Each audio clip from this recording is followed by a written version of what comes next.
Dreamscape presents Outling by Marty Mayberry. Narrated by Nicole Parnell. For Mom. You'll never have the chance to read my books, but I know you would have been proud. Miss you. Acknowledgements.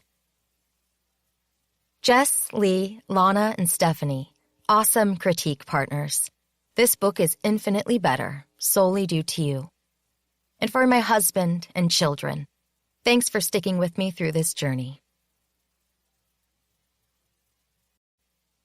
Welcome to Crystal Wing Academy, where the magical elite reign and outlings are an endangered species. Magic doesn't exist in the human world, as far as I know, but when I fling a fireball at a bully, my horrified mom dumps me at Crystal Wing Academy, a place straight out of my favorite fantasy books. They tell me I'm an outling, a wizard born from non-magical parents. Mom's human. Dad? I don't exactly know who he is. One thing I do know is I'm not an elite. Descendants of the original 6 families who split from the Fae ages ago. At 17, their children and despised outlings like me attend the academy to learn to control our power. I'm barely on campus when I'm targeted by a mean girl. Figures. Thankfully, the academy's not all bad. My pixie roommate's awesome. I score a coveted moonstone during stone selection, and let's not forget Donovan, a cute guy who seems to like me, not the mean elite girl who's determined to win him. Except something's luring students into the forest and draining their power, leaving only shriveled husks behind. The headmistress warns me not to investigate, but the killer's after my friends. Big mistake there. My magical skills may be untrained and wild, but if a power-sucking vamp thinks he can harm people I care about, he's about to discover I'm a wizard unlike any other. Chapter 1. 7 years before. I'm sorry, Mom said, after we both got into the car. She stared forward through the windshield, and her shoulders shook as if she cried. What are you sorry for? There was no hiding the concern in my voice. What was going on? I had my suspicions. A week ago, I'd done something bad. What happened?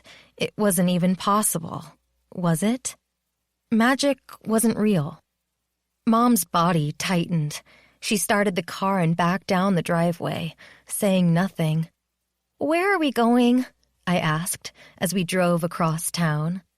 My beat-up stuffed rabbit lay on the seat where I'd left it months ago, and I lifted it and held it close, barely resisting the urge to suck my thumb. I was 10, not 2. Well beyond the age where I'd do a thing like that. But something was wrong. Her fingers blanched on the steering wheel as she took our old Honda up onto the highway.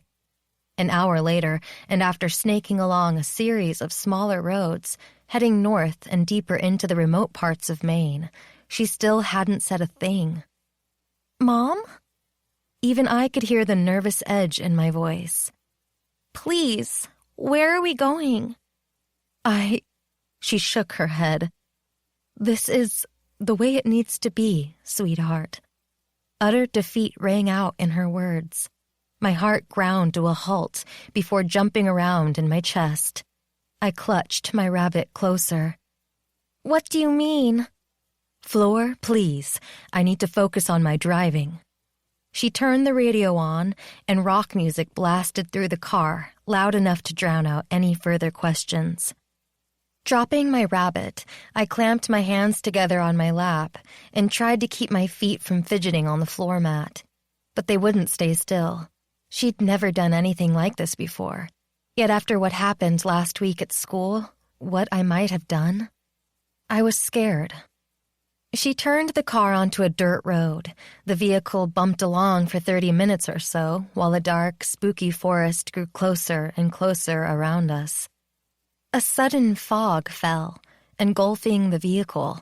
It crept on spindly spider feet through the car, so thick I couldn't see more than an arm's reach beyond my window. Mom slowed, but kept going, inching along the road, leaning forward, her face scrunched tight with tension. "Should we, turn around?" I asked. "I'm scared." I did not say, though the words hung around my neck like a lead weight. "We'll be there soon." "Where?" The fog suddenly lifted, and we reached a dead end.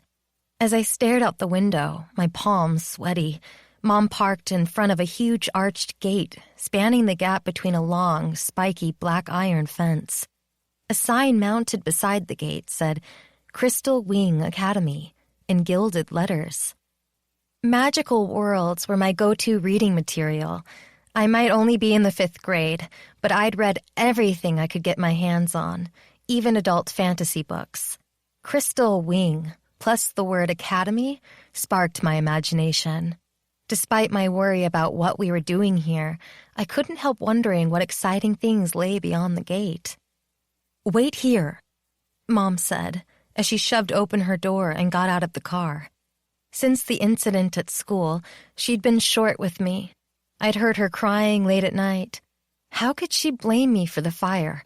I hadn't had a lighter or matches, and everyone knows you can't start a fire without creating some sort of spark. But leave it to Mom to find a way to pin what happened with Tristan on me. Mom's door slammed shut, and she strode over to the gate where she paused to study the sign. Her shoulders lifted and fell, and she hesitated before pushing a button that must engage a bell somewhere deep behind the fence, because a distant gong shivered through the air. The woods were dense around us, hovering on both sides of the road. Vines crept and draped, hanging so low they brushed the top of the car. We'd found our way inside a shaggy beast's belly. As if by magic, the steel gates creaked open, the grinding, rushing sound raking down my spine and making me lean forward, almost afraid to find out what might come next. The sound must have scared Mom, too, because she stumbled backward. Then her hands clenched and her back ramrodded. Nodding, she hurried back to the car and slipped into the driver's seat. She ground the starter and the engine fired. Again, without saying anything, she drove through the gate and it thudded closed behind us. My mouth drier than a desert, I shrunk into my seat, too frightened to beg Mom for more information. As she took the vehicle up a long, paved drive, I leaned against the vinyl door and stared out the window at the blur of woods we passed. The forest gave way to sunshine and an lawn with flower beds, benches, and paths weaving through clusters of trees. Just beyond the lawn, a series of connected tall stone buildings with turrets and towers, and even what looked like a broad moat waited. The academy had been constructed of cinder-gray stone that looked cold enough to freeze my fingers if I touched it. Mom shut off the car in front of a steep granite staircase that reached toward a platform extending over the moat. The platform ended at 2 matching, tall wooden doors with a silver knocker shaped like the head of a dragon. After releasing a whoosh of air, Mom turned to peer back at me. "You know I don't want to do this." She hadn't told me what this was yet, but I didn't like it, not one bit. "Are we—" I shook off the quakes, pinching my bones. "Why are we here?" "Get out." Mom thrust open her door again, and we both soon stood outside on the hot pavement. The heat of the sun made sweat slither down my back. One of the huge doors opened, and an old man strode out, to greet us or to send us away. He wore a robe. Whenever I got out of the shower, I put on my pink slippers and matching fluffy robe. This man's robe was black, and it had a shooting star and a dragon head on the right pocket. His graying hair gave way to a long, silver-flecked beard that hung partway down his chest. His pointy nose arched over his thin lips, and his wrinkly face contrasted with sharp, deep green eyes centered beneath bushy eyebrows. He took the stairs quickly for an old guy and joined us on the drive. "Someone at the hospital said I could bring her here," Mom said before he could open his mouth. Leaning sideways, his emerald gaze pinned me in place behind her. Cringing, My eyes flitted away from his, and I shuffled my sneakers, wishing I could sink deep beneath the ground. "I see," he finally said. What did he see? Probably a scared kid who had no clue what might happen next. "You need to take her." "I can't." Anguish bled into Mom's words. Reaching back, she snagged my arm and dragged me forward, thrusting me in front of her, exposing me in front of her. I tried to huddle against her to steal comfort, but she shoved me away as if I'd been dipped in poison. She gripped my arms tight enough to make me wince and nudged me closer to the man. When my sneaker snagged on something, he caught me before I fell, reeling away from him, a complete stranger. I strained to reach my mother, but he held me back. "Mom, what's going on?" Sadness flickered in her lavender eyes that were just like my own, but the sadness was quickly replaced with steely resolve. Mom shook her head, and her shoulders slumped as if she'd given up on something. Me?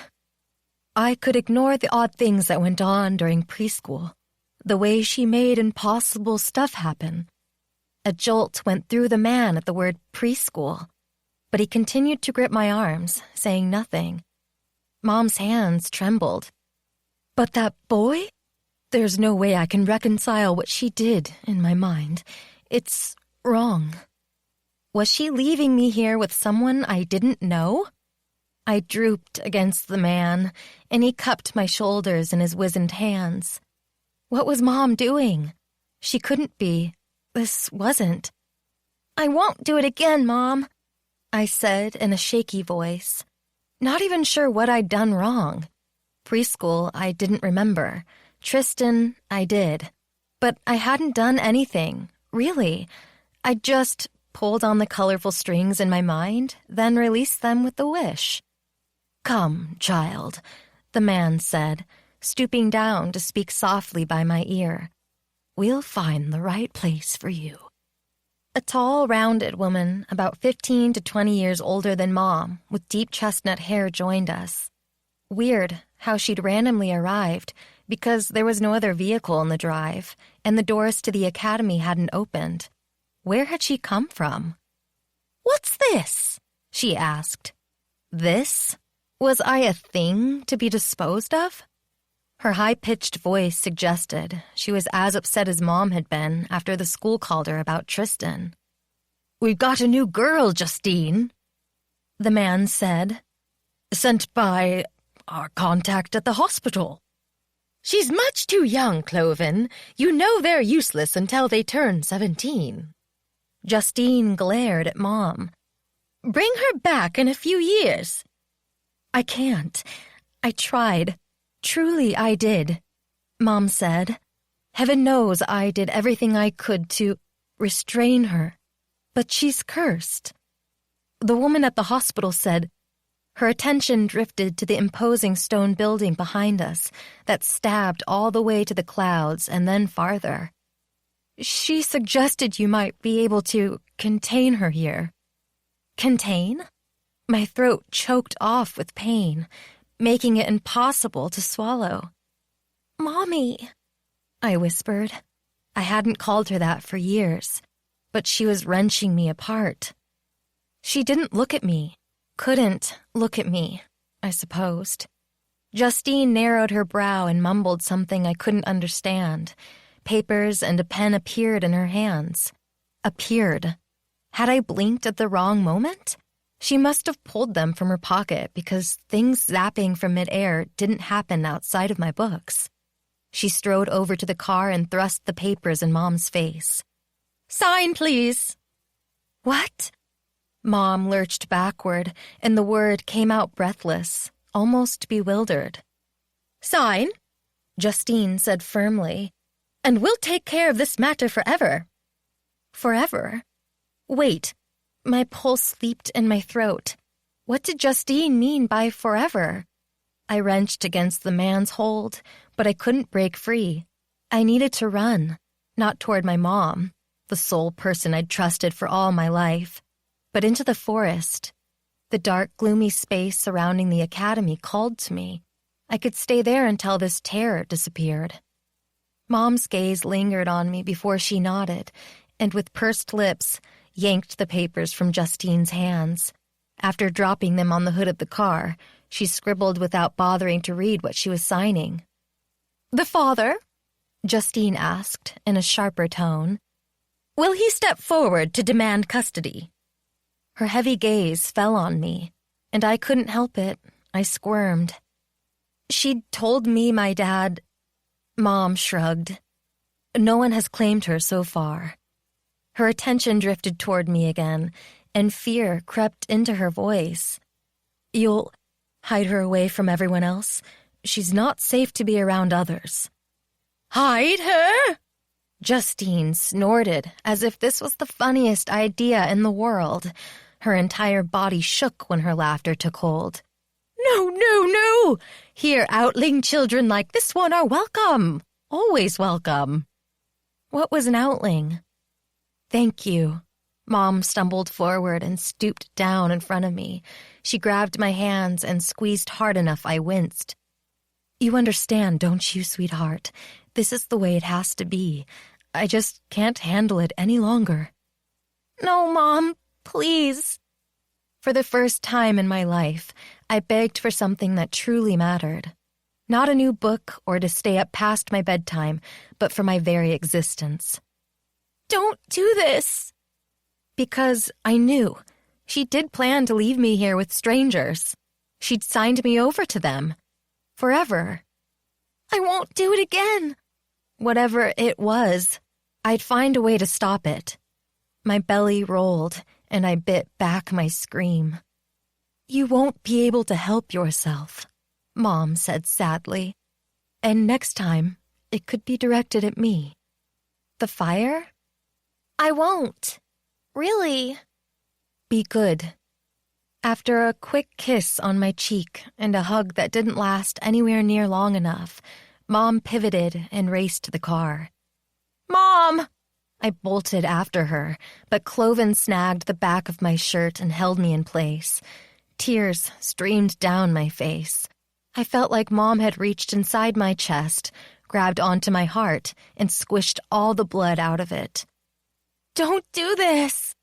I cried, as she opened the door and settled in her seat. She started the car and, without a glance my way, she shoved the vehicle into gear and floored the gas. The tires spun and small rocks clattered around us as she flew down the long, sloping drive. "Wait! Don't leave me! Please!" I whimpered. My body sagging against Cloven, my legs wouldn't hold me up. Crushed, all I could do was sob. "Mom, please, come back." "Well," Justine said as the car was swallowed by the woods, "the child cannot remain here. She's much too young." "Agreed." Cloven leaned forward and gripped my shoulders, his intent gaze meeting mine. "Tell me your name." "Floor." His fingers tightened, and he blinked before his face cleared, as if he'd confirmed something in his mind. "And you're 10? Sniffing, I nodded. How could he know how old I was? "So young," Justine said with a wry shake of her head. "And tasting power already." Power? Something deep inside me burst into flame like a match dragged across concrete, but my questions fell away when a big object on the lawn snagged my attention. A giant fountain sat on the broad stretch of grass. How had I missed it when we drove up the drive? Water shot up in pale blue spurts, the sparkling droplets reaching for the sky. In the center of the water stood a 2-story gleaming dragon, made of clear material, glass or stone or crystal, like in Crystal Wing Academy. It caught the late-day sunlight and shattered the beams, sending bright arcs swirling away from it in blinding disarray. Mesmerized, I forgot Mom and what might happen to me now. Everything else except the dragon. I couldn't drag my eyes away. In the beast's chest, A red light winked at me. I gasped. Was the sun playing tricks, or was that a heart beating? A glistening cluster of threads in deep blue, purple, and yellow slithered out from the statue, straining toward me as if they'd die if I didn't touch them. Unable to resist, I raced toward the strands. The call. My arms extended in greed. "Not yet, child," Cloven said with a chuckle. A few quick strides, and he'd grabbed the back of my shirt again, bringing me to an abrupt halt. "I'm afraid it's much too soon for that." Humor bubbled out of him as he took my hand and led me back to Justine. "All in time." "Eager, isn't she?" Justine said with what sounded like satisfaction. "So unusual.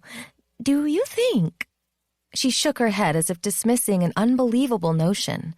Like she thought I'd break free and race toward the beast again, she latched onto my arm. I would run toward the dragon. I couldn't resist.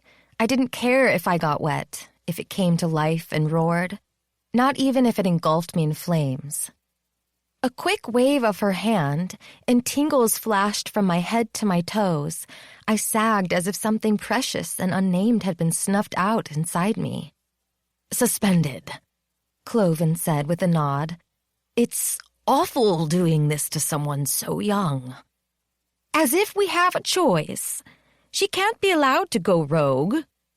Justine tapped her chin, frowning. "I believe we'll place her with Esther at Broadhouse." "Esther, you're sure?" "Of course." "But she's—" "What? It's not as if there are many options." "True." He stroked my hair. "It's only for a few years, child. Bear with it and better things will come for you after. Esther's harsh, but she'll protect you, harden you so you can survive when you return. Soon you'll come back to Crystal Wing Academy as a student, and will teach you wonders you can never imagine." "Like in my favorite books." "Here you'll be taught to touch real magic," he added. "Yes." "Outsiders bring too few children like Fleur to us. Most Outlings," Justine shuddered, "are disposed of instead." Cloven nodded, "As if they're flawed." "We need to keep this one safe. Esther, while lacking in many ways, is capable of that. I'll make sure she secures the house with wards." Bending down in front of me, Justine gripped my upper arms, holding me still until my eyes, now flooded with tears, rose to meet hers. "Listen to me, Fleur. You did nothing wrong." I sniffed. "But Mom said—" "Those without aptitude never understand, but one day soon, this will all make sense. Then you'll be able to find forgiveness for your mother, as well as for yourself, in your heart." "What do you mean?" My urge to run into the woods had disappeared, but I was frightened, not knowing what might come next. Mom abandoning me had left me floundering in a rough sea, without an anchor to hold me in place. Straightening, Justine brushed my long, dark brown hair off my face. "No worries, dear. It'll all be clear in time." She took my hand. "Are you ready to take a little trip?" I shrugged, tears wetting my lashes all over again. How could Mom leave me? "Close your eyes and promise not to look." Scrunching my face up, I did as she asked, scared that disobeying her would make her reject me too. Where would I end up then? The world spun around me, and wind picked up my hair and slapped it in my face. The weight of 1,000 soaking wet blankets fell across my shoulders, and my knees gave way. I started to fall, but I didn't hit the ground. I met nothing except air. My belly heaved at the weightless feeling, and my heart bolted against my ribs, straining to break through the muscle and bone. As I opened my mouth to scream, my feet slammed onto solid ground, and my teeth jarred together. "Okay, you can open your eyes," Justine said with a soft laugh. "Well done, by the way." I blinked and stared around. How? This was impossible. Seconds ago, I'd stood beside Cloven in front of Crystal Wing Academy, and now my feet were firmly planted on a narrow cobblestone walkway leading up to a tiny brick building with 2 floors, 4 gleaming windows, and a slate-colored front door. A deep, dark forest surrounded the building, encroaching to the point the trees looked poised to engulf it. Spooky shadows flitted around where the sun couldn't reach. The door opened, and a short, plump woman with gray hair secured in a tight bun at her nape stepped outside. She strode forward but stopped on the walkway, a few feet in front of us, well within the shadows. Her arms linked on her ample chest, and she grunted. "You received my message, Esther?" Justine asked. "Hard to miss when you're screeching in my head, now isn't it?" Her brown eyes sped down my frame as if assessing my worth and finding me distinctly lacking. Her lips twisted into a knot. "I assume she comes with a stipend, because times are tight." "Naturally." From the way she tossed out the word, I could picture Justine rolling her eyes. "You do have room, don't you?" Esther huffed. "1 bed, as you very well know. But only if she's suspended. Won't take her otherwise." "Would I bring her here if she wasn't?" Justine drew herself up and stared down her nose at Esther. Her fingers dusted across my shoulders. "This is Fleur. She's 10. You'll need wards." Esther blinked and reassessed me, though it wasn't clear if she saw anything new. "Even suspended?" "She has no discernible aptitude. I tested her myself. She could be. We just don't know yet."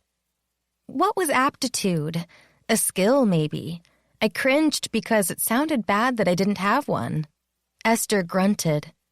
"Don't like what that could mean." "Me either, but we shall see. And one other thing, she has true power." "Some keep it. Some don't." Esther's shoulders rose and fell. "Time tells all, eh?" A growl slipped from her mouth. 7 years, then." With an unimpressed lift of her bushy gray eyebrows, she waved to me. "Well, come along, girl. Don't just stand there. It'll be dark soon, and I need to get you settled so I can return to my work." As Esther led me away with a pinch of her fingers on my elbow, I peered back. Justine had disappeared. How? I shook my head. Things were going on here I may never understand. And while I was scared, no, worried, a tiny thrill went through me because I seemed to be living an adventure straight out of one of my books.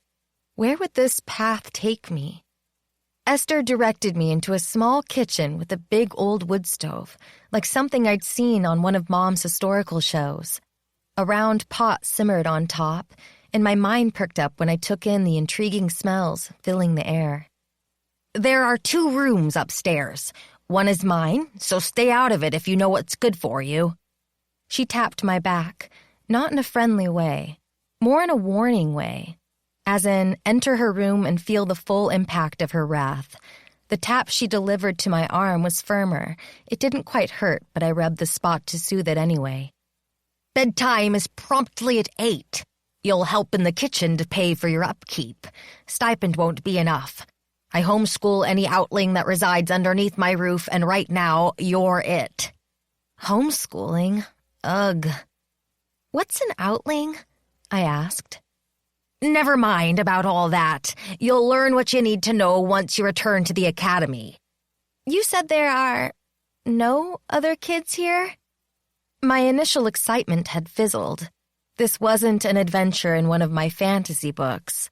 Being an Outling, whatever that was starting to sound like being worse than Cinderella. Esther braced her palms on her hips. "I run a tight house. You'll be up at dawn and there won't be a spare moment for you to get into trouble. I'll ward you, all right, not just the building and the surrounding area." "Is this going to be my home now?" Anguish leached into my voice. "Mom, how could she do this to me?" You'll remain here until you turn 17 when I ship you off to Crystal Wing Academy." She pushed me across the room and into a small entry with a narrow set of rickety stairs leading upward. "Go on, then. Your room is at the top, on the right. Remember, stay out of the other. It's not for you. And I'll know if you peek." Her gaze drifted to the pot simmering on the stove as she tapped her temple. "I can see." I shivered. Forget excited. Now I was totally creeped out. "What do you mean by get settled?" I refused to ask what else she could see. "I didn't bring anything with me. Just the clothes I'd dressed in this morning." My throat tightened. I'd forgotten my rabbit. "Cloven sent your things over already." What?" I couldn't imagine what that meant. Esther's face twisted. "All your belongings." "But Mom..." "Is gone, and this is your life now." Her palm hit my back, harder this time, enough to cause pain. "Go on with you," I said. "Don't be a bother." Holding back my tears, I rushed up the stairs and turned right.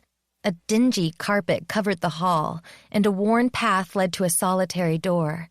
A quick shove and it hit the wall. I shuddered, worried Esther would screech about me damaging her property.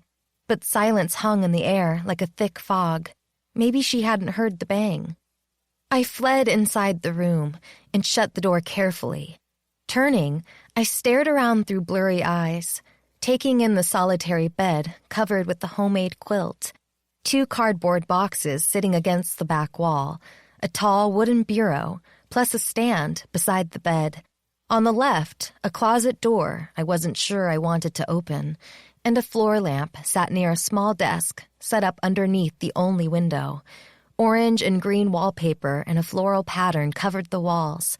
One corner had pulled away from the plaster and drooped, like I drooped.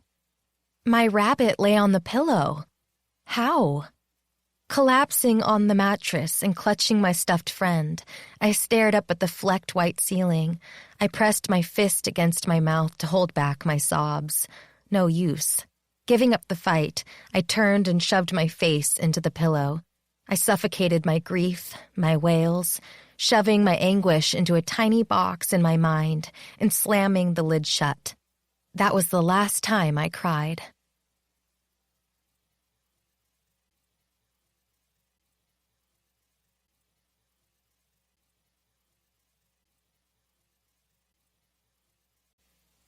Chapter 2.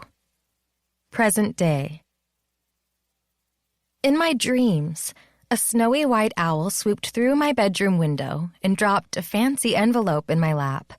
Inside, I'd find an invitation to attend a wizard school.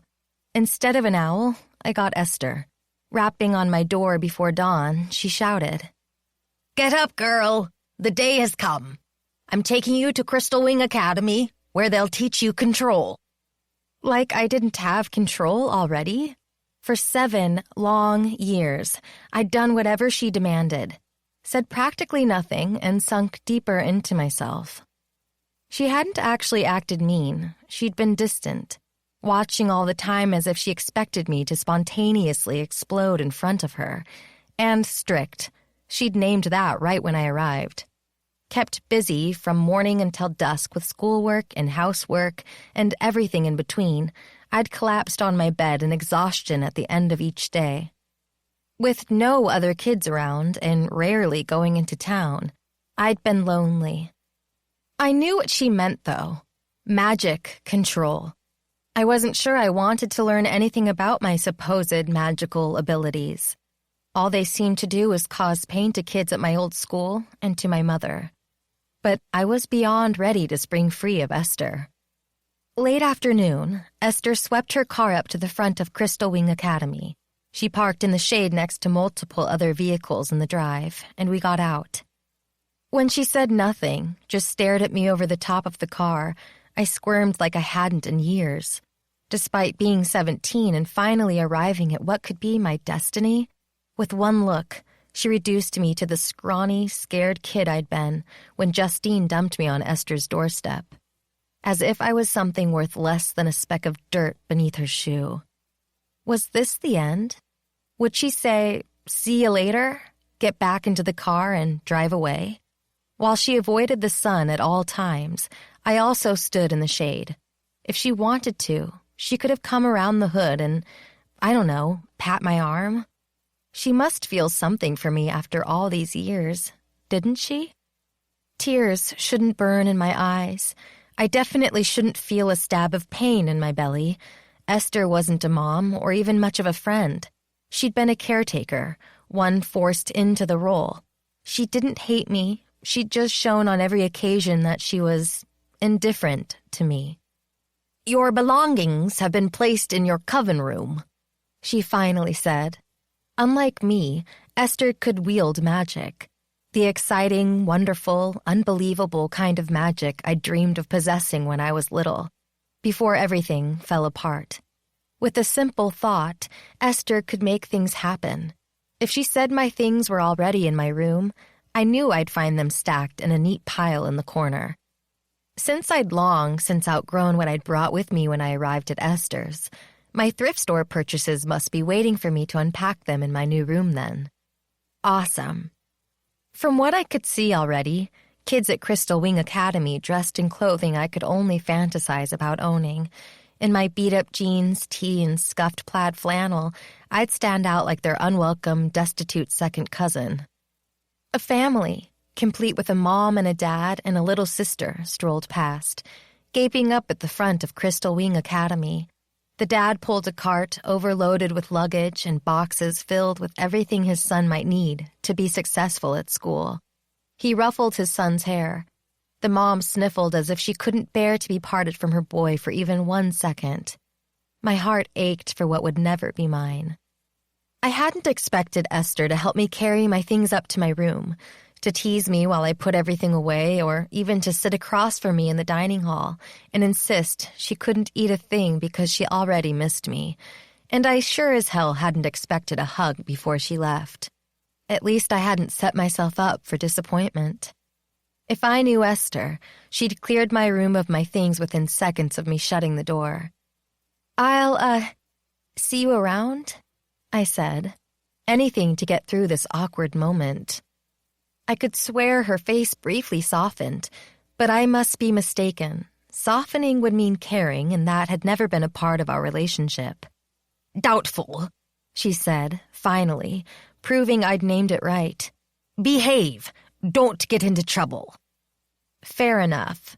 While I deserved the warning, she wasn't saying anything I hadn't heard over and over throughout the past 7 years. I could have turned my back and stormed away from her, but what good would that do? After all this time, if she couldn't love me for who I was, then she didn't deserve deeper emotion from me in return, including anger. "Thank you for everything," I finally said. "You're welcome." Now I did turn away from her. As I walked across the drive, I heard her car door open. She settled herself inside and buckled. After starting the engine, she drove away. I doubted she looked back, but then neither did I. Once I was sure she'd disappeared down the drive, I spun to face the front lawn. Because the dragon, my need to see it again, had grown inside me for what felt like forever. Had I imagined the colorful threads reaching toward me? The crystal beast sparkled in the sunshine like it had before, unchanged. Well, except there were no threads, and the heart didn't wink at me either. Had I imagined the threads in the red gleam all those years ago? A skinny guy about my age with dark skin and short, tight, curly hair stood on the opposite side of the fountain, and as if he felt me looking, his gaze caught mine. It seized me. I could not pull my eyes away. Unease trickled inside me like the final grains of sand slipping through the narrow opening of an hourglass. Fear lanced through me. I needed to get away from him. Now. As he stared, his jaw dropped. While it would be nice to think he was stunned by my beauty, the idea was absurd. Outside of my lavender eyes, I was nothing but average. Maybe he was staring at my blue hair. In a minute, he'd point and laugh. Great. I'd saved up the tiny allowance Esther gave me and bought the box of hair color last week, then hung over the sink, dripping until it set, cerulean blue, a birthday present to myself, to make me feel special. Now I felt weird, pinned in place by a creepy guy's stare. When he started toward me, I dug inside for the strength I needed to wrench free of his frightening hold. My knees weak, I staggered sideways, barely catching myself before I fell. My mouth flashed dry, and I whirled and bolted toward the school. An overwhelming need to escape for self-preservation filled me. Who was he and how had he scared me with just his stare? As I joined other kids and their parents climbing the stairs, I shook off my terror. I even paused while everyone streamed around me and peered over my shoulder. The guy was gone. Maybe he hadn't been staring at me. I'd just imagined it. Nothing had truly happened, right? It was impossible to pin someone in place with their gaze alone.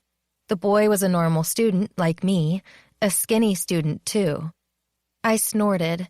After working hard for Esther for years, I could probably grind him into the dirt if I chose. Contemplating what everyone around me would think of that, me leaping forward and tackling him onto the grass, I laughed, then put him from my mind and continued up the steps. I got caught behind a large, chatty family at the top of the stairs and milled among them as they crossed a thick, long wooden platform spanning the murky water churning below in the moat. The water exited to my right, leading me to believe the moat was made up of a river, flowing from behind the academy and around to provide protection before continuing onward. A freaking moat! Who would have thought I'd find anything like this in northwestern Maine? This time, the huge wooden doors stood open in welcome. No need to bang the dragon knocker and beg them to let me inside. They wanted me here. A glance over my shoulder told me the guy still wasn't around. See, I'd been right. The incident had been nothing at all. Maybe his attention had been caught by my blue hair. Inside the lobby, I stopped and stared. Whoa! The room could host a ball from one of those movies I used to watch when I was a kid and still living with Mom. A series of chandeliers hung from the gold-flecked ceiling, and the flecked green marble floor gleamed beneath my feet. The heavy breeze, shooting through the room from the open front doors, made 5 big red banners flutter overhead. I couldn't stop staring. I'd noticed them right away. Hard to miss them when they stood out like slashes of blood dripping from the ceiling. Bad thought on my part, considering I'd just frightened myself with the creepy boy outside. But there was something else about them, something fascinating. I shook my head, unable to figure it out. Other than a line of glyph-like writing in white along the bottom, each banner displayed a crest with an animal: dog, cat, mouse, bird, and deer. Normal, everyday creatures. Why couldn't I look away? Dragging my attention back to my surroundings, I walked further into the foyer until I stood beneath the rocking banners. Other kids my age and their parents streamed around me while I stood motionless, soaking it all in. I was here. Finally here. It was late in the day and my belly was gnawing on my backbone, but I wanted to tip my head back, fling my arms out, and spin in a circle.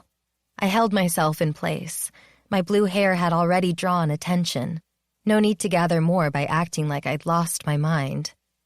At the back of the huge room, a broad staircase swept upward, splitting off at each floor like branches of an oak tree. Would I find my room up there somewhere? And a roommate. I'd have a roommate. Would she be a friend or would she hate me? The little girl inside me hoped she wouldn't reject me like everyone else had. The reserved teenager I'd become since insisted I shouldn't care less. But I did. A slopping sound overhead called to me. Unable to resist, I stared up at the banners again. The one directly overhead, the one with the deer, abruptly let loose. As I tried to scramble away, the banner plunged down, the silver bar that had suspended it to the ceiling aiming directly for my head. My breath erupted from my throat.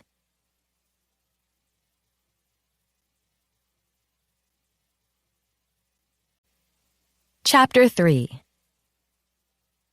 Someone grabbed my arm and yanked me to the side. As everyone gasped around us, the banner slammed onto the tiles where I'd just been standing, gaping like a fool. The marble shattered. If it had hit me, it would have cracked my head open like a dropped egg. All color must have bled from my face, because the man who helped me, medium height and build and about 40 years old, gripped my arm tighter, keeping me afloat. "Guess I was at the right place at the right time, eh? You okay?" he asked with a voice heavy with concern. "Yes." A shiver went through me. "I'm Professor Miller, by the way." "Glad to meet you." More than glad. Grateful was a better word. "I'm Fleur." What a terrifying circumstance for my first meeting with one of my potential professors. He released my arm, and I swiped the sweat off my forehead. My heart slammed against my ribcage as I stared at the crumpled banner lying on the tiles, like a broken bloody beast. "I can't imagine what made it—" Professor Miller's gaze locked onto me. After a quick skim down my front, his attention returned to my face, and a tight, humorless chuckle burst from his mouth. "One of the founding families got it out for you?" "Families?" "6 founding families formed the academy over 1,000 years ago," he said in teacher mode. "There's a banner with a crest for each family." A glance upward confirmed what I had already seen. "There are only 5 banners. Well, 4 now that the deer decided to let loose and attack me." Professor Miller grunted. "There used to be 6. He straightened his black blazer that had a shooting star and a dragon head on the right pocket, like the robe Cloven had worn when I first arrived at the academy 7 years ago. "Where's the other banner?" Now that I looked closer, I could see a gap on the right where it might have hung. "It was taken down." Somehow I doubted they'd removed it for cleaning. "Why?" "It's wonderful to see a student so excited about Crystal Wing Academy's history, but you'll get all this in class. No need for me to bring it up now." "Are you a history teacher?" "Oh, no, I teach elemental magic skills, like flitting." Before I could ask what flitting was, a dark ghost-like being about the size of a human drifted down the stairs. The ghost wore a tie like Professor Miller's, but nothing else other than what appeared to be torn material. Well, and he carried a sickle. Odd implement there. The ghost paused beside us, and its voice screeched out. "Nice seeing you, Professor Miller." "You as well, Professor Grimm," Professor Miller said. Tiny hairs lifted on my arms, and I stumbled backward, but Professor Grimm only nodded in my direction before floating across the lobby and into one of the parlors. "Professor Grimm?" I stuttered out, as in, "Reaping is such depressing business," the professor said, staring after the ghostly being. "He's the Grim Reaper?" I sputtered out, shooting a look over my shoulder toward the parlor. "Was the Grim Reaper. Now he teaches magical horticulture. Late-life career change," Professor Miller said. But, I blinked fast. Who's harvesting souls if not the Grim Reaper? "Cupid." "The cute little guy who shoots arrows to make people fall in love?" "Yes, another career change." How is this even possible? I'd been half joking about Cupid, but he'd traded in his heart-shaped arrows to collect souls. Professor Miller's brow narrowed, and he stared past my shoulder, concentrating on what felt like the air swirling around us. His lips moved, but no sound came out. After a few seconds, his face smoothed. "Maintenance will be here soon to remove the banner and tidy the floor. They'll rehang the banner tonight once the lobby clears out." He hadn't used a phone, and he didn't wear a headset he could have used to call maintenance.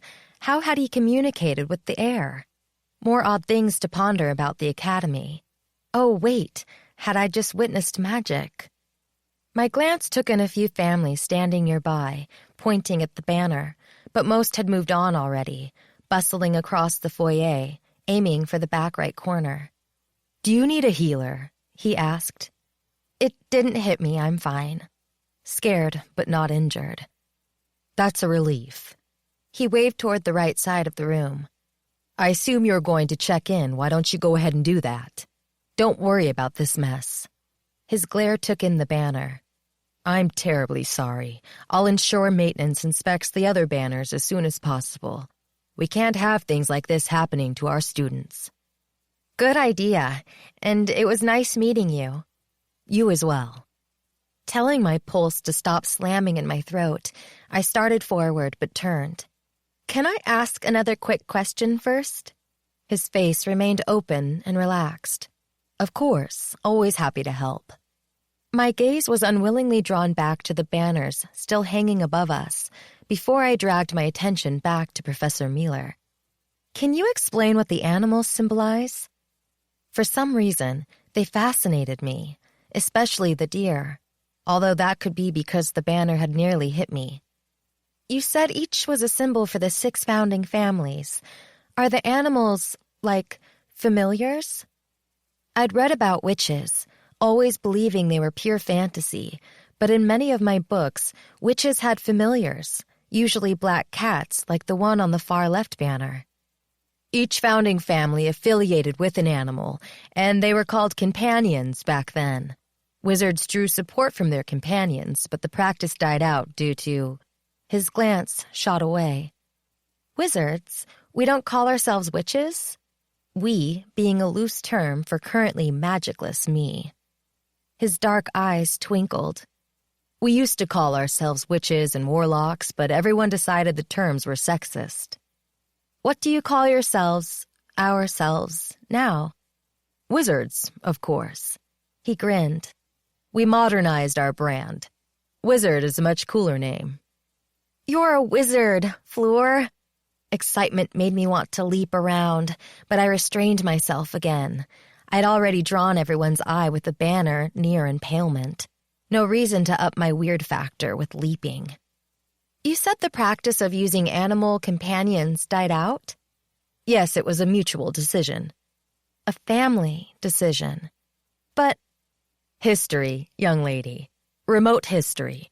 While I appreciate your avid interest in the Academy's past, you'll learn all this soon enough in class. His laugh burst out. And be tested on what you've learned if I know Professor Crete. He or she must be the history professor. So, no more companions. If the practice still existed, I had a feeling my potential companion would have been anything but a deer. This family's deer had it out for me. Sadly, no.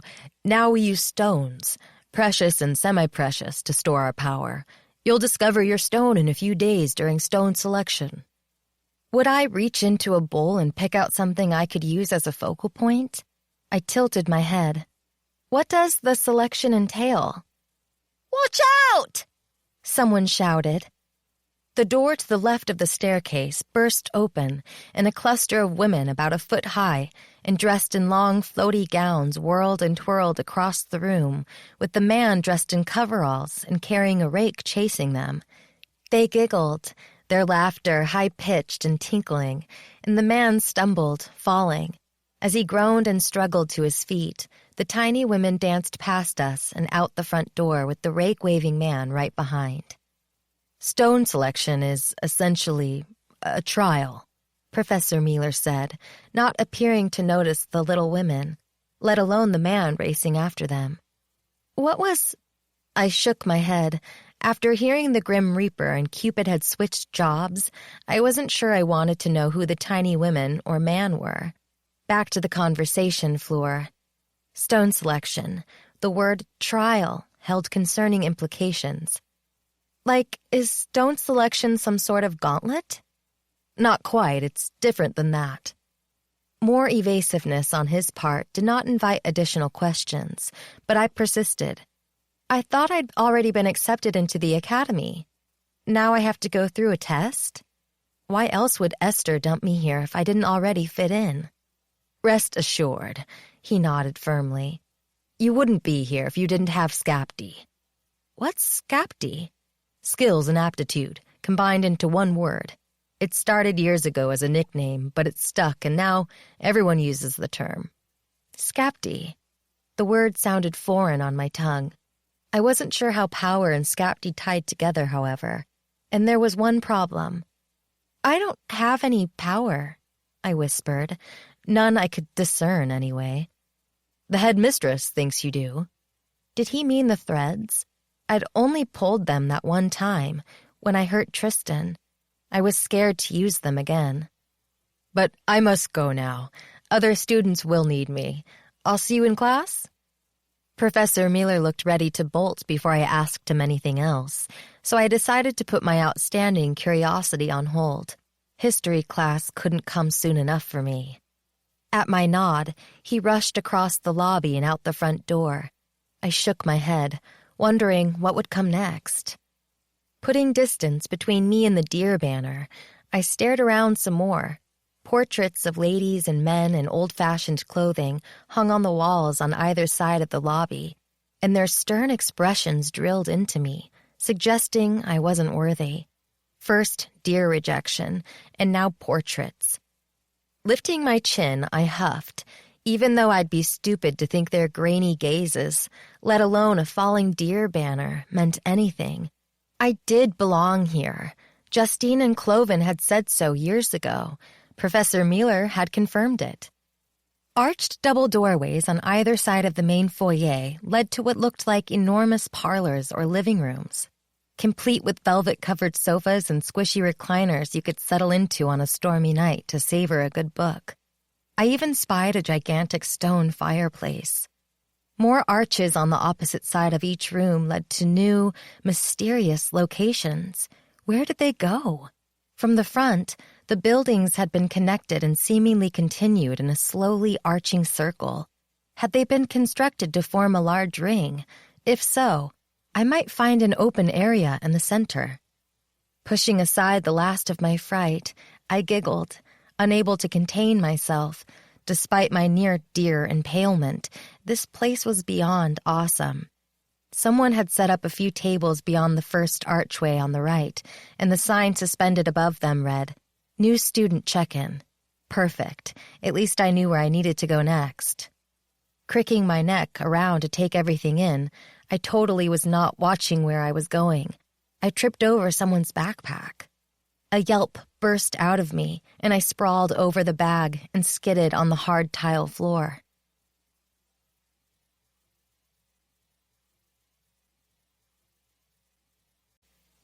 Chapter 4. Snickers erupted nearby. With my palms stinging badly enough to make me wince, I pivoted on my hip and rose to my feet, wondering who'd caught my latest escapade at Crystal Wing Academy. Two girls my age stood in an archway leading to one of the parlors. The one with short, curly blonde hair held her hand over her mouth, and her eyes gleamed with suppressed laughter. The other girl's long auburn tresses hung well past her shoulders, and while she wasn't outright laughing, she wasn't exactly holding her humor back. They whispered while staring at me. Then the blonde burst into laughter. The redhead's brow tightened, but at least she didn't join in. I grumbled. Great. Leave it to me to embarrass myself before I'd met even one fellow student. As I got to my feet, I tried to shove aside the mortification sweeping across me like a tsunami. Nobody but them saw me fall, right? Because, really, deer attacks followed by plunging across the floor could solidify a klutz reputation on day one.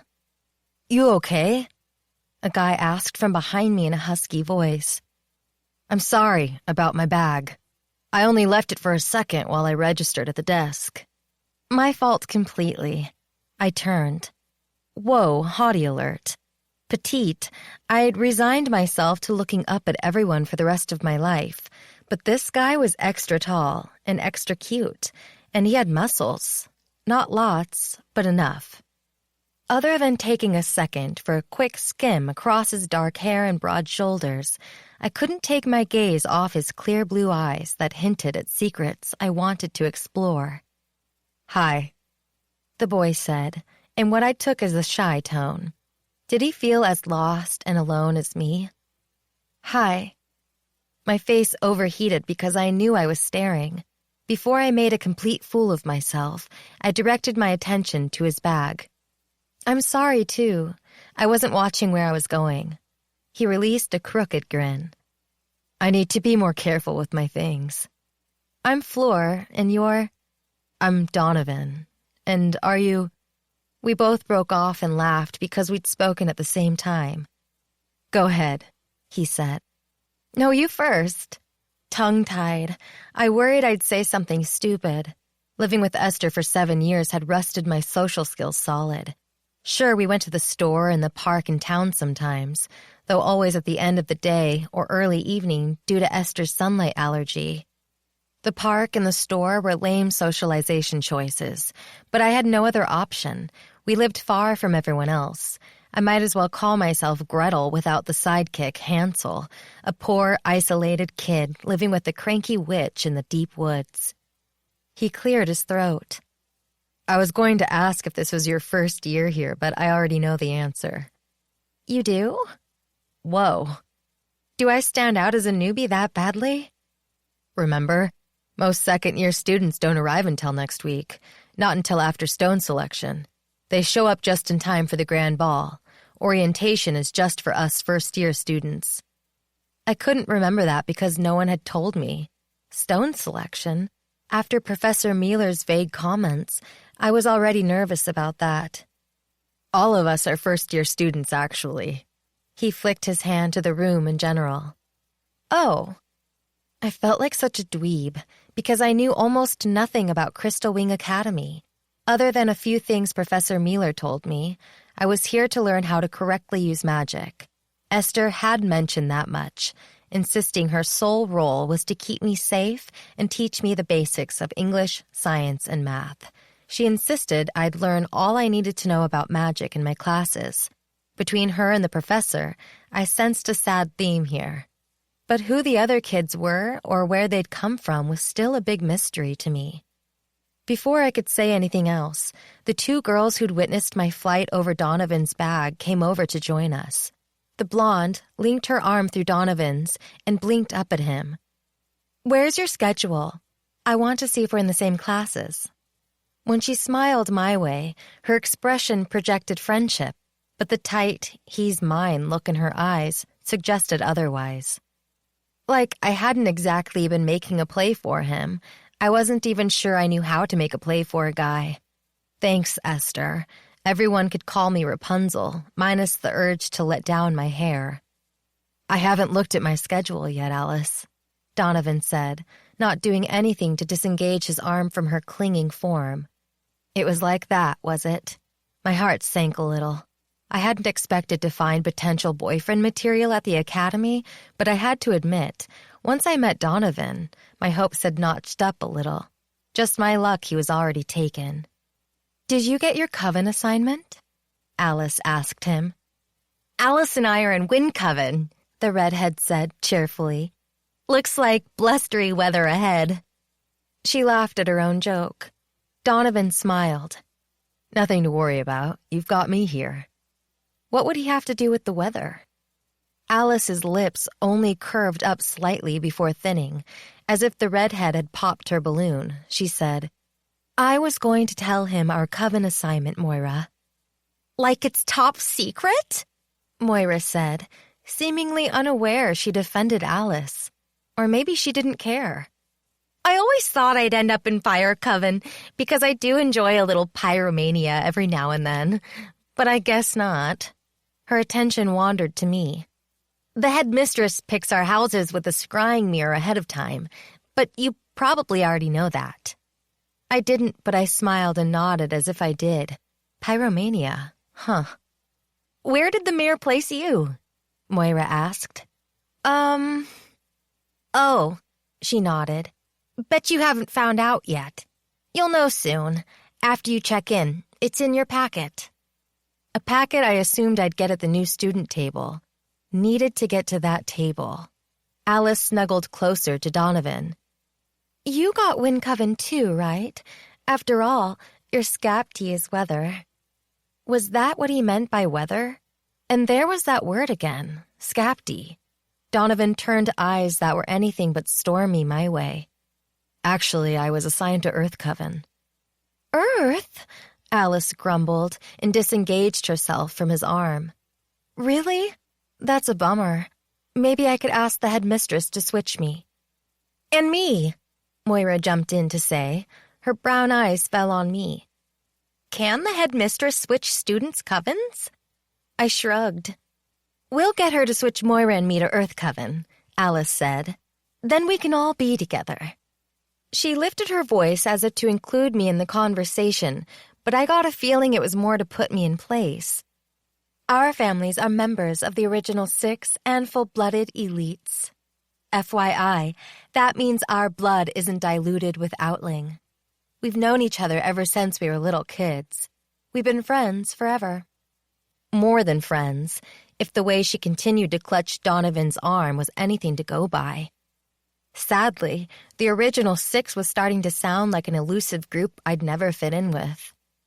Or maybe we can talk her into putting Donovan in Windcoven with us, Moira added, tapping her chin. That would be a better fit with his Scapty, right? I doubt it, Donovan said. Think covens are set. Moira nudged her head toward the new student table and said to me, Maybe go find out where you've been placed. I was heading there when I danced with my backpack, Donovan said with humor shining in his eyes. Yeah, I'm obviously not a very good dancer, with backpacks or deer. Donovan leaned toward me. Maybe I can. Donovan, Alice said, let's go to my room and unpack. Then we can get some dinner. I didn't even want to know what she considered unpacking. My mind dragged me to a scene where they lay on her bed together, kissing. Just a sec, Alice, he said. He pried her fingers off his arm and stepped forward, closer to me. Maybe he wasn't that eager for her version of unpacking. What's your Scapty, Floor? How do I find out? Definitely feeling like a newbie. Sometimes, like now, I wanted to curse Esther, assuming I was capable of such a thing. It would have been nice for her to explain all this to me so I wouldn't feel this out of place. Instead, I only knew I should ask, what do I do next at the new student check-in desk? Is my Scapty also named in the orientation packet? Please say it was, because a tiny memory from when Justine dropped me off at Esther's suggested I didn't have one. You're kidding me, right?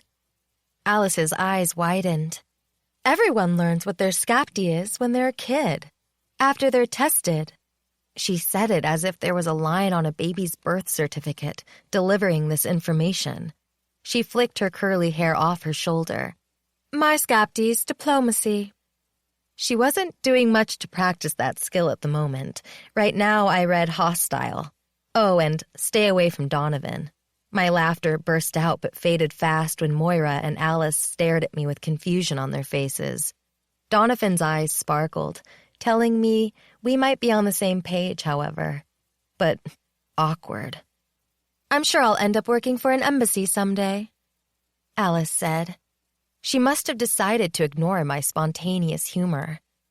Dad told me he'd pull some strings to get me a position at the Royal Fae Court. That would be fantastic, Moira said. I'll come visit you and you can introduce me to a hot Fae guy. Doesn't even need to be a prince. You know that's not my thing. Fae? Fairies are a myth, right? I glanced around, trying to look casual while doing it, expecting to see kids walking past with wings tucked in close to their backs. Nada. Not unless they were hidden underneath their clothing. Do I look like a myth to you? Alice asked. Ugh. Foot, meet mouth. She was Fae? She must have seen my incredulous expression, because she added, We all have Fae in us to some extent. The original families more than others. That's where our magical power comes from. The magic in us, anyway. No clue where Outlings get their power. She said the latter as if Outlings were mongrels, trying to get into a high-class dog show. I wasn't sure what an Outling was, but had a feeling I'd regret asking. How can you not know something like that? Alice asked. Again, I shrugged. You really don't know your Scapty? Moira asked. Not in a mean way, just curious and maybe a bit sad, like she'd picked up on my mood and run with it. Weren't you tested when you were a child? There was a test for this? I was so out of the loop. I've been living under a rock. Yeah, don't share that. No, I wasn't tested. Or was I?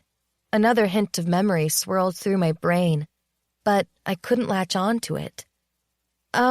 Will testing for SCAPD be part of orientation? Please let it be part of orientation. Testing is a requirement to attend Crystal Wing Academy, Moira said. How else will anyone know if you have the ability to draw power to enhance your skill? You wouldn't need to attend school here otherwise. It would be pointless. You might as well go to an Outling school. Again, not asking what an Outling was. Cloven and Justine and Professor Miller seem to think I belong here, I said. Alice's eyebrows shot up. You're on a first-name basis with the headmistress and her assistant? Her gaze flew down my front again. Who did you say your family was? Are you a descendant of the original six? I doubted I could claim an original six anything. Well, my mom... Don't even go there. I was raised by Esther Jacobs. As if someone had farted, Alice's face twisted. The Sketar witch? What's a Sketar? I already knew Esther was a witch in practice, though her behavior often went with the rhyming B word. A Sketar witch draws her powers from herbs instead of through threads like us, Moira said. If you were fostered by Esther, you must be an Outling then. You were born from humans. That's exciting. Why didn't you say so? Then we could have helped you out, explained a few things. Right, Alice? She nudged Alice's side with her elbow. Sure, Alice said without inflection. Call that a no. I've only met 1 or 2 Outlings before, Moira said. Were Outlings nearly extinct here? And to fill you in, our power is derived from the energy surrounding us, in strands. Esther draws her power from herbs. Ah, that's why she always kept something bubbling on the stove. I'd assumed she was into potpourri.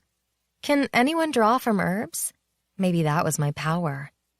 Only if you're part or full troll, Alice said. Is that why you're short? You're a troll? Don't be mean, Moira said. Maybe she's got some pixie blood. Fae, pixies, trolls. I shook my head. I don't think there are pixies in my family, but you say Esther's part troll? Next thing I knew, they'd introduce me to vampires. You don't know her lineage? Alice asked, practically gaping at me. You lived with her.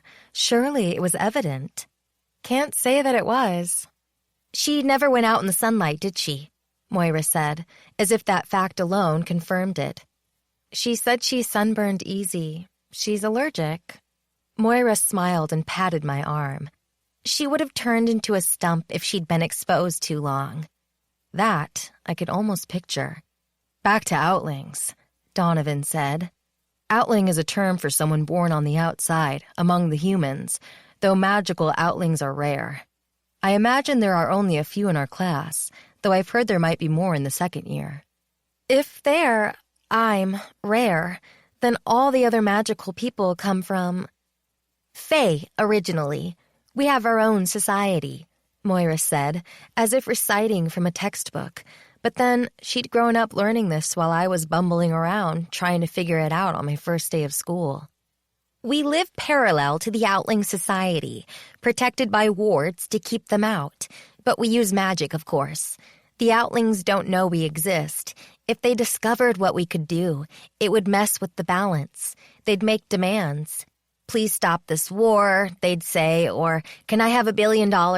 But sometimes a human is born among the Outlings, one with the ability to draw power to enhance SCAPD. If they're lucky, they make their way here. And if they're not lucky? Well, it's not pretty, Alice said. Maybe it was a good thing my mother had brought me to the academy. At least she hadn't done something worse with me. I'm Moira, by the way, she said, formally introducing herself. Alice dipped her chin. Alice. And I'm Fleur. Her face momentarily scrunched, but smoothed. That's a flower name, like petal or rose. It's French for flower, but yeah. I like it, Donovan said. You already know who I am. Your name means dark princeling, I said, feeling like sliding underneath the marble floor tiles the second the word slipped from my mouth. Because I'd grown up at Esther's, I'd been doomed to utter geekdom by the time I turned 12. Esther's library was filled with research books. None of that fun stuff for her. No romance, no fantasy, and definitely nothing a little kid might find entertaining. Anyone normal would avoid research books like the plague. Not me. Bored out of my mind without a TV, a phone, the internet, or even a single person my own age to hang out with, I'd spent most of my evenings poring through Esther's books while she sat on the sofa, sewing. One of her books explained the meaning of names. Donovan chuckled. Dark princeling. That's awesome. Appropriate, Moira chuckled. What does mine mean? It's Greek, and it means... I wasn't a walking encyclopedia, though I did have a good memory. It took me a second. I think destiny or fate. She grinned. I like that. How about Alice? The other girl said. I got the feeling she was dying to drag Donovan off to unpack, but curiosity must be overwhelming her. It's German and means nobility. Sunny mood restored. Alice leaned into Donovan's side again. How perfect. She snuggled her cheek into his shoulder and blinked cat's eyes at me. Yes, I'd gotten the point already. Original 6 families and all that. Grew up together, best friends forever, etc. Alice turned, presenting her back to me. She tugged on the hem of Donovan's tee. We should go. You said you'd help me, and I've got a ton to do in my room. Did I say that? Donovan said. His gaze focused in my direction. He shrugged and his half-smile reappeared again. I'd like to think it was directed solely at me, but he seemed to be a decent guy. His smile probably encompassed Alice, too. I guess I've got to go. It was nice meeting you, Fleur. You too. As Alice dragged him away, he glanced back over his shoulder. Save a dance for me at the grand ball? I nodded and held back my smile until he, Alice, and Moira had disappeared into one of the parlors. Grand ball. I knew what my first priority needed to be. Hit the registration desk. Second on my list, learn how to dance.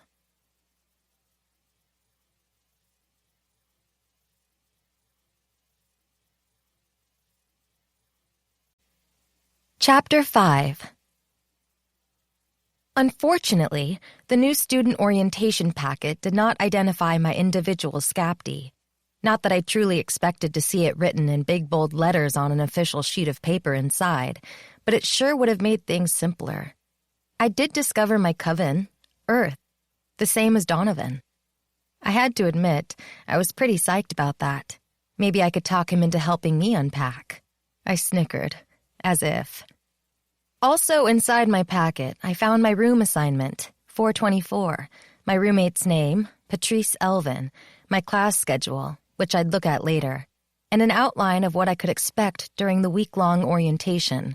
Oh, and instructions for where I needed to go to collect my 4 sets of school uniforms. What a relief.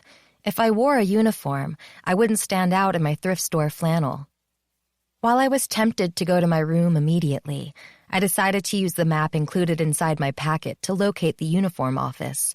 Then I could bring the uniforms to my room with me. If I changed, I might not stand out as an outling.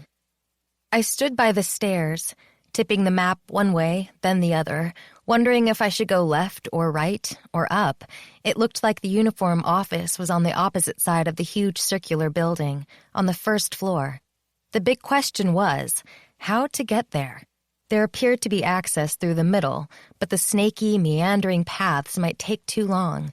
They ambled around 3 dorms, including mine, located on the left inner side of the ring, opposite the uniform shop. Without this map, I probably would have spent the next week wandering around in a confused state. It wasn't like there were directions posted anywhere. "You're looking a little lost," a blond guy said in a cheery tone as he came over to stand beside me. "I'm Ashton Smith. I'm in Wind Coven." He tapped the embroidered swirling blue waves on the right side of his blazer. He wore what I assumed was the official school uniform, black pants, a white shirt, and a plaid tie. Not the getup I'd want to wear while walking down Fifth Avenue, but around here, it would do quite nicely. "Can I point you in the right direction?" "That would be awesome." I held out my hand. "I'm Fleur Caldwell." "Oh." His limp shake dropped away quickly, and I swore he rubbed his fingers on his thigh, though his smile held true. "One of the Outlings." My human-born reputation preceded me. "I'm a prefect," he said. At my frown, he added, "A prefect is a coven warden. We're second-year students and here to help first-years if they have questions." His brows drew together, and I got an idea this next message was solely for me. "And we keep them in line."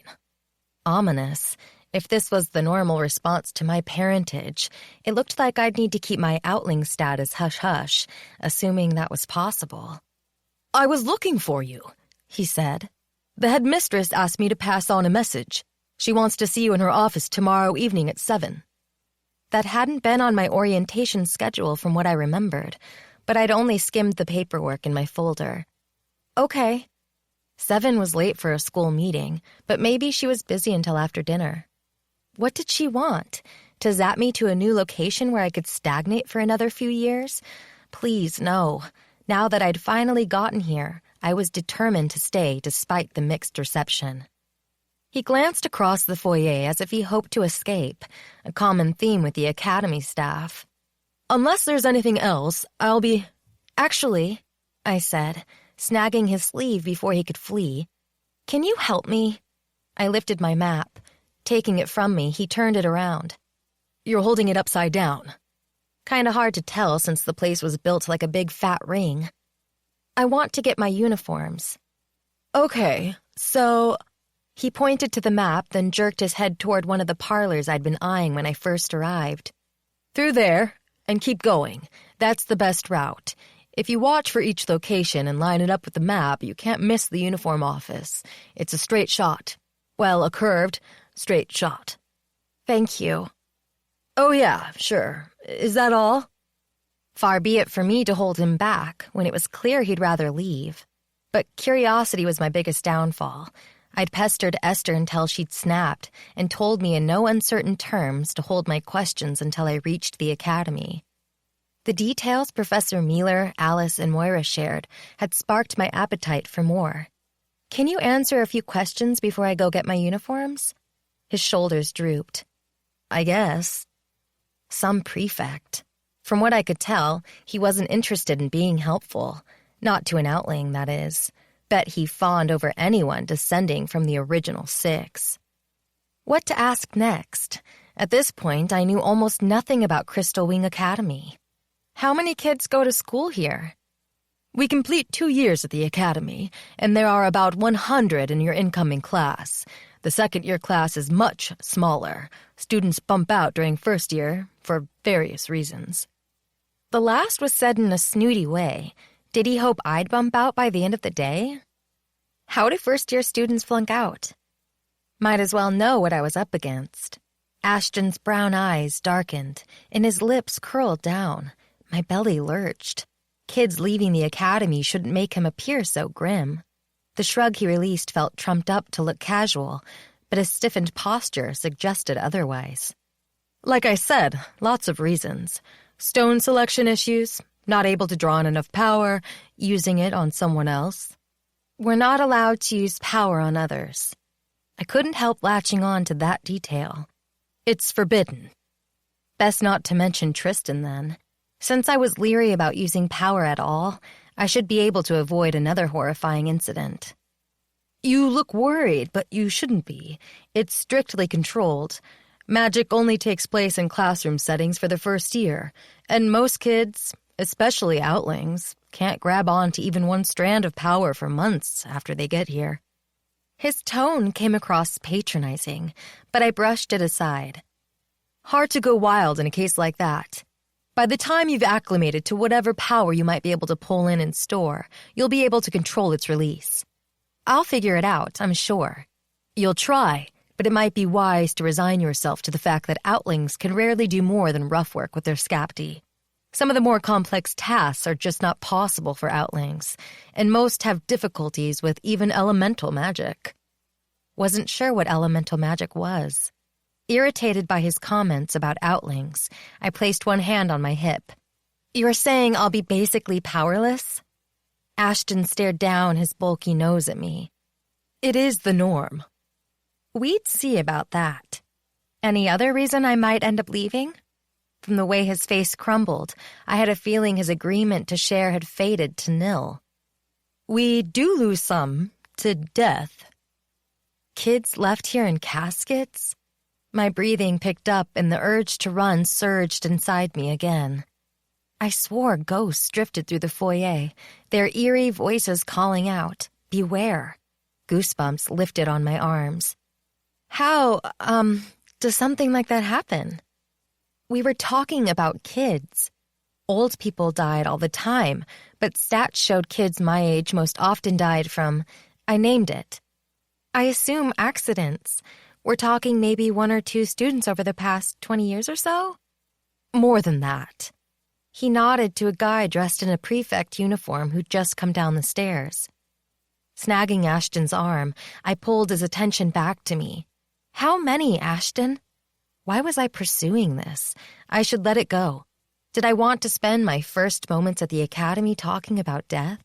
Too many, okay? He said harshly. It's not my place to discuss it. He was the one who'd mentioned it. I wanted to growl, but I held it back. Making demands wouldn't earn me friends, and I needed that more than anything. The last thing I wanted to do was antagonize a prefect. His pause went on so long I squirmed. You're full of questions. Isn't that the point? You said it's a prefect's job to help me. That must include answering questions. He scowled. Not questions like these. Most new kids ask about mealtimes, where they can buy a bottle of shampoo. Not me, but I'd never been called normal. Sighing, he turned to fully face me again. His fingers raked through his thick blonde hair. They'll go over all of this in your classes. Why don't you wait to ask your teachers? The pat answer everyone gave me. Why couldn't I learn everything now? You really do epitomize an Outling, he said in a judgmental tone. Where was he going with this? Guess so. There's not too much to be worried about. Sure. His forbidding demeanor suggested otherwise. It was obvious he didn't like Outlings, which was mean on his part. Everyone was different, and I was a decent person. If he gave me a chance, we might be friends. A sheen of something I couldn't define skimmed over his eyes. You know what? I will tell you something. Leaning close, he patted my arm, but it was anything but friendly. A while back, every single Outling at the academy was murdered. My eyes widened, and I took a step away from him. Crap. Had I been sent to the school to be the fox to their hounds? I could almost hear the beast baying in the forest, nipping at my heels. Rest assured, the murders are a thing of the past. You don't need to contemplate leaving because of something like that. How had we gone from his dislike of Outlings to me needing to leave the school? Murder? Uneasy. I peered around, but most of the families had left the foyer, and the remaining weren't looking my way. Second-year students were packing up the new student check-in desk, putting the collapsed tables inside a closet beneath the staircase, dropping papers into a box on the floor. Someone grabbed my attention above, on the edge of the staircase where it branched off into a second-floor corridor. Was someone watching me? Tension coiled in my belly, but I told myself I had nothing to fear. I stood in the foyer with a prefect, for heaven's sake, even if he'd made it clear he didn't like me. The person, and I'd only seen a hint of black hair, had slunk backward as if they knew I'd caught them looking. When they didn't reappear, I tried to shove aside my nervousness, but it hung on like a leech. Like always, I'd be careful, especially in a school full of wizards struggling to learn how to draw in power and release it. Wouldn't want a misplaced spell to hit me in the back. Who murdered the Outlings? I asked casually, not revealing my overwhelming urge to grab Ashton's shoulders and shake the truth out of him. I'd already caught some resentment from Alice, but I'd assumed her snide demeanor was motivated by her interest in Donovan. Had there been something more sinister going on during our conversation? As I said, you don't need to be concerned about anything like that, Ashton said. His slick smile sent shivers rippling down my spine. There have been no Outling murders at the Academy for quite a few years. A need to put distance between me and Ashton overwhelmed me. With time to think, I could process the details, decide what, if anything, I could do to make sure I remained safe. I snatched my map from Ashton's hands. Thanks. Actually, no thanks. After our conversation, I was more eager to run into the woods than explore the academy, let alone learn how to use my potential magic. Glad to help, he whispered as I hurried across the foyer, like I believed he meant his words. My mind kept churning through what he'd said. Someone had murdered every single Outling student at the academy. I was an Outling, practically an endangered species, since there were only a few in the incoming class, according to Donovan. Ashton had made it clear the murders had taken place in the past, not the present. I needed to trust in that fact, not let fear take hold. I was safe here, but I couldn't help it. I turned and found him studying me, his brow narrowed into a harsh V, like a predator watching prey. Irritation curled through me. Enough of this crap. I strode back and halted in front of him, my packet pinched under my arm, my hands clenched tightly at my sides. One final question. Who was hunting the Outlings? Erupted out of me. The smile he released didn't reach his eyes. His teeth, had they sharpened? Shifting his feet, he leaned in close enough to whisper by my ear. Us, of course.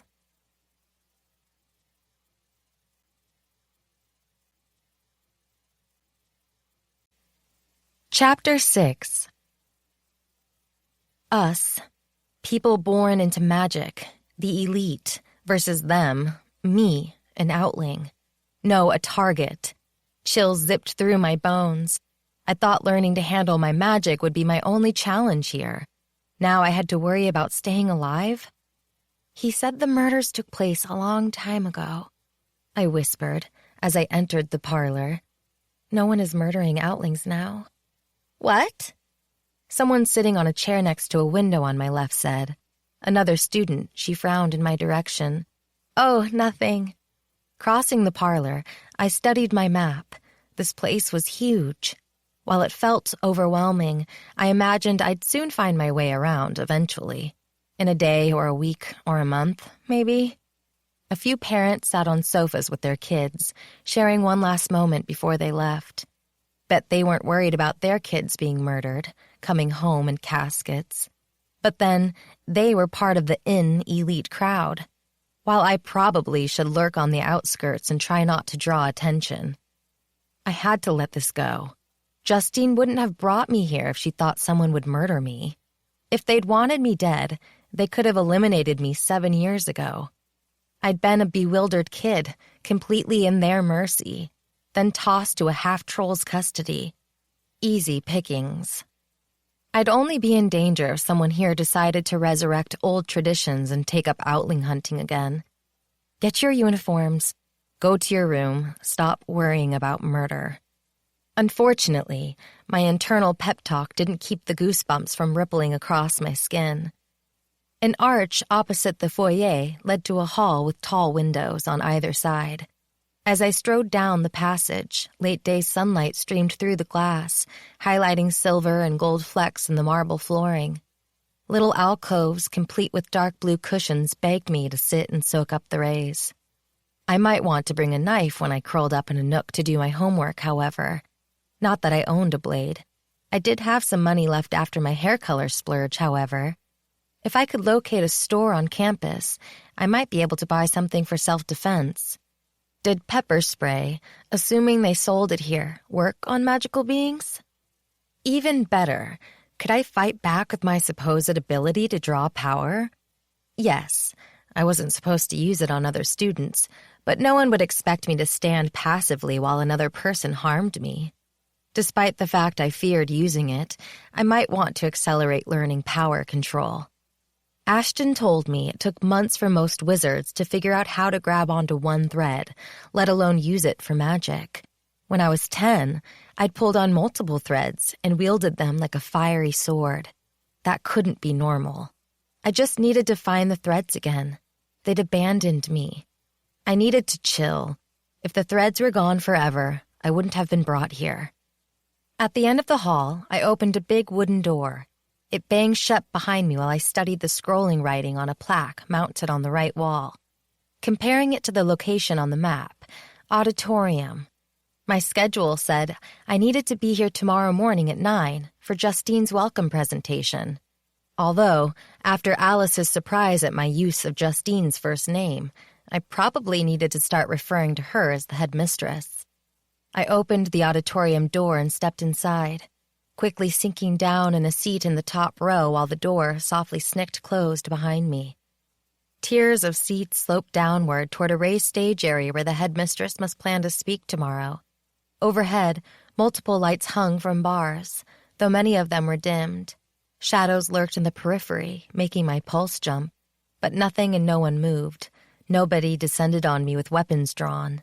Definitely needed to put thoughts of murder behind me, or I'd be a strung-out wreck before I finished new student orientation. Telling myself to relax, I slouched low in my seat and stretched my legs out beneath the chair ahead of mine. I let my tension flow from me like Mom used to do when she contorted herself into complex yoga poses. Closing my eyes, I tried to push away my uncertainty, the feeling that coming here could be the biggest mistake of my life. Yes, it was scary being dropped off at a new place, like it had been when Justine left me with Esther. It had taken me a long time to adjust back then. I needed to give myself time to make this adjustment too. I was one of about 100 new students. Blending in shouldn't be hard. It wasn't as if I had a big O for Outling branded on my forehead. In no time, I'd make friends. People would forget where I'd come from. Then I wouldn't feel so alone or quite so vulnerable. I'd find a way to fit. And I'd harness my magic, make it work for me instead of against me. But the fire. It had caught hold. The fireball I'd released leaping along the grass like a maniacal fiend. Its fiery fingers skipped past the other kids standing on the playground, seeking only Tristan. His arms had been burned when he lifted them to ward off the flames. Not injured badly, but enough he'd needed treatment. Had I caused it to happen? My mom seemed to think so. Maybe Justine and Cloven did too. They sure hadn't denied the possibility 7 years ago. Tristan had bullied me for months, until my urge to cower had flipped, and red filled my brain to the point I'd wanted to explode. That's why I grabbed the threads, then pushed them back out, wishing he'd shut up, go away, leave all of us alone. No, I'd wanted him to feel the hurt bursting inside me, the cowering child who'd reached her limits. Mom always said letting anger rule actions hurt everyone involved, not just the one person lashed out at. She drilled the concept into me from the time I was little. Had she said it because of what happened when I was in preschool? Guilt and horror filled me to the point I squirmed. What had I done? If only I could remember that far back. But my only solid memory, including anything vaguely resembling magic, happened that day at school with Tristan. He'd returned to school a few days later, his eyes shooting hatred at me. But he'd stayed away, left me alone. The bullying had stopped. Then Mom brought me here. Eyes opening, I'd started to rise, to leave the auditorium, when hushed voices from down below reached me. 3 people entered the auditorium, each from a different door on both sides of the stage. I recognized Cloven right away by his robes, but not the others. They settled close together in seats in the middle of the front row. Not sure why I did it, but I slid down until my eyes could barely peek over the chair in front of mine. I drew up my legs and wrapped my arms around them. "No one saw you coming here, did they?" The one on the far right said, the higher pitch suggesting a woman, an older woman, if I guessed right. "I was careful," Cloven said from the middle. "I took the long route coming here as well," the other said, a guy if the deep voice was anything to go by. He sat on the left. Wait, Professor Miller? It sounded like him. "No worries, I don't believe we were followed." "Good, no one can know we're connected in this." Connected in what? Their backs facing me made it impossible to identify the woman, though I was convinced the other man was Professor Miller. The lights were dimmer down there, cloaking them in shadows. They must have thought they were alone in the auditorium. If I was lucky, they wouldn't realize I was listening. Why did they need to keep their meeting secret? "There can't be another," Professor Miller said. It was horrifying. "To think someone would harm a student." Anguish came through in Cloven's words. "You're right." The woman shook her head. "The shell left abandoned in the deep grass, the frozen expression of terror on his face." A quiver sunk into her voice. "He arrived early yesterday, his parents dropping him off. We had to involve the council. They notified the parents." "Bad news all around," Cloven said. "The reputation of the academy means nothing compared to the life of a student." "That face, I'll have nightmares for years," Professor Miller said. Whoa, what was going on here? "But it's not just that," Cloven said. "There are ramifications as always. If he takes another, we'll be dealing with a widespread panic." "Which we need to avoid at all cost," she said. "What can we do?" Professor Miller said. "While he wasn't the only early arrival, and we'll carefully question everyone, hoping someone saw something we can use to solve this before it leaks out, the odds are slim anyone will be able to contribute useful information." An incoming student had been murdered. The woman shifted in her seat. "As long as we're harboring a 'don't name it out loud,'" Professor Miller said with true terror in his voice. His head pivoted to each side, and his back stiffened, as if he expected to see some kind of fiend swooping down to eat him. Creepy thought on my part.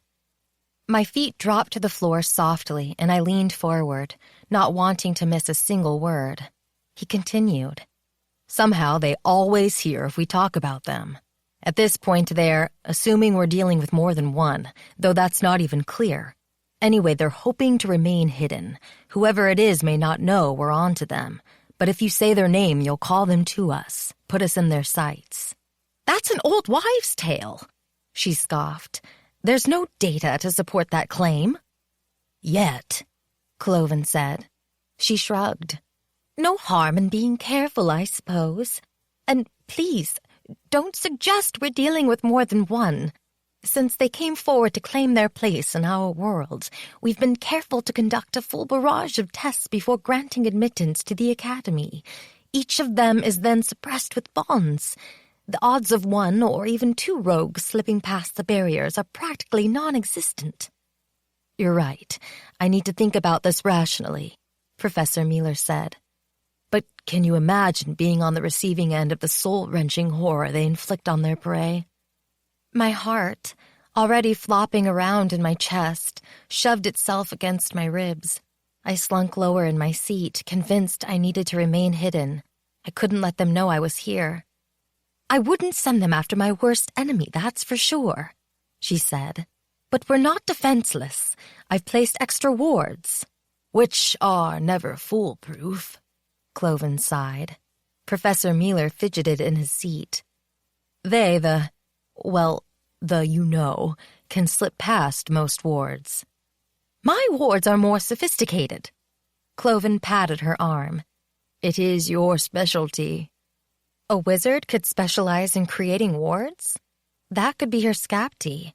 And by ward, I assumed they meant some sort of protection, like a charm against whatever they were afraid of. Were they talking about a human or a wizard or something else? After learning I'd lived for years with the half-troll and that the Fae existed, I wouldn't be surprised to meet up with the mermaid, which probably also existed. Hopefully not hanging out in the moat, because yucky water. "Wards are our best defense for now," she said. "With help from a few others, I've warded the entire school." "How far out did you place them?" Cloven asked. "From the road to the end of the back pastures and on each side, all the way to the edge of the forest." "Which... Yes, I understand why you couldn't go farther than the edge. We're not allowed to place wards there." "Why not?" Professor Miller turned to face Cloven and the woman. "You don't think a student will..." "No one dares go there. You know what happened back then." "Indeed. But while the students will be warned, you know how they are. Too damn curious." "I'll reinforce the rule tomorrow during my welcome presentation. Make it completely clear." Wait, this must be Justine, our headmistress, since she was giving the presentation. Why wasn't anyone supposed to go into the forest? Dark and beyond creepy, it still called to me on a deeper level. Otherwise, why would I keep feeling as if I needed to run into the woods to hide? "Perhaps we can hand out individual wards," she said. "If we can figure out how to do it without raising suspicion." Professor Miller released a low laugh. "We're talking teenagers here. Students trying to hone their magic. They'll be so busy trying to locate a thread, let alone deploy it. They won't suspect a thing." I would, especially now. But I came here under different circumstances than everyone else, and since arriving, I'd started putting my own internal non-magical wards in place. "Perhaps we can incorporate a ward into their stones," he said. "They carry them always, practically sleep with them." "How about in the setting?" "Ah, wonderful idea," Cloven said. "I'll speak with the jeweler. He can use something undetectable, simple." "Yet effective," she said. "That should take some of the stress off us while we continue to look into this," Cloven said. "If we're lucky, this will work," she said. "Everyone will be safe. The wards will do their thing and we'll move on to something easier." "Can't blame them for trying," Cloven said. "The concentrated power here must draw them in like flies to raw meat." Professor Miller shuddered. "Exactly," Justine said. "And in between then, let's bring in those we've recently admitted and question them thoroughly." A gasp slipped from Professor Miller. "Not with serum." "No need to go that far," she scoffed. "We can use seekers." Yes, Cloven said. "No harm in asking them where they were and what they've been up to since they arrived." "It's not as if they dare protest," the professor said. "They know we'd send them home and no longer admit any of their brethren to the school if they refuse." "Which we might need to do regardless," she said. "You're right." Professor Miller raked his hair. "One other thing before you both go. What about the Outling?" she asked. Which Outling? My breathing jarring to a halt, I bolted forward, gripping the seat ahead of mine tightly enough my hands blanched white. A big assumption on my part, but they could mean me. "Nothing we can do but watch her," Cloven said. "Try to keep her safe." "Do you think she's—" Cloven shook his head. "Hard to know at this point. The signs—" "You read them better than me. What do they say?" "Not enough," he growled out. "They've gone elusive, as if they're hiding something." "From you?" She reeled back, facing him, revealing her profile. It was Justine. I'd never forget her face. "You're the best. They wouldn't—" "They do as they please, like most powerful beings, as you well know. But I'll keep quizzing them. Perhaps if I'm subtle, I can tease out a few more clues." "Let me know if you discover something important. Anything. Who knows if one tiny detail could prove vital." "Will do." He stood, and his gaze slipped back and forth between Justine and Professor Miller. Until then, we'll do as we have all along. Watch, wait, and see if anything comes of it." What did they expect to come from it? From me? "Yes, I'll send a signal if I need to speak to either of you again," she said, rising. "I'll watch for it as well," the professor said. Without speaking further, or thankfully looking around the auditorium, they left the room through separate doors that clunked shut behind them. My mind brimmed over with details. I had no idea what to make of all this, but I cataloged everything in my mind to be pulled out and examined later. My research background was about to get a true workout. Standing, I crept to the auditorium door and carefully opened it. Prickles sped up my back, as if Justine, Cloven, and Professor Mueller had returned and shouted, "Stop!" Time to bail on this show. As the door to the right of the stage opened again and voices echoed in the auditorium, I rushed into the hallway. I ran into someone outside the door. A yip burst from my mouth.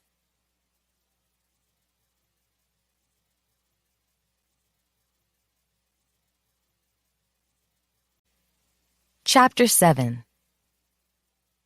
"Yikes, Floor," Donovan said, reeling backward. "Sorry about that. Seems we keep bumping into each other in one way or another." My pulse halved in 1 second. Donovan. Phew. I needed to stop being so jumpy. Although, talk of Outlings being murdered, plus the conversation I'd overheard, would make just about anyone leap from their skin if startled. The half-grin Donovan shot me made my toes curl in a fantastic way, but I tried to ignore it. I needed to remember he belonged to Alice. "Can't say I'm sorry I ran into you, though," he added. A glance around told me we were alone in the hall. As I left, someone had entered the auditorium from the doors adjacent to the stage. Had they seen me slipping out the door? Hold on, focus on the conversation. Had Donovan just said he was glad he'd run into me? I blinked up at him, wondering if asking him to give me an instant replay would be considered weird. Probably. His fingers brushed against my forearm, and he gasped, as if touching me burned him. His eyes. Whoa, had they just flashed another color? Golden. And for a second, they'd appeared slitted. I gulped. "What did you just do with your eyes?" He stepped backward with his palms lifted. "What do you mean?" Half turning away from me, his gaze flitted toward the archway at the end of the hall. "Hold still a sec." I strode around in front of him and studied his now blue eyes. Nothing unusual about those. Pretty eyes, with nice long lashes, and his chin. Lots of guys would kill for his jawline. Chiseled, I think everyone called it. "I got a zit on my nose or something?" His lips kept teasing upward. "You seem concerned about my face." "No." Stumbling backward, I waved my hands, like that would impress him. "It's, nothing. Sorry. Please, stop acting strange." "You're kinda early," he said dryly.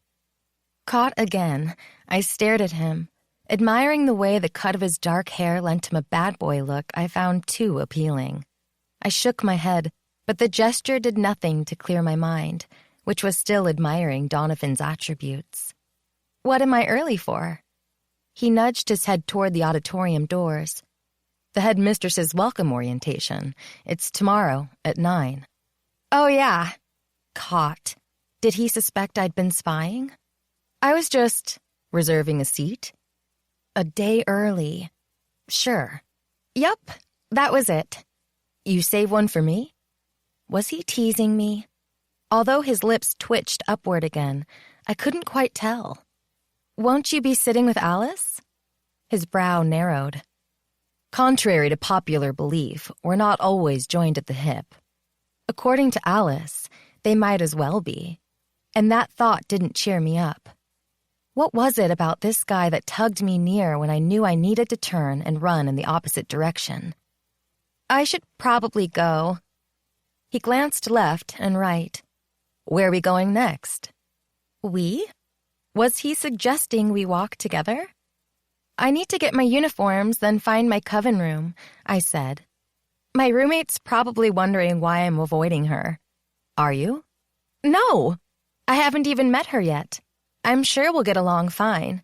I'm usually an okay person. Can't imagine she'll have problems with... Crap. I was gushing. Could I please stop behaving like I'd never talked with a cute guy before? When had I last talked with a cute guy? So long ago I couldn't remember. Actually, had I ever talked with a cute guy? Not one this cute. Esther had kept me on a tight leash. Who's your roommate? He asked. Patrice Elvin. Don't know her. That makes 2 of us. I'm going to the uniform shop too. Want to go together? A friendly offer. I couldn't read anything else into his words. Okay.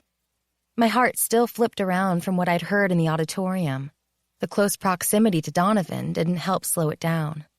Projecting calming thoughts across my mind, I turned and started walking, but he snagged the back of my shirt. Wait. I pivoted to face him again. What? He tipped his head toward the other end of the hall. It's in this direction. Oh, right. My face overheating, I stomped past him. If only my brain and tongue wasn't so scrambled whenever he was near. I knew that. The low chuckle he released tickled down my spine. Course you did. I huffed, but my smile leaked through my pretend frown. You said it. His grin just grew. Yeah, I didn't fool him for 1 second. So maybe I'm a little directionally challenged. Occasionally, sometimes, a lot lately. But I refused to mention that it only happened when he was around. Guess I better keep an eye on you then. Would hate to see you get lost. We walked down the hall. Alice and I, he said. Here it comes. They're engaged. They've been going out since they were 10. Their founding, original 6 families had arranged a marriage between them on the day they were born. Did wizards do things like that? We're complicated. He raked his hand through his hair, leaving it standing up in places. On me, that would look stupid. On him, upped his cute factor. Complicated sounds tough. We have been friends for a long time. We reached the end of the hall and walked through an archway, entering a corridor with classrooms on either side. Alice made that perfectly clear. Yeah, he sighed. I'm sure you saw your class assignment in your orientation packet. He nudged his chin toward a glass-paneled door. Still needed to check out my assignment. I'd been busy and hadn't gotten to it yet. All our classes will be held here. He gestured toward the rooms in general. You'll go to some classes outside, though, particularly for those that involve environmental power. Was I someone who used the environment for power? Hard to say. By now, I was praying I could draw in any kind of power. I'd hate to be kicked out of school and sent back to Esther. It was anyone's guess if my mom would take me in, though she might if they assured her I'd no longer burn others. Alice and I are nothing more than friends, however, he said. I quirked an eyebrow at him. Alice might think otherwise. No, Alice had made it clear she very much thought otherwise, but vague worked best in the situation. I say who I'm with, not her. His tone was firm, but not harsh. We continued to walk through the hall that curved slowly to the right. Are you... I couldn't look at him, though his answer was important. Are you with anyone else? Nope. That made my toes curl in a good way. Up here are the admin offices, he said, while my heart flopped around in my chest. Earth to floor, pay attention to the conversation. Oh yeah, admin offices. Exciting stuff right there, but... Is the headmistress's office here? I asked, glancing around but not seeing her name on any of the doors. Yes, all our teachers have offices here. Upstairs, he tilted his head back to look up, are 2 more floors. More classrooms over the others for second-year students, but the top floor is mostly for storage. You can access the roof from up there, however. Okay, I guessed if I ever wanted to check out the moonlight, I'd remember to come this way. Solid wooden doors on either side of us remained shut. Were teachers sitting at desks behind the panels getting coursework ready? About the classes, I said. Are they mostly magical stuff, or will we also take the standards like math, English, science? Topics Esther had drilled into me for years. You still haven't looked at your course schedule, have you? Full-on tease came through in his voice. It made my toes curl even further. If he kept it up, I'd stumble and fall. I'll get to it soon. Once I got my mind past my fear of being murdered, I'd pull it out of the folder.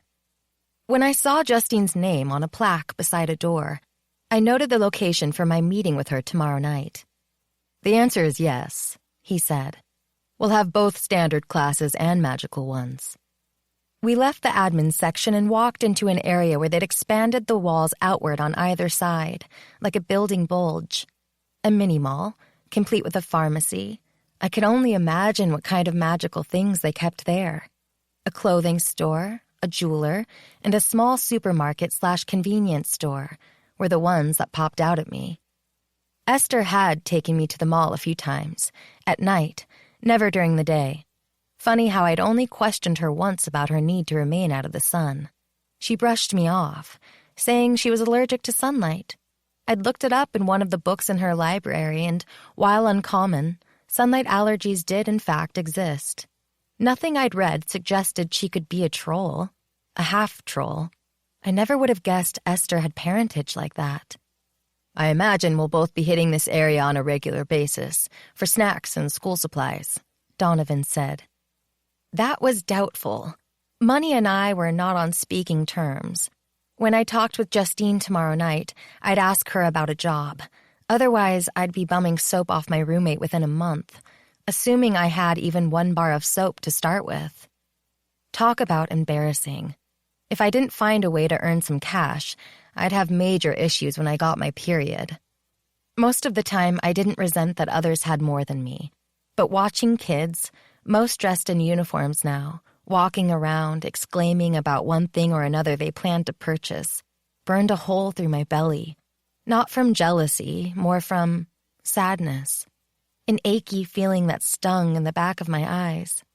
Abandoned by my mom, I had nothing. And that was okay. I'd make my own way in the world. I just hated standing out among my wealthier peers. This way, Donovan said, leading me past the last store, continuing his impromptu tour. You going to tell me why you're limping? I asked. I'd picked up on it immediately, but wasn't sure I should mention it. Maybe I brought it up now because it was something that made him stand out as different from everyone else, like me. Oh, yeah, he said, staring straight ahead. You're pretty observant. His limp was subtle, but I watched him, couldn't help it. Don't say anything about my limp to anyone. Please, he said softly. A secret? If I noticed it, wouldn't everyone else? Maybe, and maybe not. It was subtle. You trying to hide it? I asked. No. Maybe. Yes. Nothing like a direct answer. Why? I just twisted my ankle. Happens to all of us at one time or another. No one will think a thing of it. I assume there's a clinic here somewhere. You can get it checked out. Make sure you're okay. If wizards could use power to enhance Skapties like Alice's diplomacy or to influence the weather, plus create wards to protect us from something, surely there were others trained to draw in power to heal. There's a clinic on campus, in the center courtyard near Windcoven dorm, but I'd rather not go there.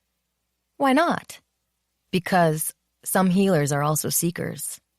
A term I'd heard in the auditorium that sounded like Crystal Wing Academy's version of the magical CIA. Why is it bad if a seeker knows you hurt your ankle? I asked, stopping in the hall to face him. He kept walking. When they ask how I did it, I'd have to lie. Seeing right through me, they'd seek the truth until I had no choice but to confess. I frowned and hurried after him, cricking my neck in an unsuccessful attempt to read his expression. Why would you need to lie? This sounded too complicated to me. I can't let anyone know how I hurt myself. Before I could quiz him further, we arrived at the uniform store. He held open the door and waved for me to enter before him.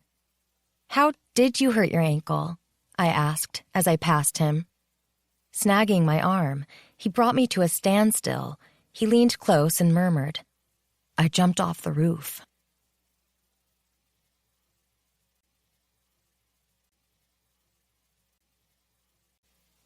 Chapter 8. I stumbled backward, my arm slipping from his grasp. Before I could respond to his revelation, a woman wearing a tag identifying her as Selena bustled over and stopped in front of me. Another woman approached Donovan and led him farther into the room. "Ah," Selena said, pulling my attention back to her. "I assume you're a first-year student. Come to get your uniforms?" "I'm Flor Caldwell and—" Without waiting for me to finish, she tugged me over to a desk spanning the back wall. "Right this way," she said brightly. "Love your hair, by the way." She tossed a grin over her shoulder. Her compliment perked me up. I hadn't been sure how the color would be received here, but so far I'd only heard positive comments. "Thanks." "I've thought of going purple more than once myself, but haven't dared." Encircling the desk, she faced me, leaning forward to brace her arms on the wooden surface. "Why not go purple?" "Wouldn't want to attract imps. They love colorful things." Reaching out, she fingered a strand of my hair. "Soft. Really looks awesome on you with your skin tone. You're brave, though. I wouldn't chance waking up one morning bald." "Wait. They steal hair?" "Just colorful hair." Now I wouldn't be able to close my eyes when I lay in bed at night. I gulped in dismay. "No worries, though." Selena tapped my arm. "You're probably safe. I don't believe blue is one of their favorite colors. They are into purple, though." "I guess that's good." "Just don't go out in direct sunlight." A frown bloomed on her face. "Or is it the shade you need to avoid?" "I always forget vital details like that." She fed me a sheepish grin. "Probably why I gave up a teaching job to work at the uniform shop. Details are my downfall." I'd have to add imp investigation to my research list. There must be 1,000 books about magical creatures on campus. My map showed a library next around the circle. And here I thought I'd put my research background behind me. "Size?" Selena asked me. I told her, and she swept through a door behind the counter. Rather than clutch my hands over my head to keep imps away from my hair, I stared at Donovan while trying to look like I wasn't staring. I must have misunderstood him. He hadn't told me he'd purposefully jumped off the roof. It was a big joke. He'd climbed up on the roof, on a dare, I bet, then slipped and fell. Good thing he'd only hurt his ankle. The dorms were 4 stories high. A drop like that would kill anyone. Were wizards more impervious to injury than outlings like me? Oh, wait. Jumped. This wasn't anything more serious, was it? Like an attempt to harm himself? "No," he said as the woman helping him slipped through the door and into the back of the shop. Coming over to stand beside me, he said in a low voice, "I didn't try to kill myself, and no, I can't read your mind, just your face. But I can't explain to you or the healers what really happened." "Why not?" I didn't understand. "You could have been seriously hurt," I said, my voice rising in pitch. "Here you go." Selena returned to the front room with a stack of clothing inside a clear plastic bag. She dropped the bag on the counter. 4 sets of uniforms labeled with your name. Throw them on the floor when you take them off, and they'll be returned to you within a day, clean and pressed." Throw them on the floor? How did they get from there to the laundry? Overloaded just trying to absorb the idea of imps, the fae, and trolls living among us was enough for one day. "Okay, thanks," I said. I'd figure the laundry situation out later. "You ready?" Donovan asked, and I nodded. We left the shop and continued around the circle. Next up was the library. I stood in the hall, staring through the glass with a hunger to know everything rising inside me. In the center of the library, kids sat at tables with thick books open in front of them, and behind them rose tiers, each level filled with long rows of books. More books than I could read in a lifetime. Would some tell me about magic? "We can go in if you want," Donovan said. The humor leaking into his voice told me he'd caught me salivating like a kid in front of a candy store. "I want to, so much, but I need to get to my room." My thrift store finds awaited unpacking, and I wanted to change into a uniform, try to blend in better. He nudged his head toward a set of glass doors opposite the library entrance that led to the inner courtyard. "We can get there from here. FYI, there's also a skywalk you can use from the 3rd floor." We went outside. Huge, dull red stone buildings rose, 4 floors into the sky in the center of the main building circle, surrounded by plants and statues and trees. Walkways streamed among the vegetation. "This sounds like a funny question," I said. "But where do we eat?" "There's a cafeteria beyond the library." "Is food included in the, tuition?" That someone must have paid. Please don't tell me I'd find a bill in my room.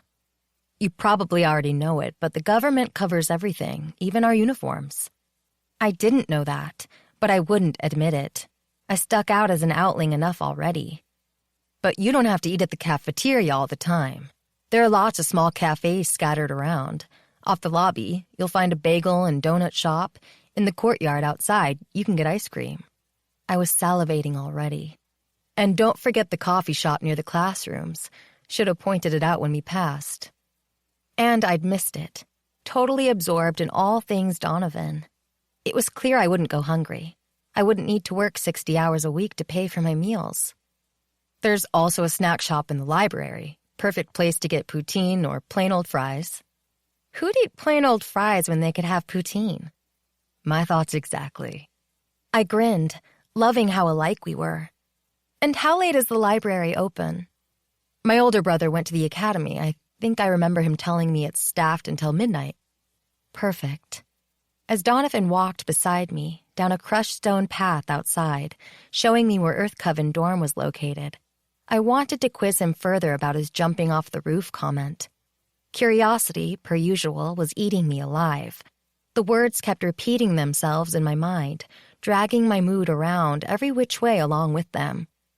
"Tell me something," I finally said. He lifted one eyebrow.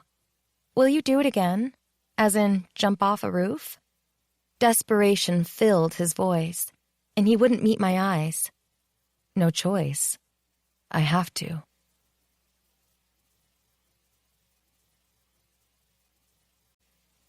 Chapter 9.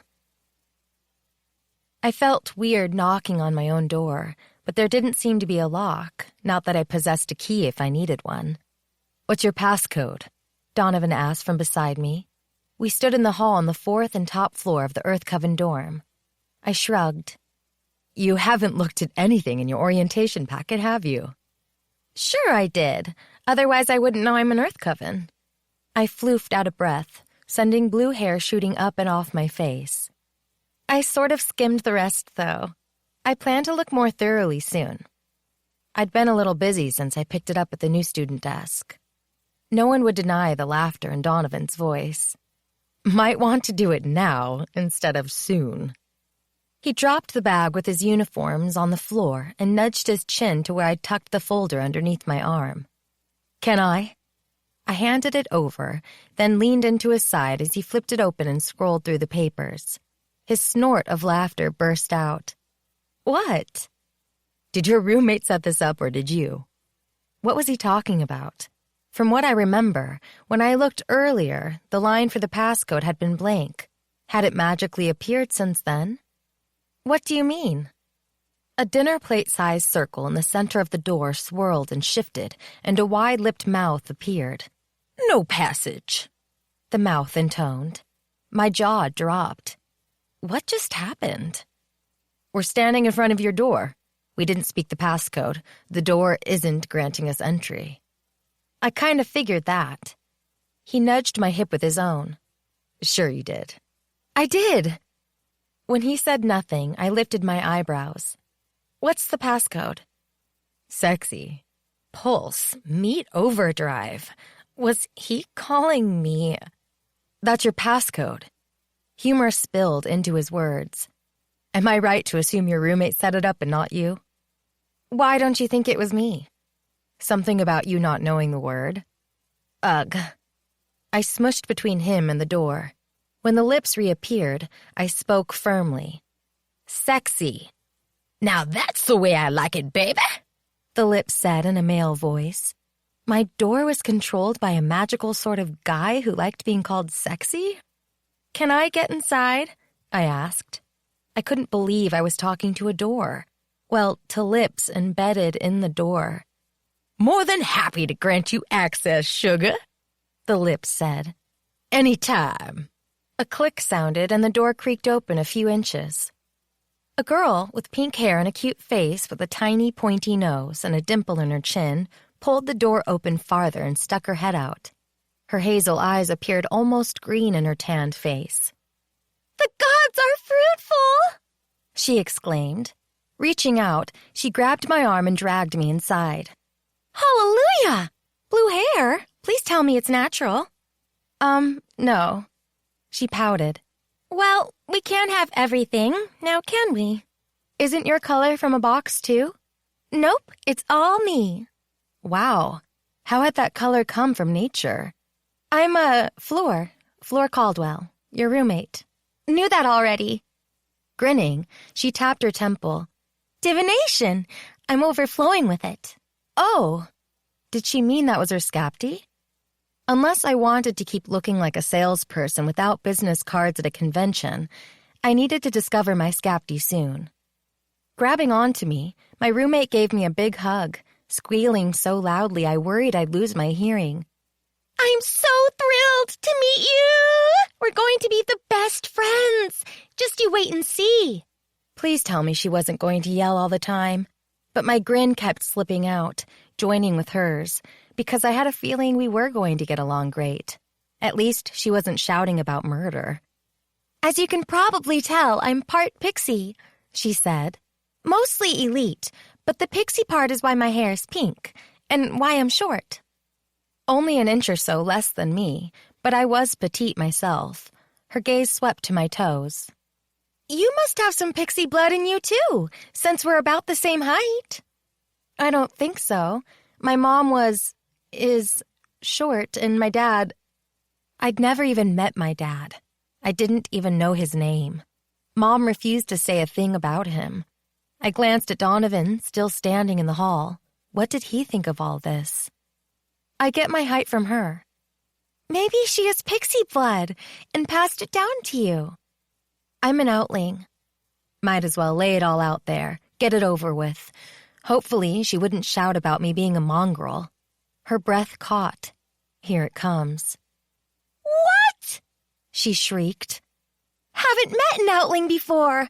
This is going to be so frickin' absolutely awesome! She tucked her arm through mine. You need to tell me what it's like growing up without magic. How you knew you might be able to draw power. My being able to draw power was still debatable. She must have caught Donovan leaning against the doorframe, watching our interaction with a light smile on his face. Oh, she said, sashaying closer to him. Hi. Grabbing his arm, she hauled him inside and the door banged shut behind him. You must be Fleur's boyfriend. I'm Patrice, by the way. Her hand jutted toward him. Since you're Fleur's boyfriend, you can call me Patty. She strolled around behind him and mouthed to me, "Whoa, girl," while shaking her hand as if she'd burned it. He's not my boyfriend, I said. Donovan winked at me while speaking to my roommate. I'm happy to call you Patty. If he's not yours, Patty said, does that mean he's available? No, Donovan and I both shouted at the same time. I burst into laughter, and they joined in. You don't think I'm available? Donovan asked me, moving in so close I could feel the warmth coming off his body. You think I'm taken? I shrugged, but an unexpected and unfamiliar heat filled me. Where was this conversation going? Patty emitted an ear-piercing squeal, bringing my brain back to the ground. a necessary thing because it had been floating. Am I witnessing a major life event for you two? What do you think? Donovan asked me. I shrugged again, but couldn't keep the grin off my face. I knew it, Patty said. See? She tapped her temple. Divination. I know things before anyone else. We're not boyfriend and girlfriend, I pointed out. You're close. Patty came over and looped her arms through Donovan's and mine, linking the three of us together. But I won't push new love. It needs to ripen at its own pace. I rolled my eyes, feeling like I should be offended by all this, but my lips kept curling up, matching Donovan's. Donovan disengaged himself from Patty. I've got to go. I left my uniforms in the hall and I want to change. I'm right down the hall, by the way, in 420. Patty urged him toward the door and I followed. Come back and get us in 20 minutes or so. We'll go to dinner together.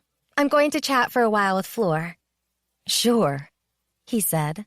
The door opened of its own without a passcode, and he walked out into the hall. My roommate is Bryce Jewell. I'll bring him along with me if that's okay. Great, Patty said. Looking forward to meeting him. After shutting the door, she collapsed on the wooden frame. Wow, hot guy alert. You're so freaking lucky.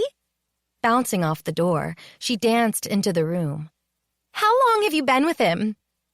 Actually, I just met him today. You work fast. I like it.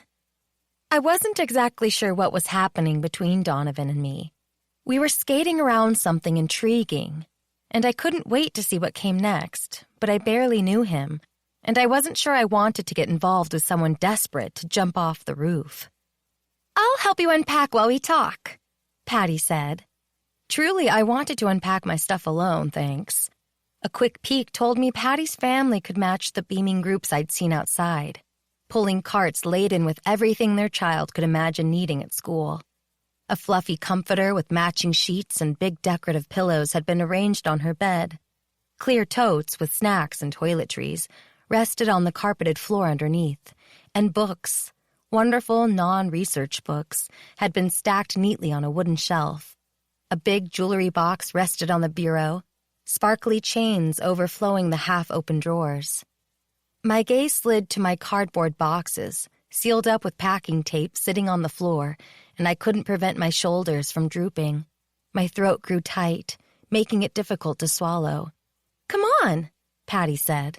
We can get this done fast if we do it together, and talk while we do it. I dragged my feet over to the boxes. 4. More than I'd thought. Did I really own that many possessions? So tell me, Patty said. What was it like growing up in Outling?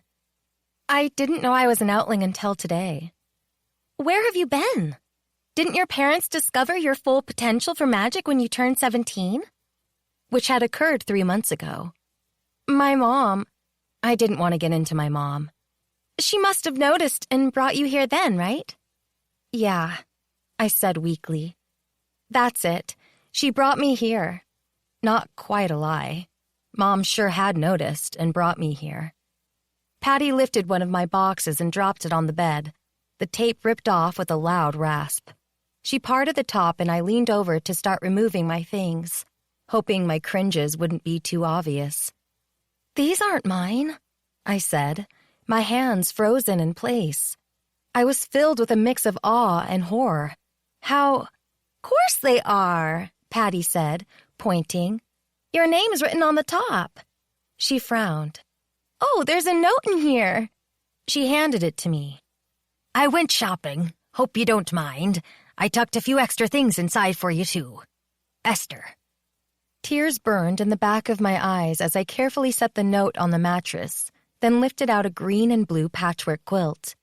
Many evenings while we sat together in her tiny living room, me with a research book open on my lap, Esther had worked on this quilt. I'd assume she was making it for herself. You look sad, Patty said. I smiled through my tears.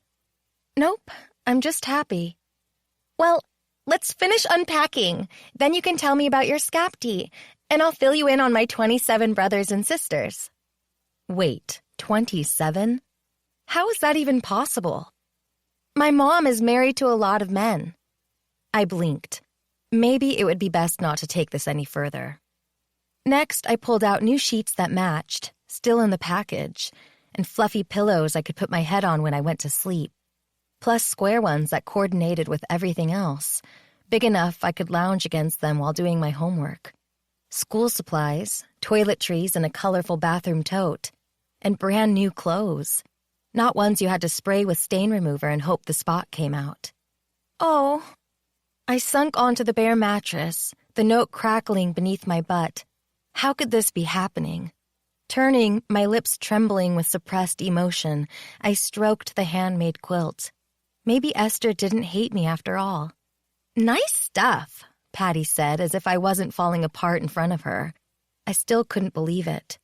All these years, Esther had acted as if I was a pain in the rear, a burden, a thing to be ignored as much as possible. Why don't you put your clothes away in your bureau? She waved to the tall wooden wardrobe that looked like a gateway to Narnia. I'll make your bed. Okay. I lifted the box of clothing and started toward the bureau, but turned back. Except the quilt. Will you leave that for me to spread out? Sure. She dropped the other boxes onto the floor and something jangled inside. Leaning over, she pulled out a few gleaming things. Oh, cool, a concealer. Makeup? After dropping the box of clothing on the floor in front of the bureau, I returned to Patty and took the necklace from her. Not makeup, but a chain holding a silver pendant with a pale blue stone set in the center. What's a concealer? Mischief slipped into her words. Put it on and then spin the center stone one click. Watch in the mirror while you do it. Okay. My fingers twinging with trepidation, I dropped the chain over my head and went to the mirror. One turn of the sun's face and my hair turned bright purple. Whoa! Better watch out for imps. Ah! Patty nodded wisely. Good point. But no worries. A number of my cousins are imps. I'll talk to them. Warn them away. She laughed. Your hair is safe for now, even if you decide to go purple. I wasn't even going to ask her how many cousins she had. Another click and my hair flashed bright pink. Patty joined me, staring into the glass. Hey, we're twinsies! How is this even possible? Your family sent you a bespelled pendant. I'd say someone wanted to make it easier for you to keep your hair blue. No more boxes of color or roots showing through. Esther. To think she'd only shaken her head and twisted her lips with displeasure when I proudly showed her what I'd done to my hair. I turned the stone until my color returned to the original blue. Your family also sent you this. Patty handed me a velvet pouch. When I untied the white threads holding it closed and upended it, a golden disc the size of the bottom of a drinking glass slipped out.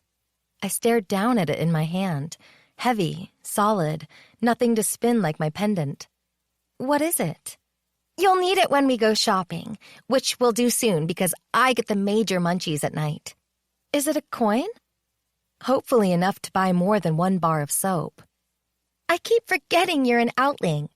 Her arm slipped across my shoulders. But we're besties now, and I'm going to show you the ropes. Share everything I know about the world of magic.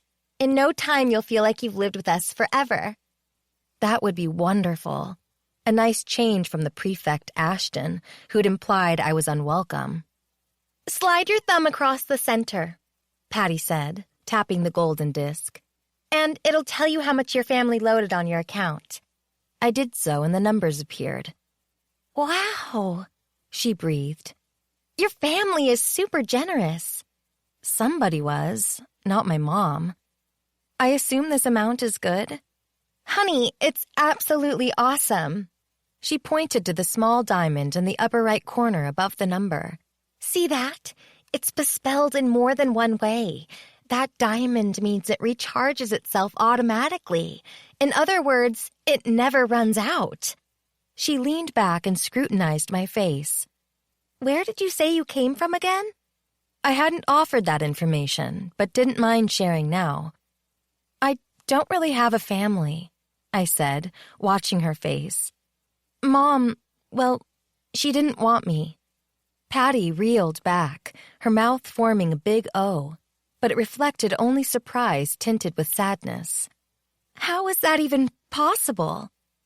Sometimes parents... The hell with it. No use lying. My mom brought me here when I was 10, ditched me. Oh, honey. Patty's arm slid around my waist, and she hugged me. I'm sorry. It's okay. And for now, it was. Someone else did all this for me. My heart expanded, thumping against my ribs.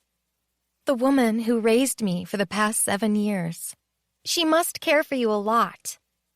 I chuckled, doubting we could go that far. But maybe. She might not be family, but maybe I could count Esther as a friend. Clutching the coin to my chest with both hands, I closed my hands and grinned. Things were looking up for me. Soon I'd discover everything I'd been sent here to learn. I'd have a new home. One that might not be completely welcoming, but one I could settle into, find my place. Oh, I forgot to tell you, Patty said as she leaped onto her bed, her head tilted toward a door on the right wall. We share a bathroom with 2 other girls. Their room is on the other side. We'll have to work out a shower schedule and lay down some ground rules about picking up after ourselves. Have you met them yet? Yeah, Patty frowned. Her fingers filtered through her hair, making the short strands stand on end. They're okay. One's nicer than the other, though. Before I could quiz her further, the door to the bathroom opened. To my shock, Alice poked her head into our room and scowled at me.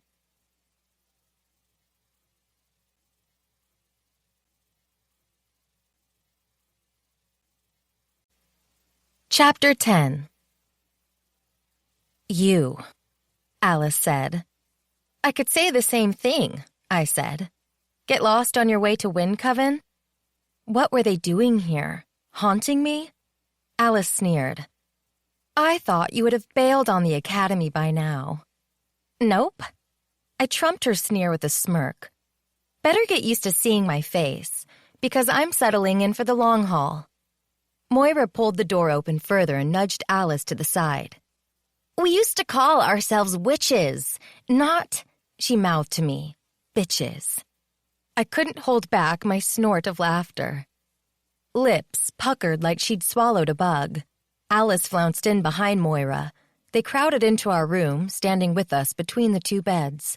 Behind us, a big window showed a view of the circular building, and beyond that, a field and the forest. I can't believe they put us together with you, Alice said.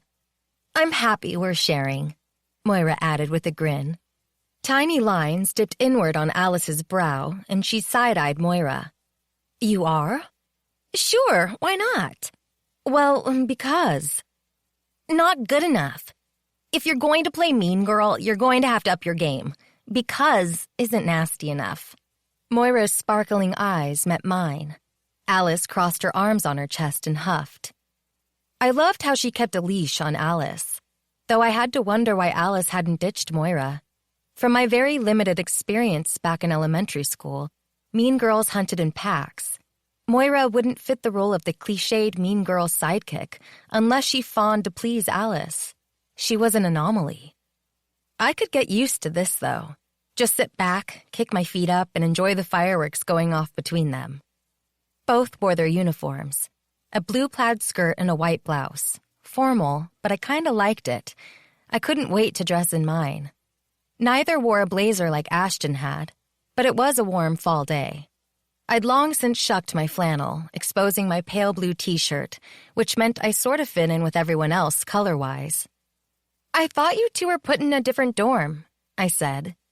Something about the magic mirror saying you weren't the fairest in the land?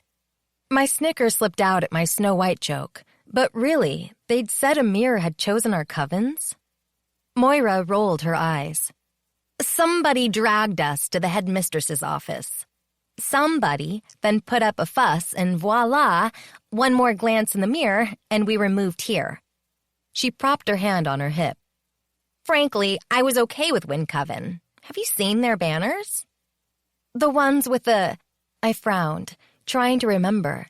Is it a mouse or a dog or both? Cat and Mouse are Windcoven's mascots, Moira said. The ones hanging in their lobby are beyond cool.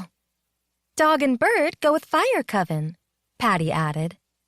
And for earth coven, that leaves deer and... My voice trailed off. Their faces closed off like someone had flicked a switch. Something I said? I asked, glancing between the three of them. Earth coven has a deer, Alice said shortly. Nothing else. I thought 2 companions were incorporated into each of the covens. 6 original families, 6 companions. Moira patted my arm in a friendly manner. Floor, we don't talk about the 6th family, and we especially don't talk about their companion. What was the big mystery? Why not? Because. Her sigh lifted her white top. It's forbidden. Oh. Evidently, hints about whatever happened weren't forbidden, just spilling the full details. Someone said we'll learn more about this during history classes. We will, Patty said. Some of it anyway. Even I don't know many details, only that we're not supposed to talk about it. I wouldn't be able to let this go. Turning back to my bureau, I put away my clothes, admiring each new item as I carefully laid it inside a drawer. I was unable to stop myself from stroking everything. My life would be complete once I'd had a chance to try them all on. Later, when there was less chance Alice would laugh. Then I helped Patty finish my bed, grinning when I spread the quilt out and tossed the pillows on top. Everything was made in our blue and green school colors. We were about to go to dinner, Moira said. Come with us, if you want. Alice widened her eyes at Moira. Actually, her sly gaze cut to me. We were about to go to dinner with Donovan. You sure? Patty said. Do you mean Floor's Donovan? He's not mine, I said out of the corner of my mouth, my fingers freezing on the package of uniforms. It was past time to put one on. Patty grinned and tapped her temple. You? Donovan? Alice sputtered. I'm going to get changed, I said, as I swept past Alice. Inside the bathroom, I shut the door in her face. Really, had she intended to follow me inside to grill me about Donovan while I got dressed? Returning to the room, I stood for a moment wondering what to do with my clothing. No hamper. Toss them on the floor, Patty said. But how will they get clean? Esther had made me keep my room in military precision. Bedding so smooth and tight, you could drop a coin on it and it would bounce.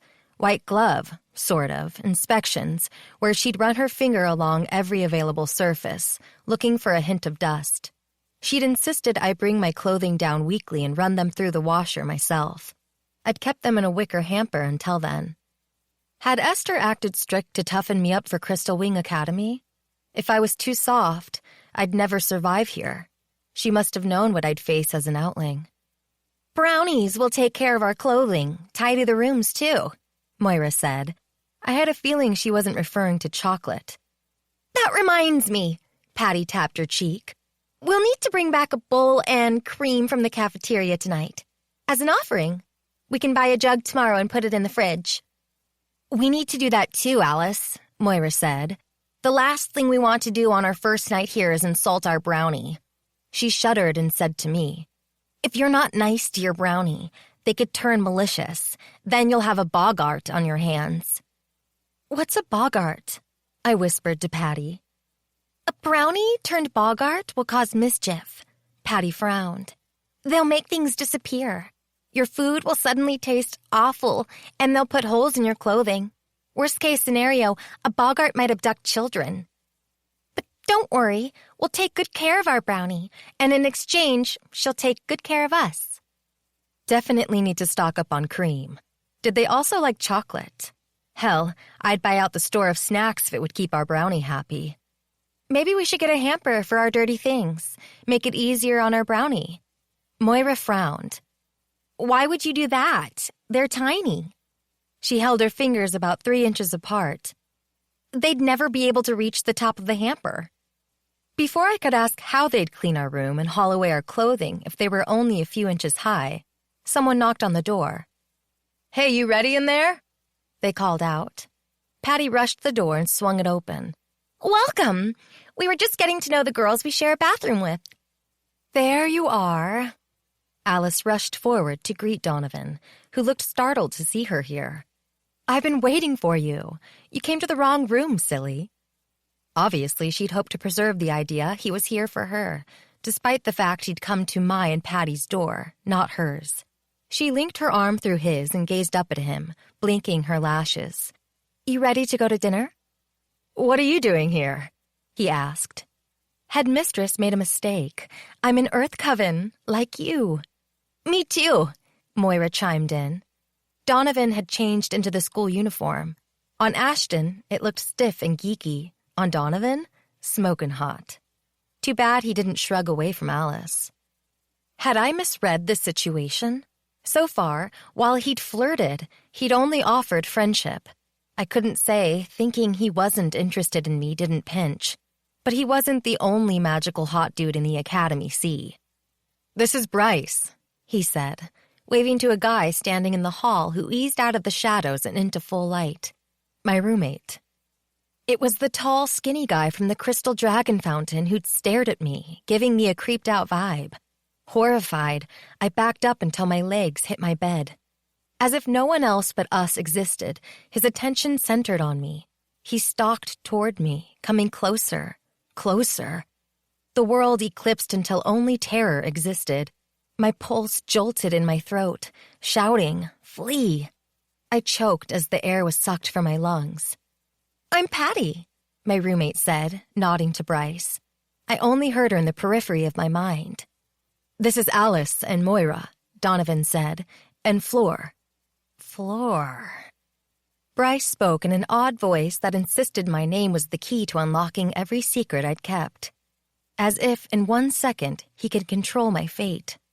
In a flash, I felt open to him, vulnerable. His gaze captured mine and wouldn't let go. Please, no, not again. My hands twitched against my thighs. My knees buckled. Patty elbowed Bryce in the side. Dude, no! When she spoke, it was muffled, like she'd stuffed her face into a pillow. I floundered in deep water, my legs entangling in swamp vegetation. I couldn't move. The vines clutched me tighter and dragged me down, down. Bryce, Donovan said, sharper than Patty. His voice pierced the stillness in my heart. He thrust his body between us and latched onto my arms. Floor! Floor! My head popped above water and I gulped in fresh, clean air. Without Bryce holding my gaze, my mind instantly cleared. Shrugging away from Donovan, I collapsed on the side of my bed and dropped my face into my palms. Sweat coated my skin in a sickly sheen. My hands wouldn't stop trembling. Wrenching my head up, I glared at Bryce. What the hell? His shoulders curled forward, and his chin dropped onto his chest. Sorry, it won't happen again. Better not, Donovan growled out. What won't happen again? What had he done? Alice slunk toward the bathroom, tugging on Moira as she passed. Her gaze flicked between me and Bryce. We'll get our things and meet you guys in the hall? The bathroom door clicked shut behind them. Not cool, Bryce, Patty said. There are rules about that, as you very well know. Her voice softened as she dropped down beside me and clasped my hand. You okay, Floor? Can I get you something? A drink of water, a protein bar? My belly rumbled. When had I last eaten? Lifetimes ago at Esther's. I couldn't remember sitting down to breakfast or helping with the dishes. Why was that? Where had the memory gone? Had Bryce and his blood-sucking gaze stolen it from my mind? What are you? Rising, I advanced toward Bryce on shaky limbs but stopped in front of him, my fists clenched, ready to smack him hard. He hunched against the door and his palms lifted. I'm a slake, he said so softly I could be the only one who heard. And I'm really, really sorry. Not sure what happened. I won't do it again. But he'd done this before on a lesser scale, by the fountain. Distance might be the only reason I'd been able to unlock my gaze. If he'd been standing beside me, would I now be slumped against the exterior castle wall? What did you do to me? Bryce escaped his persuasion, Donovan said. his heavy gaze pinning Bryce in place. Am I right? Bryce gulped and nodded. Persuasion, huh? Exactly what had he been trying to persuade me to do? My stomach harder than a rock, I glared. I was cleared, Bryce blubbered out. I can control this. I disagree. His cheeks darkened. I'm warded. Nothing could have happened. Except something had. What exactly? You okay, Fleur? Donovan asked again. His hand dropped onto my shoulder, and he turned to me to face him. Yes, maybe. Please don't tell anyone, Bryce said from behind Donovan, desperation filling his voice. They'll kick me out of school. I need to be here. How else will I learn to control power? I shrugged because, really, like I cared. It's up to Fleur. Donovan's gaze centered on my face. What do you think? Do we report him or do we let this go? As I peered over my shoulder, Bryce's pleading brown eyes hovered at my chin level. They did not lock on mine, and they didn't suck me down into a dark abyss I'd never escape from. Okay, I huffed out. I'd let it go for now, but I'd watch him closely. One slip and I'd shout it out from the rooftop, as soon as I figured out exactly what he'd done.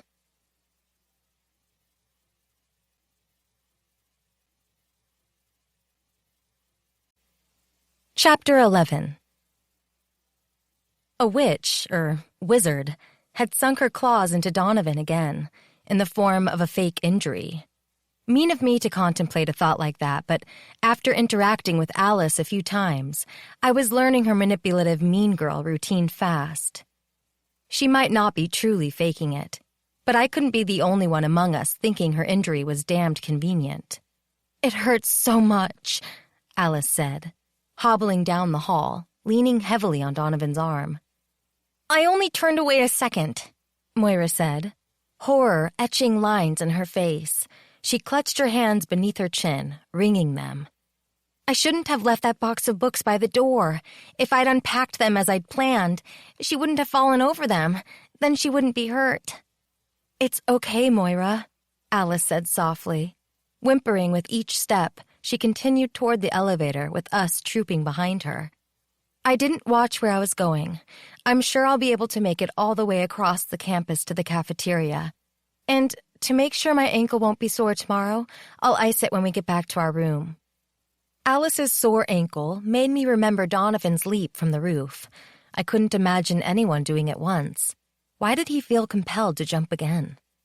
Gazing up at Donovan, Alice leaned into his side, doing that eyelash thing that seemed to make all the guys around her go limp. Even Bryce, Mr. Persuasion himself, wasn't immune to her charms. He hovered on her other side, his hands fretting. I hate to ask this, Donovan.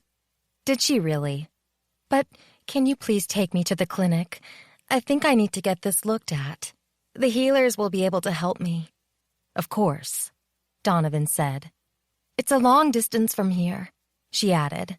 I'm not sure I'll make it on my own. Donovan leaned back, staring down at her. You think I should carry you? He sounded more stunned than excited about the prospect. Oh, thank you, she gushed. That would be wonderful. You're such a sweet guy to offer. I rolled my eyes, though the gesture lost some of its oomph when no one but Patty noticed. Patty matched my eye roll with one of her own. Pausing by the elevators, Donovan sighed. He turned to us. You guys go on ahead. I'll take Alice to the clinic and we'll join you later. If they can't see her quickly, we'll pick something up at a cafe after. You're the best, Donovan, Alice said, and to us, I'm truly sorry. I know I'm ruining the first dinner at the academy for everyone else. My lips thinned, but I bit them before I said something I shouldn't. But really, this was overkill. You're hurt, Moira said. No reason to apologize. She spontaneously hugged Alice. I'll take care of that box as soon as I can. It's okay. Alice hugged Moira back. Easing away from her roommate, she winced. Maybe she wasn't faking it after all. Please don't feel bad. I was a klutz, not watching where I was going. Don't worry about me. Moira sniffed. I hate that I've hurt you. The elevator doors opened, and Donovan scooped Alice off her feet. She cradled her face against his chest and linked her arms around his neck. While her expression remained pained, the look in her eyes when they turned my way, well, I didn't like the irritated feeling sweeping through me. I had no right to feel put out about this. Donovan was helping her. He'd be a jerk if he didn't. From his thinned lips, Donovan also didn't look thrilled with the prospect of lugging Alice across campus. We rode the elevator to the lobby together. When we exited the back door of the dorm, late-day sunlight poked my eyes, a last-ditch effort before the sun dipped behind the main building. Donovan and Alice went right while we took a left. Our feet crunched on the stone path that slowly meandered around flower beds, clusters of spiky trees, 2 gazebos, 4 gargoyles that might be real because I swore their eyes followed us as we passed, plus more park benches than I cared to count. Shadows made the path extra spooky. "We need to talk," Patty said firmly, snatching at Bryce's arm and dragging him farther ahead of us. The path was only wide enough for 2. Moira and I walked together, falling back behind Patty and Bryce. "You!" Patty shouted. "You need to know right now!" They pulled ahead, and I couldn't hear anything else. Not sure I wanted to either. Being on the receiving end of a pixie's anger wasn't my idea of a fun time. Her pink hair stood up as if she'd stuck her finger in a light socket.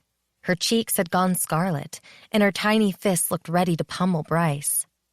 He wisely put some distance between them, walking along the edge of the path, partly in the grass. I expected him to bolt, but he remained with her, listening without giving any obvious reply.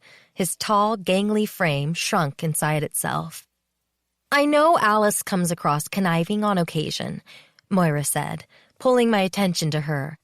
Patty needed to talk to Bryce. Moira must need to talk to me about something, too. Hopefully it didn't involve yelling. "Alice? Conniving?" I tried to sound shocked, but I'd never been a great actress. My face gave me away, as Donovan had kindly pointed out. Moira smiled at my pretend amazement. "She's a super sweet person. Nice. You should see her with her younger half-brother and sister." "I'm sure she's great with her family. And with Moira. Not with Outlings. But no one was perfect, and family wasn't competition. Not most of the time. I'm always telling her she needs to lay off the mean girl act, but it's the only face she shows to the world." "Maybe it's not an act?" I knew I sounded snippy. Irritation rushed through me when it shouldn't. Donovan was only a friend. Keep telling yourself, Fleur, and you might start to believe it. Underneath her sharp exterior, Alice is pure mush. For that to be true, her mush must be hidden deeper than the center of the earth.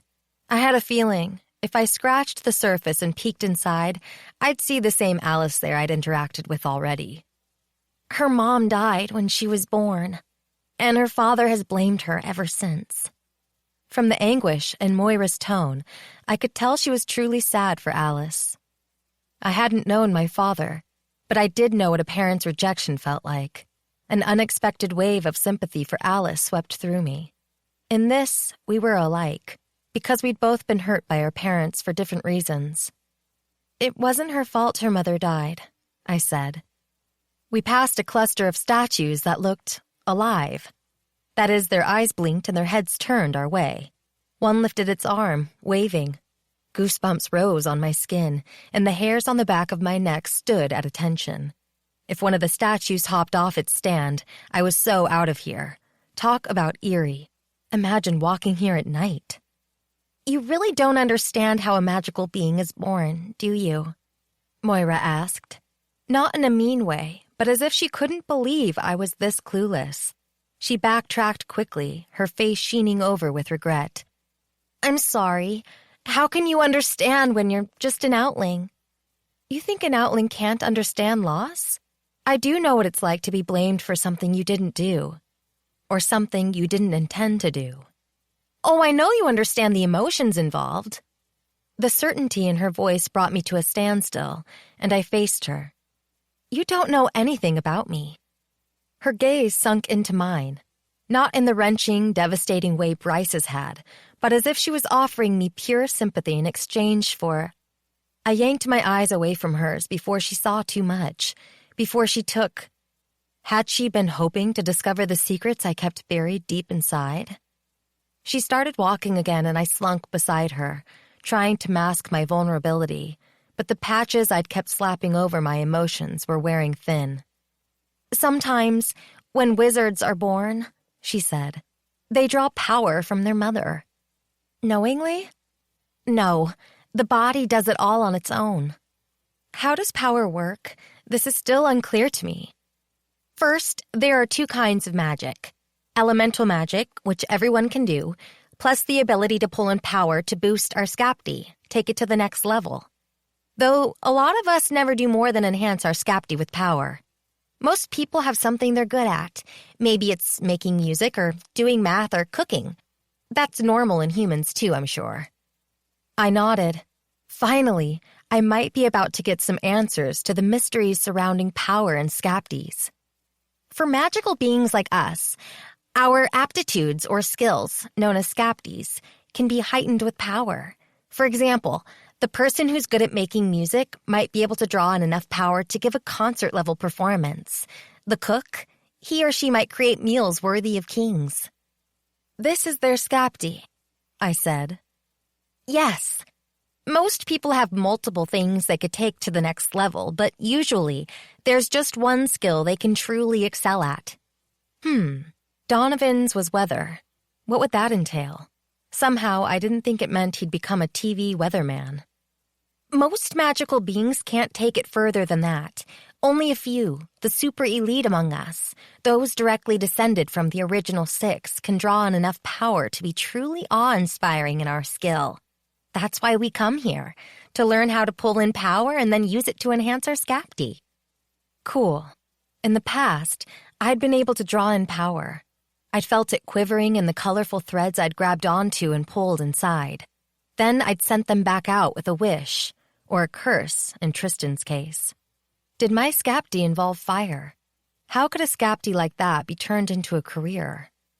I can tell how worried you are, Moira said. Like always, it must be written all over my face. Unless... I frowned at Moira, studied her, though there was nothing discernible in how she walked or behaved that told me what I was seeking. You are going to figure this out, Moira said, patting my arm. Please don't stress about it. Easier said than done. I wanted to share a bit more about Alice. Remember, I said she took power from her mom? Most of the time, when an elite infant does this, the mother's fine. Healers help her focus on the right element to rejuvenate her supply. That core of power all magical beings carry within their stones. Alice's mom wasn't able to refill fast enough, was she? Alice took too much. She couldn't know what she was doing. She was a newly born infant, but her Skapti knew. It was hungry. My skin quaked at the thought. Was my Skapti hungry? As far as I knew, my mother could not draw power. If she had, she would have understood what happened with Tristan, plus why I'd acted without knowing my own strength. Are Outlings descendants of the Fae? Not elite, but with some distant blood. Funny how I'd hoped Moira would say yes. Then I'd feel as if, in some way, I belonged here. Humans able to draw power possess a random genetic mutation. I'm sorry, but it's unlikely they have Fae blood. I refused to believe this was true. Me flinging fire at Tristan had been the result of some weird genetic mutation, nothing else. Alice blames herself for her mom's death, I said, certain of that fact. My brain dragged me into the past, to that moment when Mom left. Sometimes I hated her for abandoning me. There were times when I wanted to scream at her. If she had power, I wanted to suck her dry. I didn't like knowing this about myself. Other times, I understood why Mom had done it, and shame made me cringe deep inside. If only I could have stopped myself from hurting Tristan. Then I'd be with my mom right now, and she'd still love me. I tried to swallow the lump in my throat, but it wouldn't go down. Alice puts on a great front, but it's only to keep from being hurt, Moira said. We paused beside a flower bed, where tall plants with dark pink blossoms swayed in the light breeze. Moira leaned over and sniffed a flower, smiling. We continued walking. She seems pretty tough to me, I said. The tough exterior she'd created would be harder to break through than a steel wall. Who other than her dad could hurt her? Donovan. She's crushed on him for years, and I think he likes her too. I had no reason to think he didn't. He'd known her for a long time. They had a history as elites, magical pasts, and maybe a future if I hadn't jumped into the picture. I hope you don't think less of me for bringing all this up, Moira said. No, it's okay. Sometimes people are easier to understand when you know their motivation. I had a better idea about Alice's, but what was mine? My future here was unclear. If I possessed a Scapti, it remained unknown. I wasn't sure there was anything I was truly good at. As for drawing and power, I'd lost that ability years ago. Washed up before I even got started. Figures. The only thing I knew was that I wanted to remain at the academy. A thirst to learn how to control whatever I'd used years ago had been growing inside me since Mom left me here on the doorstep. It was my time, and I'd take full advantage of the opportunity I'd been given. I wouldn't let them send me home. Ugh. Was that why Justine wanted to talk to me tomorrow night? You didn't tell me you're Scapti, I finally said. But let me see if I can guess. Her eyes sparkled as she paused on the walk. Okay, shoot. Empathy. How did you... She laughed. I'm obvious, aren't I? Not to everyone. I turned to fully face her. What do you read in me? You're scared. Not a speck of hesitation in naming it. Correct. However, Moira frowned, seeking within. You're not afraid about what might come next. That was debatable. What if Justine kicked me out? You're excited about your future, eager to learn how to draw power. Though I sense you're terrified you won't figure out how to control it before it controls you. Her insight was damned creepy. I could only imagine her abilities once she learned how to draw in power to enhance her Scapti. You're also worried you won't have the strength to handle the power you'll pull into your stone. If I could find the threads again, could I handle whatever they'd give me? I hadn't done so well with the threads 7 years ago. And you're happy, she said. You have a friend in Patty and me. Maybe even an Alice, though that remains to be seen. And you like... Ah... Her gaze met mine, hers filled with sympathy. Donovan. Was I that obvious? Moira's mood sobered in a flash. Fleur, you need to be careful around Donovan. Because of Alice? When Moira said nothing, I took a step toward her. What do you sense in him? With short, jerky movements, she pushed the hair off her face. He's not what he seems. Were any of us? The tick thrumming in her temples suggested she was nervous. He has too many secrets. Didn't we all? Each of her statements stacked another log on a teetering pile. Eventually, the burden would be too heavy and the pile would collapse. Moira lifted eyes darker than a stormy sea my way. I get the feeling his secrets could cost you your life.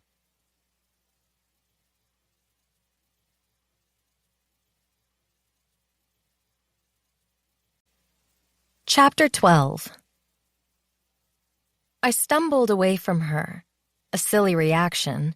We stood out in the open where anyone could walk by. What did I think she'd do? Pull a knife and gut me?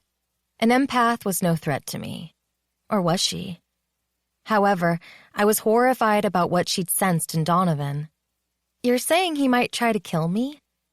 The idea was ridiculous. He'd been cute and flirty and sweet to me. And other than the odd roof-jumping thing, I liked him. How well did I truly know him, though? Not much, when it came right down to it. I don't believe he'd do it intentionally, she said. Sure, like that helps. She nudged her head toward the portion of the circular building we approached that must house the cafeteria, and we strode in that direction. Remember, I only sense moods, not intention. How could someone infer my potential death from someone's emotions? Then you're saying he, doesn't want to kill me. My mind was clouded with Ashton's comments about Outling murders. The deaths had been perpetrated by the elites. Yet here I was, struggling to find a home among people who might be more interested in seeing me 6 feet underground than helping me learn to control power. "Oh no, I don't sense that at all," Moira said, reeling back. In her eyes, I read, pretend horror. An empath, she'd already proven she could read me. She wouldn't take what she sensed and use it to manipulate me, would she? Yes, I'd realized I needed to be cautious with Donovan, but I shouldn't forget to use that caution with everyone else at Crystal Wing Academy, Moira included. She continued, "Donovan's not emitting even a hint of a threat toward you. I sense major conflict. He likes you, but he's scared too." "Of what?" Her frown wrinkled her face. "I'm not sure. Maybe hurting Alice or disappointing his family? It could be just about anything, but those would be my first guesses." "How could liking me disappoint his family?" "Alice? Well, they were friends. No one liked to hurt a friend. His parents would want him to be with a fellow elite, naturally." No matter how friendly and welcoming Moira behaved, I needed to remember she was Alice's friend. She'd stick up for Alice first, and she already had. But was Moira someone who'd make things up to drive someone like me toward a specific result? Again, trust no one. "You're saying they'd want him to eventually hook up with someone from an Original Six family," I said dryly. "Who else? They need to preserve the elite bloodline." To think, Moira was oblivious of how snooty she sounded. Latching onto my arm, she held me back when I would have continued toward the cafeteria entrance alone. "I know you like him, but maybe it would be better to turn your attention elsewhere." "It's not up to me, is it? Donovan can make decisions for himself." He didn't need me or Moira driving him towards something he wouldn't seek out on his own. "Just thought I'd mention it." She patted my arm. "Patty has the divination scapty. Maybe ask her what Donovan's future holds." I couldn't. It felt too much like spying. If she saw him happy in the future with Alice, would it change how I behaved from now on? I wasn't sure, but I didn't want to find out. I'd focus on my studies and let boy things follow their own natural progression. While I was eager to research everything in this world, sometimes it was better not knowing every detail, letting fate take you where it pleased. Does Patty know her own future? What if you saw your own death coming? I wasn't sure I'd want to live with that knowledge. No diviner does. Only that of others, and it's always selective. Like pieces of a huge puzzle. She'll start to hone her skills here at the academy, but it may take her a lifetime to achieve greatness, to know all. That's how it goes for all of us. We're here to learn how to draw on power to enhance our scapty, plus draw it in for other simple magical tasks. Like what? She shrugged. We'll learn them in class. Cool. Don't get too excited.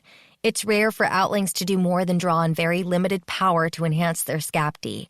Many of you are stunted when compared to elites. Her voice didn't come across harsh or judgmental, but did contain a thread of conceit. In fact, most Outlings aren't able to use power for anything but their scapty. Bummer. Unless, I shook my head. As an Outling, I couldn't hope for anything else, could I? After we learn control, we graduate and go on to our careers. It's like any other skill after that. To get better, we need practice. Ahead, Patty held the door for us, a strained smile on her face. Where's Bryce? Moira asked, glancing around. He'd slipped away when I wasn't looking. I couldn't say I was sad to see him gone. My belly had turned into an empty cavern and demanded I feed it. I didn't want to spend my dinner worrying about his creepy gaze. It might put me off my meal altogether. Persuasion, huh? Felt more like intrusion, and that couldn't be a designated scapty, could it? He opted to eat in one of the cafes, Patty said. She linked her arm around mine. But don't you worry. Things are settled. He'll behave. I cocked my head her way. And if he doesn't, then I'll be after him. Okay. Wasn't sure I'd want to be on the receiving end of Patty's ire.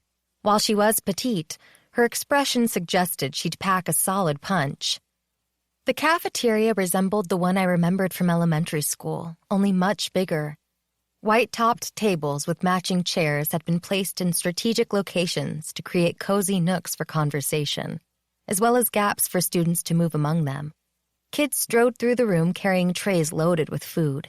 Some sat together, eating and hanging out, while others read books or stared out the windows at the inner courtyard, housing the dorms and gardens. Excitement bubbled in the air, almost like this place contained magic. I lifted a plastic tray off the pile and joined the back of the line, hoping I'd find something vaguely appetizing among the upcoming options once I reached them. Although, with my belly gnawing on my backbone, even bread and water would do. Patty and Moira followed me. No Alice, no Donovan either, unfortunately. As I shuffled forward, slowly getting closer to where yummy smells drew me in, my gaze was caught by a flash of light on glass. On the left wall, a long stretch of windows overlooked rolling fields, and beyond, the northeastern side of the deep, dark forest. Even with the late-day sun slanting across it, my eyes could only penetrate a few feet inside the shadows. Nothing moved there, but a whisper of something called to me from the woods. I swallowed the solid mass in my throat, but it kept rising. My hands clenched tighter on the tray, to the point my fingers protested the strain. I leaned forward, listening. "Come." "What?" I whispered. Patty and Moira's echo of, "What do you mean by what?" hauled me back, and I slid inside myself with a jolt. I blinked fast and shook my head to clear it. What had just come? My heartbeat slowed. A leaf hovering on the edge of a waterfall, poised to drop over the side. "Looking creepy right now, Floor," Patty said. "Floor," she elbowed my side. "How about we stop holding up the line?" A large gap stretched between me and the guy I'd hovered behind after grabbing my tray. How long had I stared at the forest? Even more important, who or what had demanded I come? With no way to figure it out, I focused on my surroundings. Dinner, food, eat. Then I could go back to my room, finish unpacking, and go to bed. I was exhausted. When I got a look at the meal presented to the guy ahead of me, my jaw dropped. "Pretty fantastic, huh?" Patty said. "What can I offer you?" A woman wearing a white top and a puffy chef hat stood behind a chest-high, clear glass panel, bracing her belly against a shorter stainless steel counter. "Welcome!" Her smile rang true. "What's it going to be tonight, honey? Name it and it's yours." I gaped at the guy ahead of me, dropping a plate onto his tray overflowing with a juicy slab of prime rib, an enormous loaded baked potato, and 2 ears of corn with thick pats of butter melting down the sides. He nodded to the chef, then headed into the main dining room to find a seat. How had the chef made that? There was no oven in sight, no tools for food preparation, not even a stray carrot for roasting. Nothing but the empty countertop and a cluster of chefs standing behind it, taking orders. "Honey?" the chef asked, her smile dropping a notch. "What can I make for you tonight?" "What's available?" I stuttered out. If only I had a menu, then I might know the choices. The chef grinned. "Anything you can imagine is available. How about a nice Thanksgiving dinner, complete with stuffing, mashed potatoes, squash, and gravy, or lobster bisque? And if I do say so myself, my beef stroganoff is stupendous tonight." "But all the chefs at the Academy have achieved Level 5 SCAPTI," Patty said. "Level 5 means they've maxed out their skill. Name it and they'll whip it up in seconds." She rubbed her stomach. "I'm so freaking excited. Mom and Dad can only afford a Level 2 chef. This meal's going to taste better than anything I've eaten in my life." "This isn't real, is it?" Someone was going to shout joke soon, and the place would erupt with laughter. I'd hang my head, knowing I'd been caught, that I'd started to believe. Dancing on her toes, Patty nodded. "You can ask for anything." She wrinkled her nose. "Even if you're into fried liver and onions." I shuddered. Never that. "Okay, well, I'd like..." Esther had enjoyed plain cooking. Baked fish with forest mushrooms, Fish casserole with mushrooms, hearty fish soups with mushrooms. Frankly, I was heartily sick of fish and mushrooms. Nachos? I asked tentatively. I hadn't had tortilla chips with cheese and salsa since I'd lived with my mom.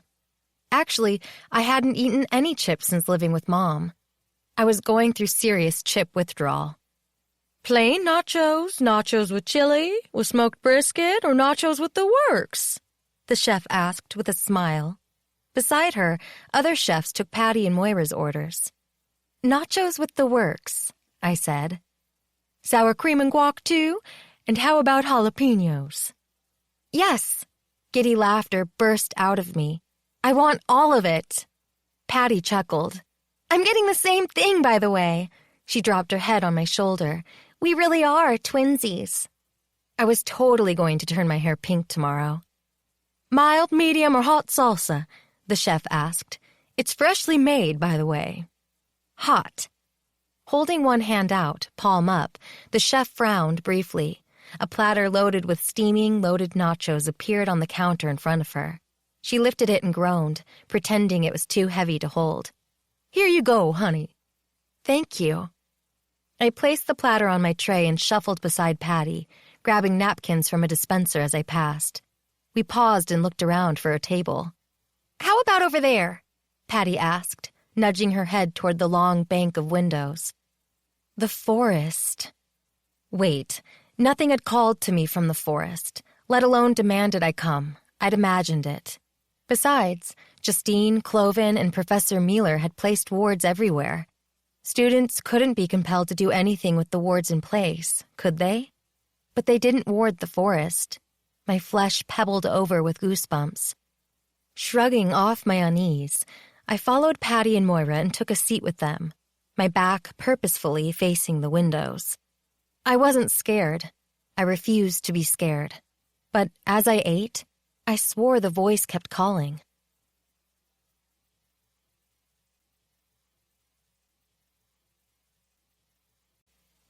Chapter 13.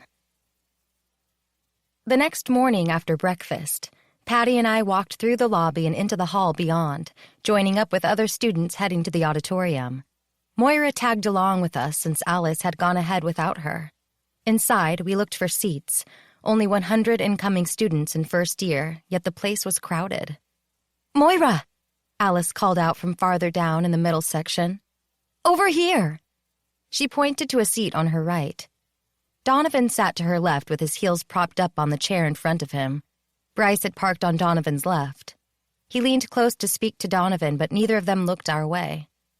Like she was a dandelion fluff caught in a breeze, Moira floated away to join her roommate, leaving Patty and me with only a quick, bye! Far be it for Alice to save a place for anyone but Moira. Over here! Patty tugged on my sleeve, pulling me halfway down the stairs.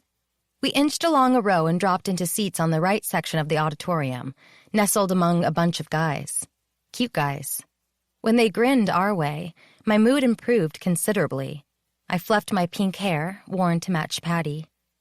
We'd barely had time for introductions, though I was cataloging names for possible future reference, when Justine and Cloven walked out onto the stage together, dressed in robes similar to what Cloven had worn all those years ago.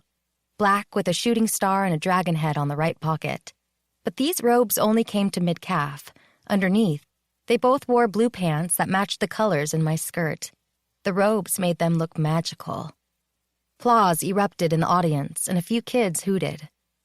Overhead, a string of banners waved in the breeze. I did hope they'd been secured better than those in the lobby. No animal heads on any of them. The fact that I wasn't sitting directly beneath them made me feel optimistic. Cloven's gray hair was unchanged, but his long black beard had been trimmed and only reached a few inches below his chin. His hair was pulled back in a man bun. On some guys, this looked awesome. I was reserving judgment on Cloven. Justine, our headmistress, was now rail thin. Had she been sick? Strands of gray wove through her deep chestnut hair, hanging past her shoulders. Excited to see things finally beginning, I wiggled in my seat and clapped as loudly as everyone else. "Welcome to Crystal Wing Academy," our headmistress said.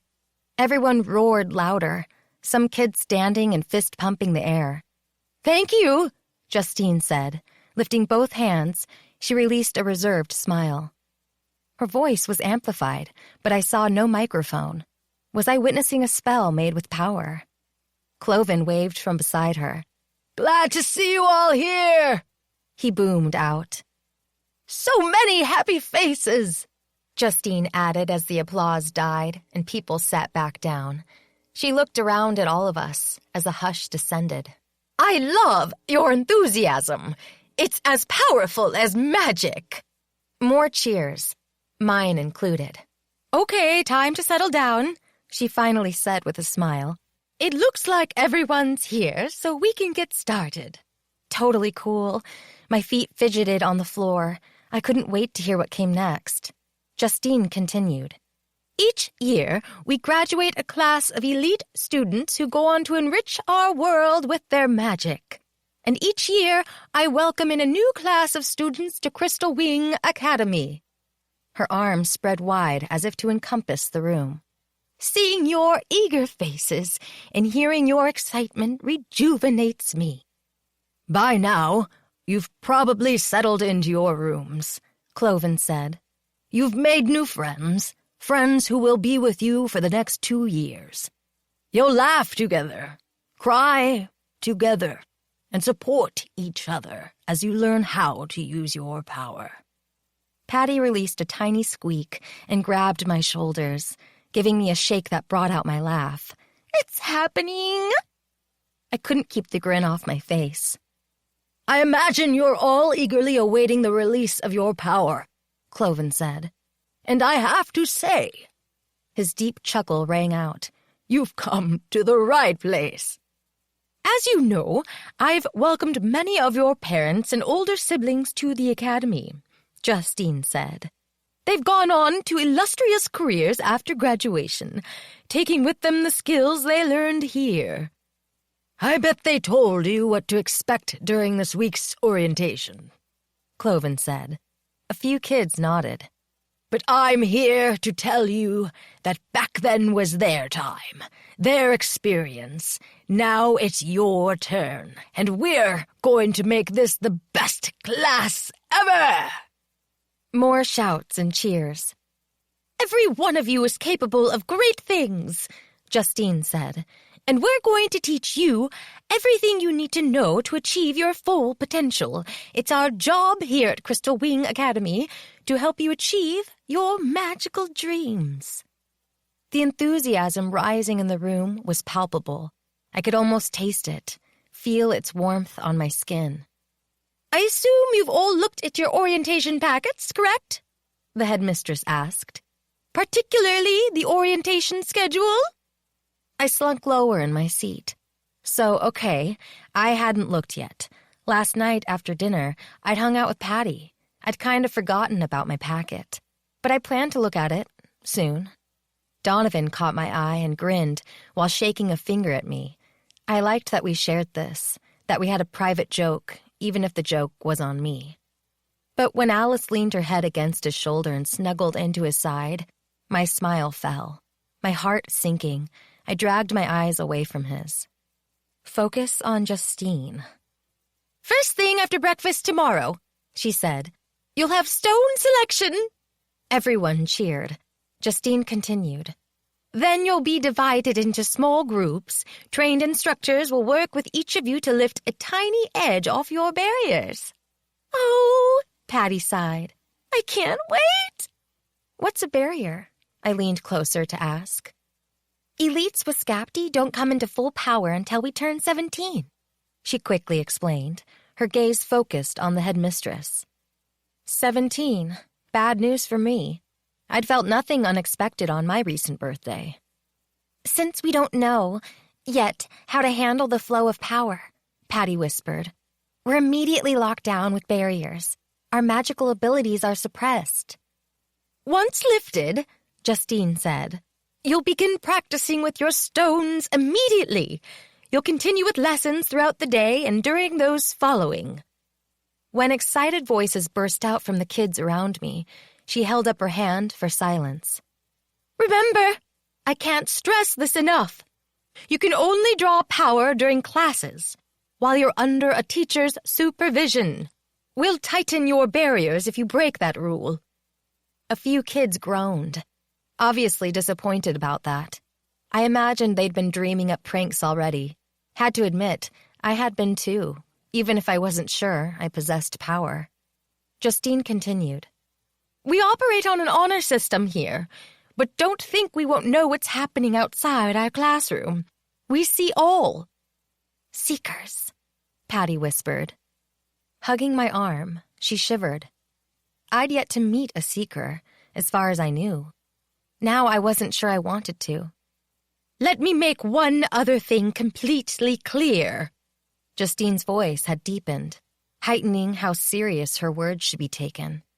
"It's against Academy policy for a student to use their power on a fellow student. It's strictly forbidden.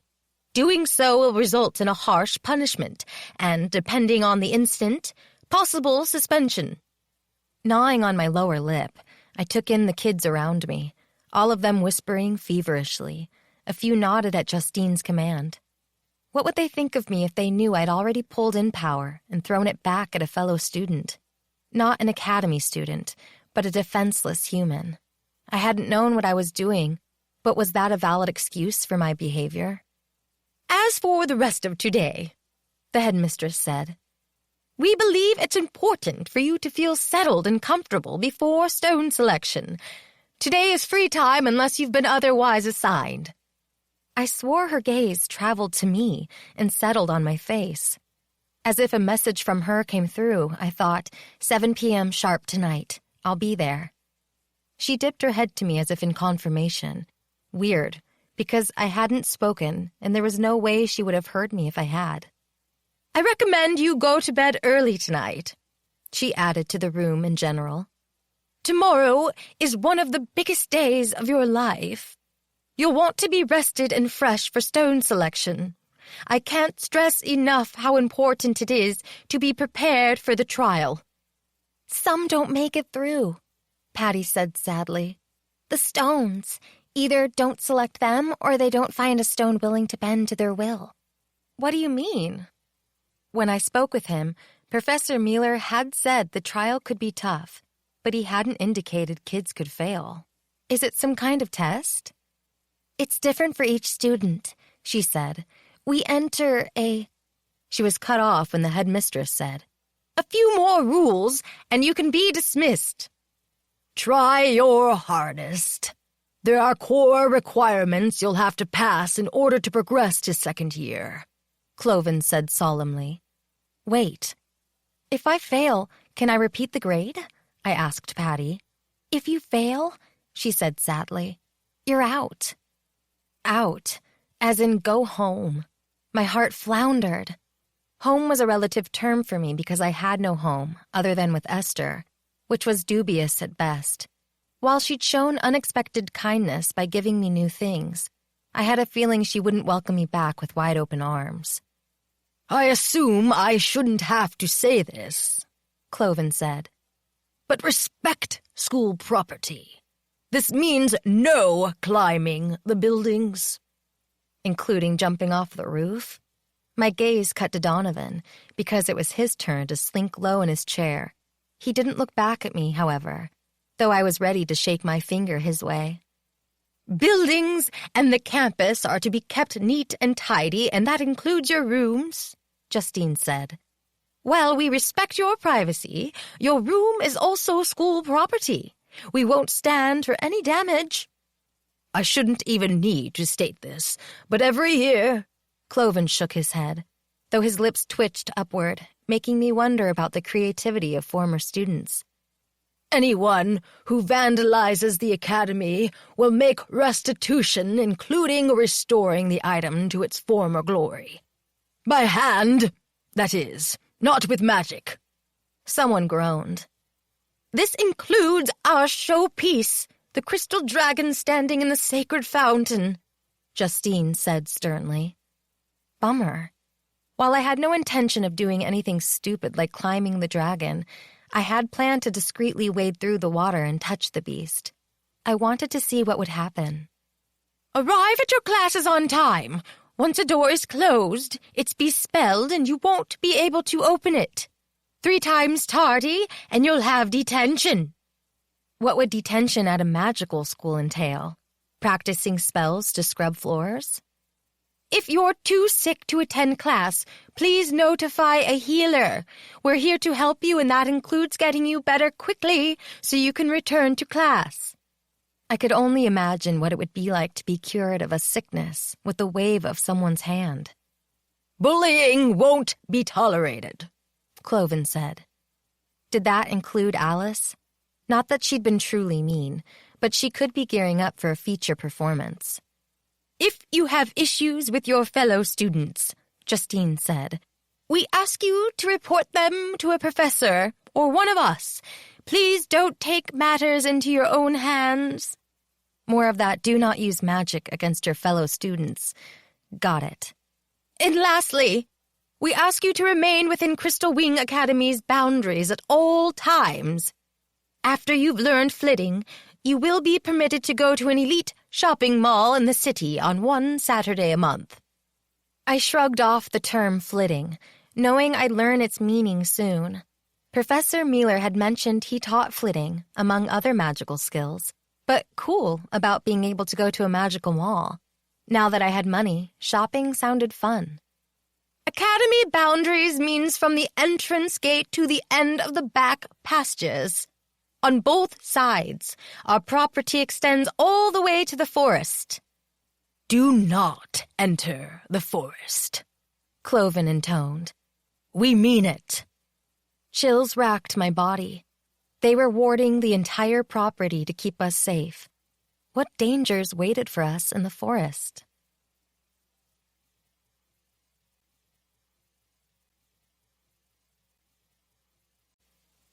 Chapter 14. Dismissed, we left the auditorium. Hey! Patty paused when we reached the lobby, her eyes scrunched partway closed. I've got to take this call from my parents. Funny, she wasn't holding a phone. I hadn't seen a single electronic device at the academy, or at Esther's house for that matter. But she'd told me soon after I'd arrived she didn't like electronics. They messed with her magic. No TV. No computer, no cell phone for 7 long years. Not that I'd had anyone to email or call, or even a show I was dying to watch on TV, but still. It would have been nice to check in on social media once or twice over the years, or to watch a movie. Instead, I'd lived in an electronics-free wasteland. Our only outside news was obtained from newspapers, and they were sporadic. You have a phone somewhere? None I could see. How did she know her parents were calling? They're calling me in my head, silly. She rolled her eyes. You know how distracting it can be when your parents want... Oh, I guess maybe you don't. Sorry. Her hand rubbed my arm to show sympathy. Well, no worries. You'll learn all this soon, in class. Among elites, kids learn how to use mind speak by the time we hit 1st grade. But I imagine they'll make time in class to teach you as well. We also learn the necessary walls needed to block out everything but the mind tap. Wait. What's mind speak and mind tap? A mind tap tells you someone wants to speak with you in your head. Most call it a ping.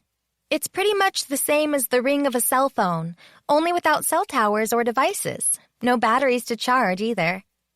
Lots of possibilities here. Too bad it would be beyond my capabilities. Welcome to my life. Bound to electronic devices if I lived in the human world, yet living in utter silence if I was able to remain with the elites. Was 17 too late to learn the skill? And mind speak is just like what it sounds like. Talking in our minds, Patty said. Wait, back up here. You said I'd be taught how to do this? Ashton had said Outlings were incapable of most tasks requiring power, other than using it to enhance our scapti. Yes, in class. They won't leave you floundering without the basics of elemental magic. I scowled and planned to kick Ashton the next time I saw him. Liar. You're so freaking cute. Patty spontaneously hugged me. The wonder on your face as you learn about our world. But no worries. With mind speak, you don't hear everything, Just what the other person wants to say. You can't read each other's minds while you're there. I hope not. That would be creepy. Well, creepier than the idea of mind tap and mind speak. Anyway, Patty tapped her forehead and scrunched her brow. I imagine Mom and Dad want to make sure I'm settled in. Grill me about my new roommate. Grinning, she nudged my side. I'll tell them you're emo with black hair and black lipstick, that you wear combat boots, that you talk about doom all the time. At my grimace, her laughter peeled out. Just kidding.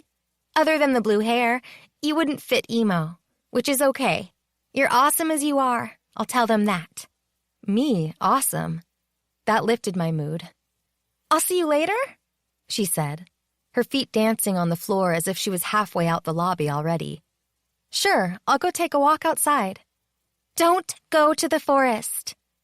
Never the forest. I'll stay on the grounds. Okay. She frowned and rolled her eyes. They're pinging me again. I'll catch up with you later. Gotta go. She sped toward one of the parlors. I headed outside because I did want to check out that dragon. Exiting the front door, I strode across the bridge spanning the moat, my shoes going clunk, clunk, clunk on the wooden surface. Something beneath me croaked, making me pause and listen. Another croak. A frog? Don't look. Keep going. For all I knew, the sound had come from a goat, not a troll, because I had a decent idea trolls did not live underneath bridges. They brewed herbs on wood stoves and nestled their homes deep inside forests. A goat might ask me to pay a toll. That's what happened in fairy tales, anyway. Down the stairs, I crossed the drive and took a central path that meandered through the lush gardens, making up much of the huge front lawn. It led to the fountain where I stopped. A few wooden benches had been placed nearby, and I sat, stretching my legs out. Kicking my shoes back and forth, I fiddled with the folds in my plaid skirt and stared at the fountain. A large circular stone structure had been built around the enormous dragon, and they'd filled it with water that looked Caribbean blue in the light. As if choreographed to an unheard tune, the water danced, squirting up and then sideways in synchronized rhythm. In the center stood the dragon. At least 2 stories high, its neck strained upward with its mouth opened to roar. It perched on its haunches with its front legs stretching forward, like it was made up of 1,000 diamonds or billions of ice crystals. It glistened in the late-day sunlight. Frozen in time and place forever, it still appeared poised to come to life and leap into the sky if challenged. Deep in its chest, something flickered. Red, like a heart beating, so slowly you'd miss it if you blinked. Movement beyond the fountain caught my attention. Moira and Alice, walking this way. This part of the path led only in my direction. It split at the fountain, then reformed on my side. They'd end up in front of me. Moira I'd welcome. Alice, not so much. Ugh. Figures they'd decide to come to the exact same place as me. They'd interrupt my moment of peace, and I couldn't have that. Rising, I sought an escape before they saw me. I slunk behind the bench, looking around. A path. Narrow, it led into one of the lightly wooded areas on the front lawn. This wasn't part of the forest, though the forest didn't seem quite as scary to me for some reason. Maybe because I'd grown up in one, collecting berries and mushrooms with Esther on a regular basis. I scampered along the path and soon turned a corner, hiding me from their view. Arriving at a small courtyard surrounded by tall willows, I sank onto another convenient bench, this one made from 2 slabs of granite, one for the base, one for the backrest, mounted on sturdy pedestals. The bench had been placed on the edge of the courtyard, so someone could relax and check out the statues. If relaxing was possible when you sat with your butt perched on rock. Stone satyrs cavorted around. Mounted on slabs, they remained frozen in place. Hopefully. Their curved horns jutted off their heads, and they stood upright on their cloven back legs. Loincloths covered the vital bits, thankfully. No need to get up close and personal. I could only pray they didn't come to life and ask me to dance, or attack me. A few dragonflies zipped around, snatching up mosquitoes. I'd always loved the little beasties and used to pretend they were real dragons. In my fantasies, they'd speak to me, ask to be my friend. It had been a long time since I'd indulged in daydreams, but I'd been lonely even before I went to live with Esther. A golden dragonfly, bigger than all the others, flitted around the satyrs. As if it spied me sitting alone, it darted over and hovered in front of me. "Finally," a tiny voice said. I glanced around. "I'm sorry, who was talking? Please, not the satyrs." "Not them, me." A dragonfly is not speaking to me. It's a bug. "Bug?" As if I'd spoken out loud, the dragonfly darted backward before zooming in so close to my face I squeaked and pressed my back against the granite. "Read my lips. Dragonflies can talk." "Oh." "Actually, they can't." I huffed. "Of course they can't." Hell, if not the dragonfly, then who was I speaking with?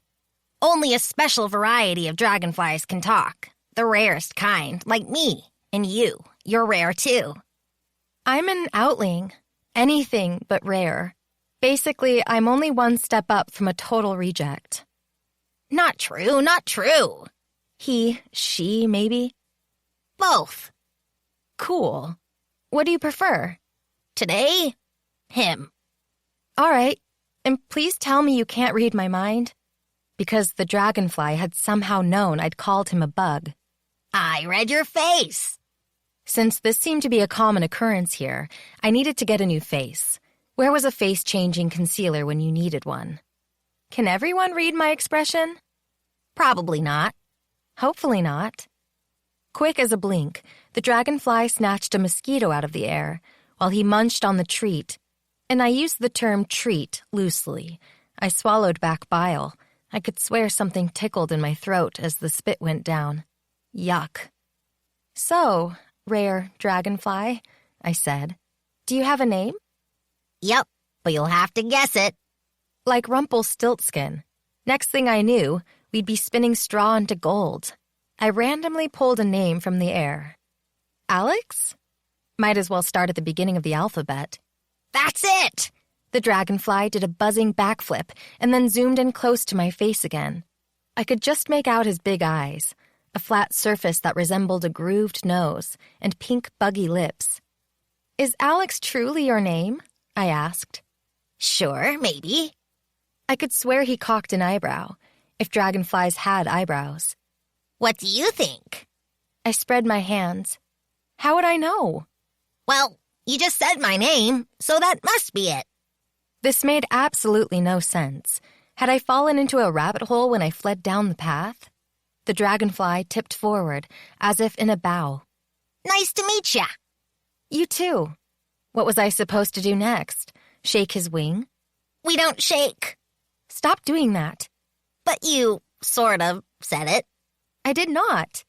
"From my point of view, you did. It was written all over you." I chugged out a breath. Just don't, I don't know, read my face anymore. "I guess I can try to avoid it." Thanks. I'm Floor, by the way.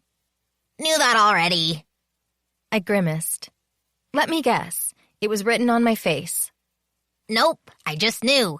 Like I said, I was looking for you." You were? Why? "Because."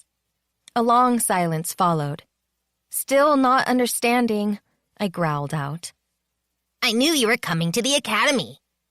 Oh. My shoulders slumped. I guessed I wanted him to have found me through magic, which was stupid. Someone told you. "Yes, that's it." If a dragonfly could sound evasive, this one did. "But hey!" Alex suddenly darted sideways, then spun around to face me. "While it was nice getting to know you, I've got to fly." Literally. "You said it." Alex said. I did not. Ugh. "You almost did."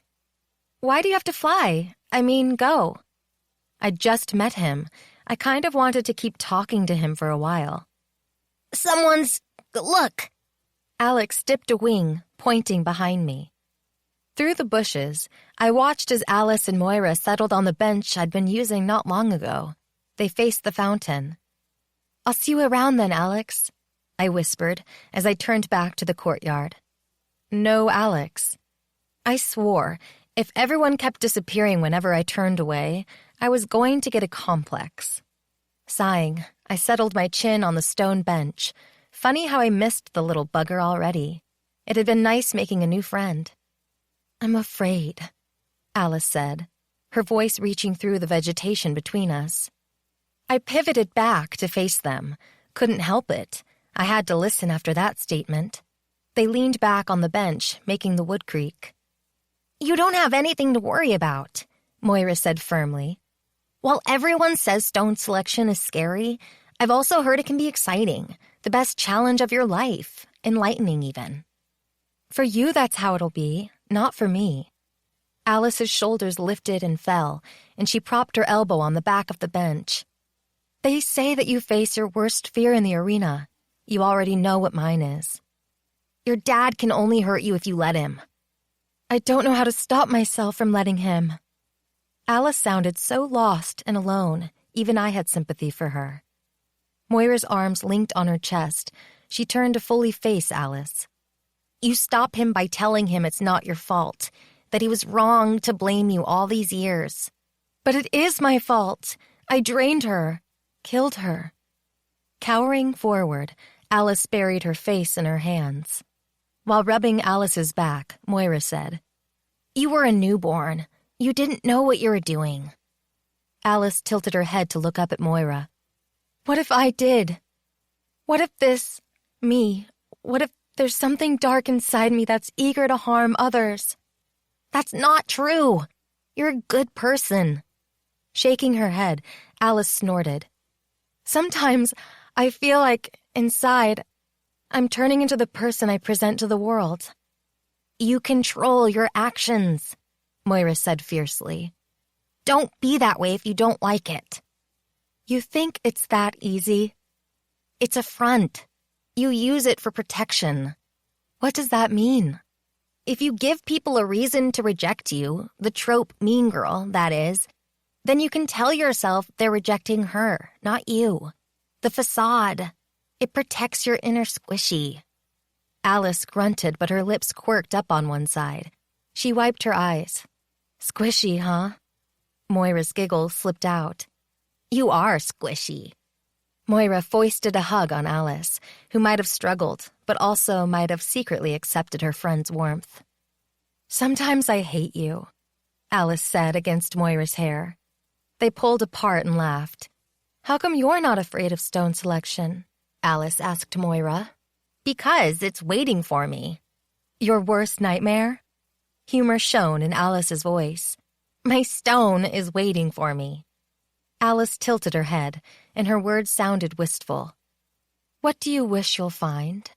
"Not a moonstone, because I know you want that for yourself." My breath caught. Moonstone? I was sucked back to the past, to a memory from when I was 4 or 5 years old. Mom took me to the park. While she sat with friends in the shade, I ran to the playground equipment, squealing with joy. Monkey bars, slides, and the jungle gym. I played on them all.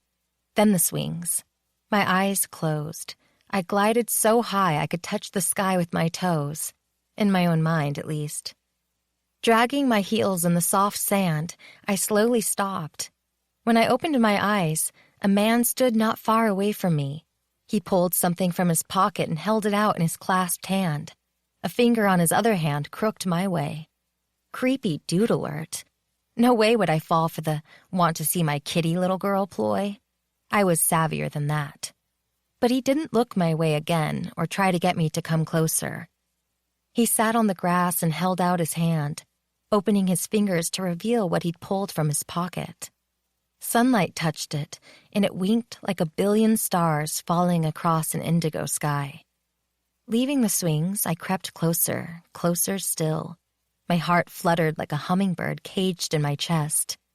My feet continued forward until I left the sandpit and ventured onto the grass. I stopped in front of him, my eyes sucked into the depths of the flat stone. About 2 inches across, it was a perfect circle, only a pinky's width thick. Tiny flashes of blue, pink, and purple shot from the milky white surface, reaching toward me. The beams spoke of secrets. I needed to touch them, be engulfed by them. I reached for it, only to have the man clamp his fingers around the stone and thrust it back into his pocket. He gazed up at me with eyes blacker than an endless, dusky abyss. Light reflected blue off his thick, shaggy black hair. His nose, bumpy and crooked off to one side, hung above his thin lips that twitched up on both corners. The smile didn't quite reach his eyes, though. It made me shiver. The wind picked up, flapping my hair around my face. Like a vacuum had been thrust close to my face. All the air was pulled from my lungs. Only when I could see the stone again would I be able to breathe. "What is it?" I finally asked. "Moonstone." I repeated the word aloud and tucked the name deep inside where I'd never forget. "Can I see it again?" I asked. "It's already yours." I held out my trembling hand, grimy from play and sticky from the lollipop I'd eaten as we walked to the park. "Not yet, Fleur. If you want what it can give you," he said softly, the words almost grating from his throat, "you'll have to capture it." He rose to his feet, towering over me. For some reason, I wasn't scared. I knew deep down that he couldn't hurt me. Mom called my name, startling me, and I turned to yell, "Coming!" When I looked back, the man was walking away. I watched as he left the park and continued down the street. I stared until he disappeared from view, until Mom called again. While I'd forgotten about the man until this moment, I'd never forgotten the stone. Moonstone. "You don't want a moonstone, huh?" Alice said, jolting me all the way back to the present. Dropping my chin onto my hand I'd propped on the back of the bench, I watched them through the bushes. Who wouldn't want the most powerful stone? "Sometimes it's better not to capture that much power," Moira shrugged. "I'll be happy if I find a ruby." Beautiful stone, and a great choice, since it's second only to moonstone. Better to grab the air rather than reach for the throne. Moira wiggled her eyebrows, and laughter stole into her voice. "Heirs get to have more fun." "You'd know more about that than me," Alice said. Her fingers tiptoed along the back of the bench, and she watched their movement. I slunk down behind the bushes, barely peeking, hoping she wouldn't turn her head and catch me spying. "I'm 12th in line for the throne," Moira said. "Donovan's first. He'd know more about thrones than me." Dark Princeling. I'd been joking about the meaning of his name, but he was actually a prince? "Donovan," Alice sighed out, turning to slouch against the bench as if all the energy had been sucked from her bones. "I wish—" "I know." Moira put her arm around Alice's shoulders. "If it's meant to be, it'll happen. And if it's not, I'll introduce you to the next in line. He's cute, too." Turning, Alice grinned. "Deal." "It's getting late. We should have lunch, and I need to put those books away before something worse happens." "I'll help." They rose and strolled past the fountain, heading toward the academy. Staring through the vegetation, my gaze was caught by the dragon. Had its head moved to watch them pass? That was impossible. I jumped when someone grabbed my shoulders.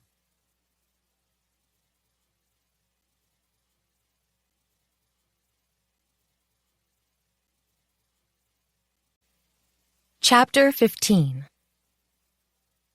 "I've been looking for you everywhere."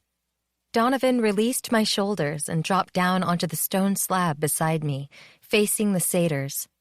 Like the other times I'd interacted with Donovan, I was immediately drawn into his web, caught up in the energy he emitted just by existing.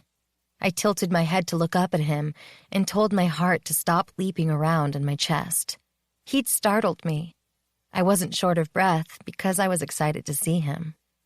"Just keep telling yourself that, Fleur." "Why didn't you call?" I asked, mostly as a joke. He turned to face me, lifting his leg up onto the bench between us. "I pinged you, but you didn't answer." My lips curved down. "Because I'm mind-speakless, powerless, scaptyless, and probably also totally useless. Essentially, everything that makes up an Outling. Don't be so hard on yourself. Outlings are cool, and no one expects you to know how to do elemental magic your first week at the academy. But I'll teach you a few things if you want. You, huh? He tapped his chest. Yes, me. I tried to ignore how my pulse picked up at the thought of private lessons with Donovan. Why do you think Outlings are cool? While a lot of elites, unfortunately, hold a different opinion, my family included, I know you have a ton of potential. Me or Outlings in general? Moira had said his family didn't approve of Outlings. I wasn't surprised. After my encounter with Ashton and then Alice, it was clear Outlings were essentially outcasts. We had to prove ourselves worthy. Sounded like the story of my life. What do you mean by a ton of potential? I had to admit, I was intrigued to hear his thoughts. You know nothing. Scowling, I slumped against the bench. I'm not thinking that's a good thing. Just the opposite. You have no preconceived ideas for how things should be in the magical world.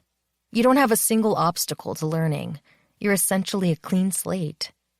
You planning to write on me? Reaching out, he teased a strand of my hair, and his voice deepened. If you let me. My heart flipped, and my face overheated. Would you be willing to go somewhere with me?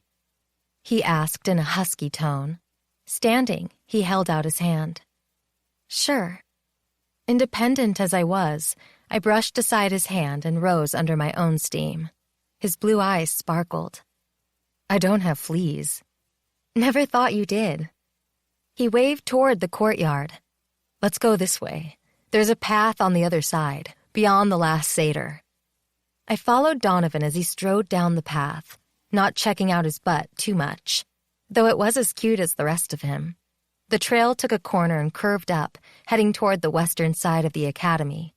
Overhead, bright blue birds swooped through the treetops, their sharp cheeps protesting our passage. The wind stirred the upper branches of the willows around us, and the leaves whispered secrets. The ancient wood creaked and groaned, the trees resisting the movement. Please tell me we're not going to the forest. I swiped away a mosquito before it landed and bit me. Where was Alex when I needed him? Wasn't planning on it, he said over his shoulder. This time. Any time. My voice came out firm, but my gaze was drawn to the dense woods I could just make out to our left.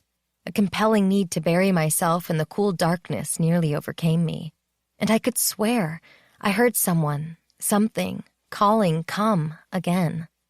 Crimping my lower lip between my teeth, I suppressed the urge to give in to the call. What mysteries waited for me in the forest?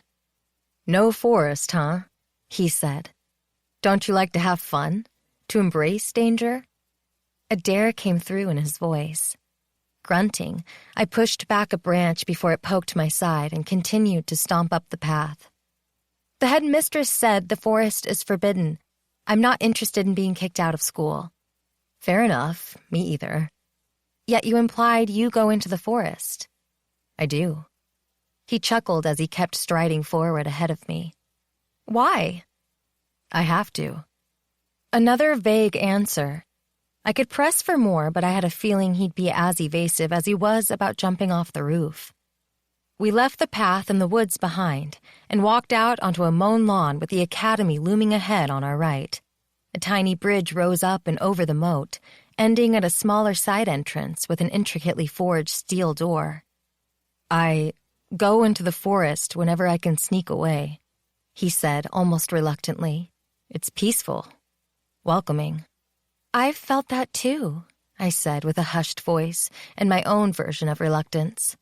I wasn't ready to tell anyone about the voice calling to me, let alone my overwhelming urge to sink myself into the endless darkness. His half-smile didn't quite reach his eyes, as if he remained guarded, sharing only a fraction of himself while holding back the best parts. More secrets. This may sound strange, but I can be myself in the forest. Why not here? We walked up and over the tiny bridge and approached the steel door. Expectations. Of what? Dark Princeling. Someone's been talking. Only stating a fact, right? Turning to face the forest, he leaned his forearms against the iron rail spanning the side of the moat.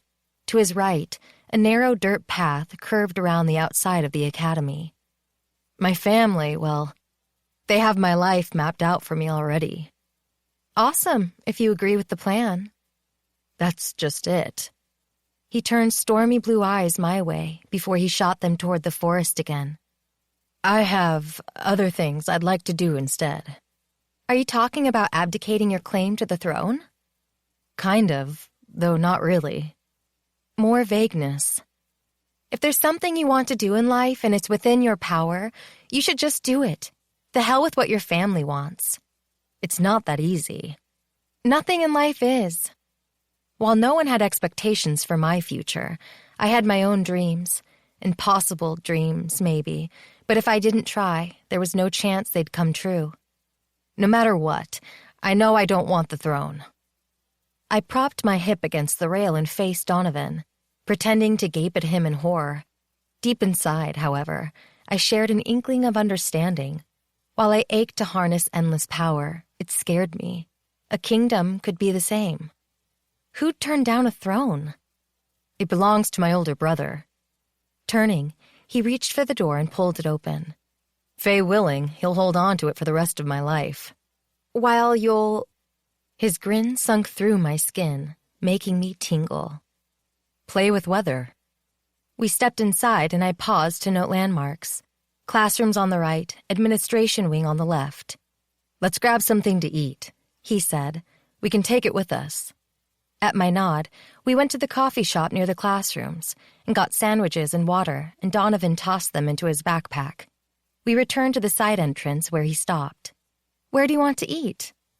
While I was enjoying this adventure, I couldn't beat back my curiosity. Despite my determination to keep Donovan at arm's length, he kept nudging his way past my barriers. We're going up. Striding forward, he opened the door marked stairwell, all the way to the top. You prefer stairs over elevators? My legs were protesting already. Going down, sure. Climbing? Let's see. I darted past him. Race ya! We flew together, laughing as we did it, up one flight, a second, gasping and grunting and elbowing each other playfully, until we reached the top where I stalled on the third-floor landing and braced my palms on my knees, my sides heaving, my heart more furious than a lion snarling inside my chest. I won, I said, as he staggered up the top step and stood beside me. You did not. I smacked his shoulder. Did so. Straightening, he said, Let's go. I peered over the iron rail. Back down? That was fun. Outside. He pointed at one of two doors. The one on my right said third floor, and the other said, No admittance. Rules were meant to be broken. He shoved open the door, and late-day sunlight flooded the tile floor around us. Standing in the doorway, I peered outside. A flat roof covered with crushed stone waited. Boards had been dropped into the stone, creating a narrow path leading away from the door. But a roof. Ugh. My pulse slammed up into my throat. We're jumping? Nope. Donovan strode past me, out onto the boards. The sunlight hit his head and his hair gleamed like a battle helmet. I jump alone. I followed him, my footsteps light, tentative, because he'd sounded grim when he spoke. And we were talking a roof here, even if it was flat and an iron rail encircled the outer edge. I was only teasing. He turned to face me, his expression serious, his voice giving nothing away. I wasn't. Huffing, I nudged past him and, abandoning the board path for the crushed stone, I walked to the edge and looked down. I gulped as my belly rolled and vertigo took hold of my mind, dragging me down, down. The sucking sensation was quickly followed with the image of the bone-jarring jolt I'd experience if I hit the ground with a splat. My body quaking, I turned. I pretended I wasn't scared shitless and leaned against the rail. Damn thing better be bolted down solid. I don't like you jumping. It's a long way down. It's even worse from up there. He nudged his head to a tower built of rough stone blocks, wooden shingles capping the top. A flag whipped in the breeze on a pole, but I couldn't make out the image on the surface. We're not done climbing, he said, which is why I knew you hadn't beaten me yet. Pivoting, he dashed toward the base of the tower and grabbed onto a ladder mounted on the side. In seconds, he was scrambling up the rungs, his pack swaying on his back. He didn't stop until he nearly reached an arched paned-glass window, tucked beneath the roofline. After prying open the window, he looked down at where I stood on the roof, staring up at him, the heat radiating off the sun-soaked surface, baking my toes. You going to stand there, or are you coming? The wind, likely his friend, took hold of his hair and stirred my pulse along with it. Sun kissed his cheeks, and his blue eyes gleamed brighter than the sky behind him. In too many ways, this boy overwhelmed me, challenged me, thrilled me. You're out of your fae-loving mind. Hopefully he misread the shake in my voice as fear of heights. Donovan smirked. You like that about me. My smile rose, but I didn't say a damn thing. It was too soon to admit that I did.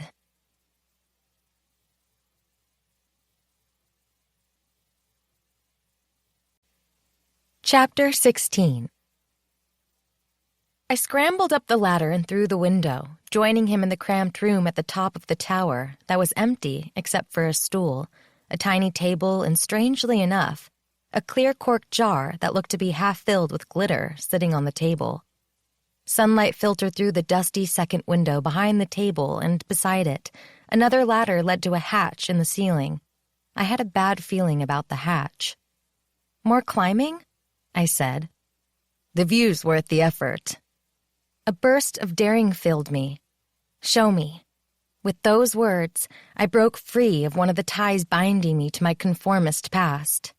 I doubted I'd ever reach the point of jumping, but I did want to see what waited for me around the next corner, or in this case, on the roof.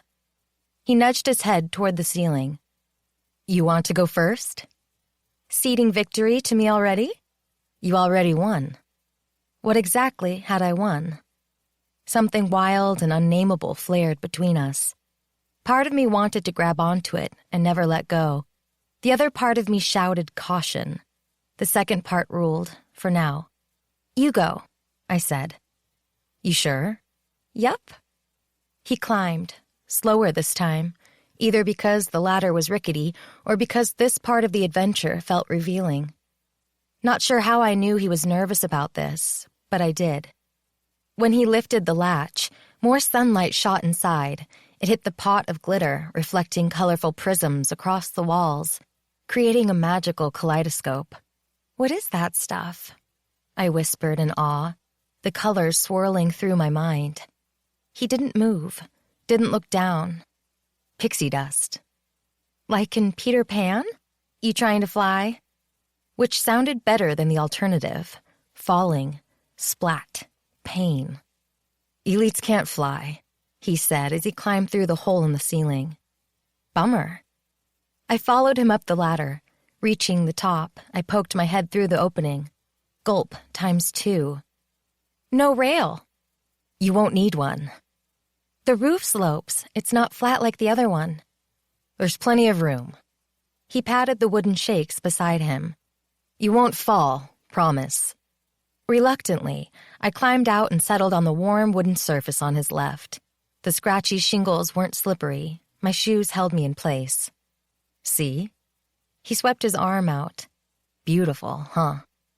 A forest ocean made up of deep greens and the darkest sienna stretched for miles in front of us. We had to be at least 6 stories above the ground. Donovan had found the nerve to jump from here.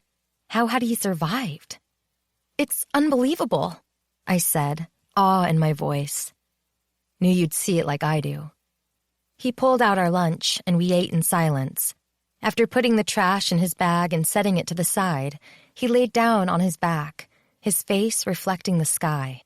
I dropped down beside him, our shoulders brushing. We stared at the clouds for a while. The flag, I eventually said, pointing to where it fluttered from a pole mounted on the point. What's on it? I still couldn't tell. A deer. Earth Coven. Our coven. Moira and Alice's, too. Plus Patty's. Alice and Moira stole it. Funny way to phrase it. They seem to think you'd get Wind Coven like they did. My weather scapty, and also because of my family. Long ago, someone in my past helped form Wind Coven. Does everyone end up in their family coven? Impossible. When he shifted his butt on the shakes, his pants made a scratchy, scrapey sound. While Alice might insist we're all directly descended from one of the 5 distinct families, it's untrue. We've mixed together for generations. Some elites proudly proclaim they're from one branch or another, but other than symbolic family heads, most of us admit we're a hodgepodge of them all. That means your family essentially formed all 3 covens. Yep. We lay there a moment, letting the stillness sink through our skin. Your older brother is king, I said. Yes. Does that mean your parents? Mom was queen and Dad was her consort. A dull, heavy tone entered his voice, like the gong of a church bell before a funeral. Mom's dead. I'm sorry. I'm not. Shock made me go motionless. My fingers tightened on the shake I clung to, still concerned about falling. She betrayed my father, Donovan said. How? This time, the silence became awkward, filled with anger and bitterness and a taste of betrayal. Let me teach you mind speak, he said. A complete subject change, but I wouldn't push him to talk about things that made him uncomfortable. Resentment rose inside me, however. While I wanted to learn mind speak, who would I talk to? I had no family to call, and other than Patty, no one would answer my ping. Go ahead and teach me. Then I can call all my friends. Don't do that. Imply you're not worthy. I'm an Outling. Bitterness grew stronger on my tongue. And I've told you that's special. A lot of people disagree. Your family, students here. Then they're not your friends. My smile burst through, dissipating my sour mood. True. When he didn't say anything, I did. How do I mind speak? Tell me. All right. He rose up onto his elbow, facing me. Close your eyes. It'll be easier that way. Closing my eyes would also make it easier to concentrate, which I wouldn't be able to do with him so close, staring down at me. I shut out the world, except my other senses ruled. Kids called to each other in the distance, birdsong hummed through the air, and Donovan, his breathing and his scent of boy, cotton, and sunshine filled my mind to overflowing. I'll tap your mind, he said, breaking through the lull I'd slid into. Ping you. I needed to pay attention to his voice, not keep drinking in the rest of him.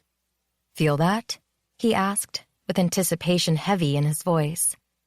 My heart shrunk. No. A soft chime hit my mind. I reached out to grab it, but it slipped through my fingers like strands of silk.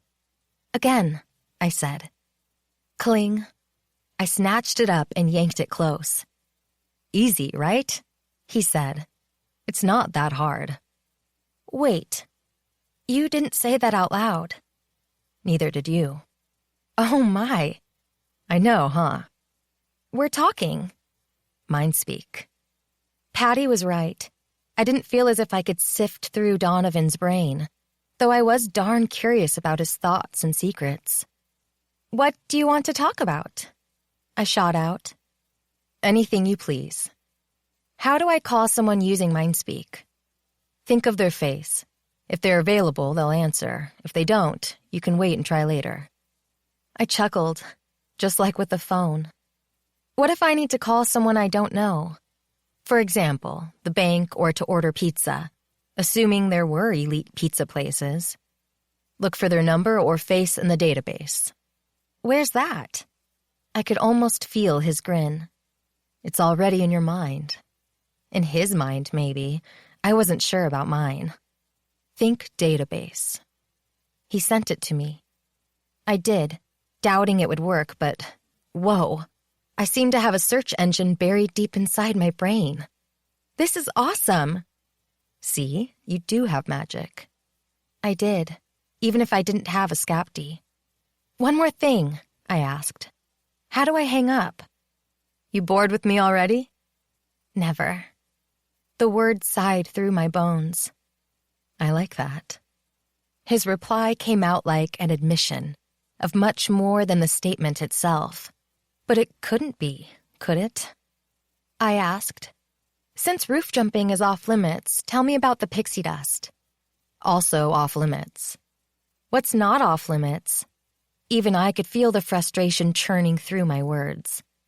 Just about everything else. You talk then. About what? I'd say off-limits stuff, but that's getting me nowhere. I don't know. Tell me something about you no one else knows. I want to kiss you.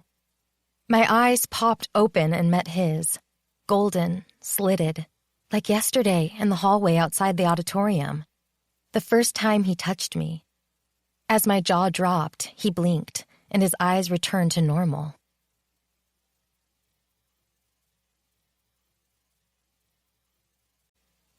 Chapter 17. Plop. A raindrop hit my face, followed rapidly by another. In seconds, the sky opened and dumped buckets of water on us. "Time to go," he shouted. Scrambling to his feet, he tugged me up beside him. Go? Flee, he meant. I understood needing to get out of the rain, but this felt rather convenient. Almost as if he somehow made it happen before I could ask questions about his eyes. But his power was locked behind barriers. He was only aware of his Scapti. He couldn't control it. So I assumed. We scrambled through the hatch and then out the window, closing everything up tight behind us. On the crushed stone roof, we ran for the door as rain pelted us. Inside the stairwell, I stood dripping, shivering, wringing out my hair. That happened fast, I said. Freak storm. Wait. I glanced around, realizing we'd been up on the roof for a while. What time is it? I've got an appointment with the headmistress at 7. Nearly 7 now. Where had the day gone? I need to get a watch. You can just sync. I heaved a sigh.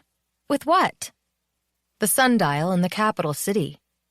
My hand flew to prop on my hip, which I jutted to the side. Let me guess, more elemental magic. He grinned. I'll teach you. I do like that idea. We stood there a second, smiling at each other. How close to 7 is it? I finally asked, breaking the spell forming between us. 2 minutes of. Crap! No time to change my clothing. We raced down the stairs much faster than we'd come up, our shoes skidding on the smooth surface as we rounded the corners. At the bottom, he tilted his head to the left. I'm going this way. See you in class tomorrow? Okay, I said, already rushing right. Bye, and thanks for helping me with Mindspeak.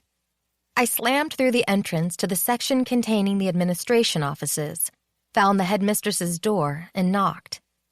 Come in! She called from inside. I bustled into her office, stopping on a braided rug to take everything in. Justine sat at a big, gleaming brown-stained wooden desk, the top strewn with papers.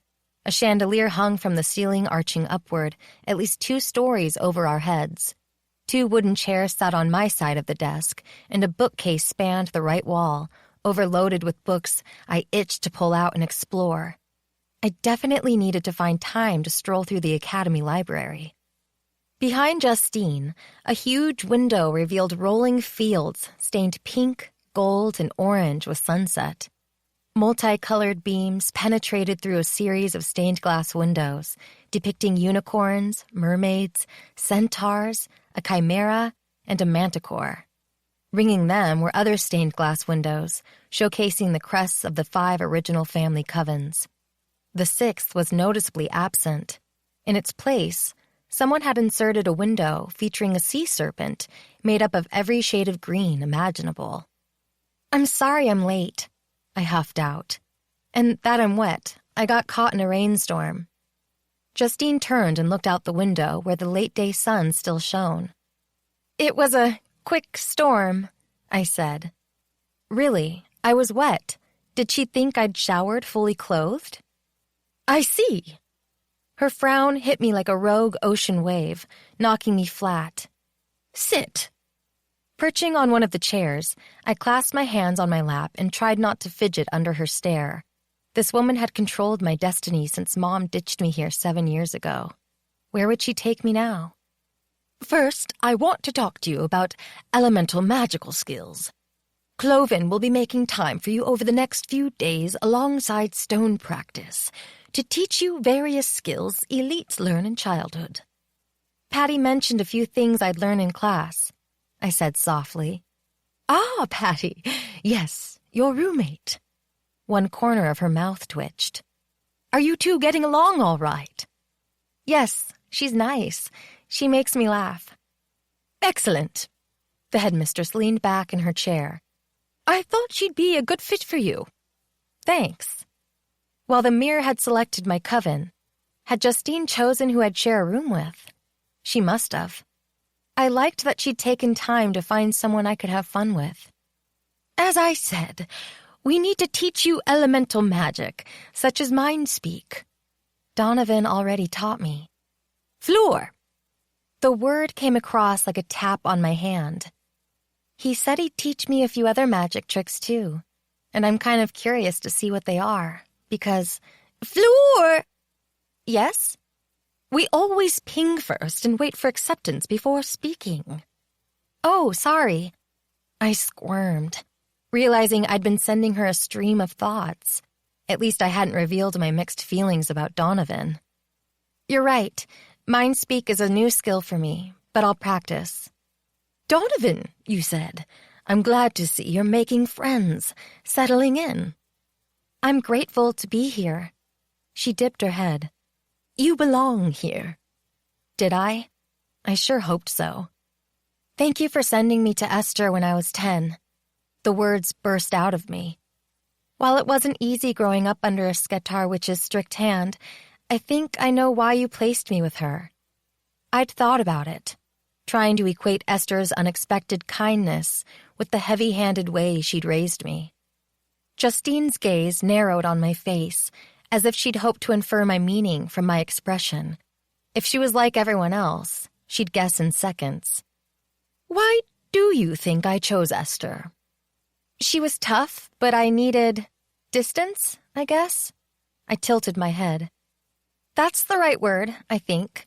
I needed someone who was there to provide for my physical needs, yet not get too close. She had to prepare me for what I'd encounter at the academy. I see. Her fingers formed a steeple on her chest. Life here can present a challenge, especially for Outlings. It shouldn't be that way, but it's unfortunately true. Outlings were hunted. Donovan? I slunk lower in my seat, realizing what I'd said, how I'd nearly outed someone who could get into trouble for speaking. I wouldn't say anything more. Oversharing. I'll speak with Ashton. I didn't name anyone. Justine's smile came across a little slick. To rise to the position of headmistress of a powerful school, a wizard would need to be a level 5 Scapti in more than just wards. Was it possible to develop more than one skill? I did want to see how you were fitting in at the academy, but another reason I asked you to come here tonight was to lift your barriers, she said. Barriers? I do have the ability to pull in power? I breathed out. Come now. You know you wouldn't be here if you didn't. But I lost it 7 years ago when... Ah. You took it from me. Suspended it. You were too young. The echo of what I'd lost had haunted me for months. After that, resignation had settled in like a heavy load on my shoulders. But wait. I leaned forward, eager. What's my Scapti? Will you test me? I already did when you were 10. And? Her eyes darted away, telling me she could rival Donovan as the king of elusive. It's complicated. Naturally, wasn't everything? I couldn't stop my shoulders from slumping. I don't have a scapty, do I? You have more than one, which is unusual for anyone, let alone an Outling. While I'd guessed Justine had more than one, I'd never considered I could too. I would have been thrilled even if my only skill was sweeping. What are my scapti then? I'm afraid in your case, I can't tell you. Why not? This was ridiculous. Everyone else knew their scapti. They might as well have it branded on their foreheads. I wanted to fit in, to feel like everyone else. Instead, I was again being told I was different. Unusual, but she might as well name me a freak. We've found that revealing to multiples, which you are, can hinder your discovery. As in, I need to figure this out on my own? How long would that take? This does sound complicated, but strangely wonderful. The idea was blooming inside me. Are there limits? What do you mean? Everyone has a set scapti, like, for example, I'll be good at cooking and accounting and... Ugh. Say sweeping? Her hands spread wide. I don't think it's wise to discuss this further. More elusiveness. But at least I had one innate ability I could develop once I learned what it was. As for any others, time would show me if that promise held true or not. At least I can pull in power. I won't stand out as a misfit or be escorted to the front gate and told to get lost. Never that! I leaned back against my chair, contemplating options. What could my scapti be? Lifting off her seat, Justine snapped her fingers in the space between us. Like I stood in a wind tunnel, air rushed around me. Me, not Justine. As quickly as it started, the wind stopped. My hair dropped back onto my shoulders. What? I said. Justine grinned. Barrier lifted. Wow. So I imagine you have many questions, but I'm afraid our time is up. I have another appointment. She stood and shooed her hand my way. I'll see you tomorrow, perhaps. But I stood, fidgeting. I'd barely begun to explore the idea of more than one scapti. Learning my ability to pull power hadn't left me when I was 10 was awesome, but I felt like a baby taking my first step. I needed to know more about the academy, or I'd stumble. Beautiful strands caught my eye, weaving through the window behind Justine, reaching toward me. You're calling them, she said, shifting to stand between the threads and me, but they darted around her, waving. First lesson? Push them away and don't seek them again without the guidance of a professor. What? My voice came out dreamy. The strands glinted in the nearly extinguished sunlight. Beyond pretty. Green, yellow, purple, pink, and so many more. Floor! Listen! Floor! My eyes opened. What? Push the strands away. A no-nonsense tone ruled her voice. But I want them. I was greedy. They needed me, and I needed them. You can't have them until you've been taught to handle them. If you don't push them away... No, cut them this instant. I'll have to raise your barriers again. Take them away? Oh, sorry. My knees weak. I sank back into the chair. Think of scissors and snip. One cut, and they snapped back out through the window, gone as quickly as they'd arrived. Their loss left me isolated, alone, as if I now existed in a world painted in black and white. They're only gone a short while, Justine said. Trust me in this. In no time, you'll be able to call them again, touch them, start to control them. Thank you. I knew my words came out humble, but I'd realized how close I'd come to snatching them up, like I'd done years ago. Would I have unleashed something I couldn't control? I could have called fire again and hurt Justine. I'm sorry. Wait. Fire. Was that one of my scapti? If so, what good could that do? It's all right. she said. I understand you're excited. It's a joy to see a student with your potential this eager to learn. She smiled as if I hadn't just endangered her life. But maybe she had ways to combat rogue students like me. She had sounded in control of the situation, even while I'd essentially bolted. Now, go to your dorm. You need to rest. Stone selection is tomorrow. I rose again. Okay, I'll see you tomorrow then. Good night, she called out as I shut the door behind me. In the hall, I realized I wasn't ready to return to my room, where Patty would have questions. She knew about this meeting, knew I'd be asking Justine about my scapty. Patty meant well, but her gushing would overwhelm my mind, drag out details I wasn't ready to share. Returning to the steel door opposite the stairs, I went outside and leaned against the rail, overlooking the moat. Because I couldn't help it, and Justine wasn't around to chastise me, I practiced calling in the colorful strands, then snipping them to release them. I didn't draw in their power because I didn't know how, but I couldn't stop teasing myself with the strand's endless possibilities. As the horizon swallowed the sun and the world around me was eclipsed by darkness, I found that drawing in threads and releasing them became seamless. Knowing I could control this one thing eased my mind a tiny bit.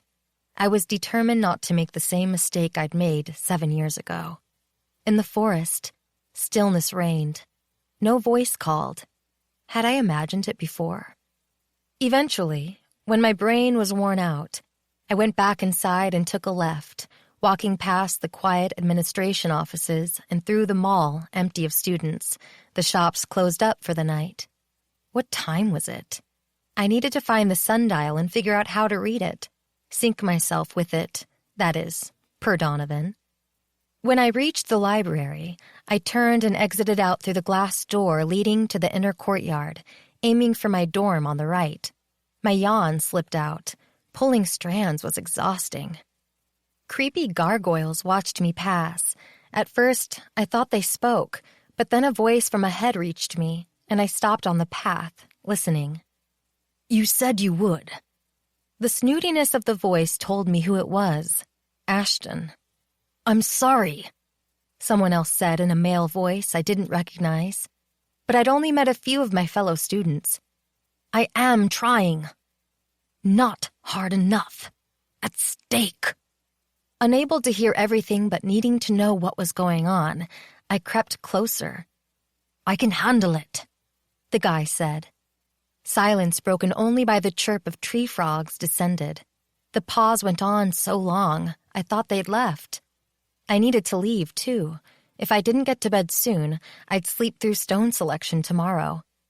I turned when the unknown guy spoke again. Give me one more chance. I promise I won't. The last bit of the sentence was spoken too low to hear. Just don't tell anyone. Ashton's sigh went on forever. Okay. A mosquito bit my arm, and I flicked it away. Wait, Ashton said. What was that sound? The second voice rose in panic. What sound? You don't think we're alone? My heart jolted. Flee. Yet I remained frozen in place. Fear of being caught making it impossible to move. Someone's... Internally smacking myself, I unlocked my limbs and raced back toward the main building. I smacked through the outer door and looked around frantically. Where could I hide? Bolting across the hall, I flung open the entrance to the library and rushed inside. I slammed into Moira. Oh, whoa! My breathing pumping in and out of my lungs. I shoved my hair off my face. Hi. Please don't ask why I was rushing around like a banshee. She said nothing, just stared at the wall blankly.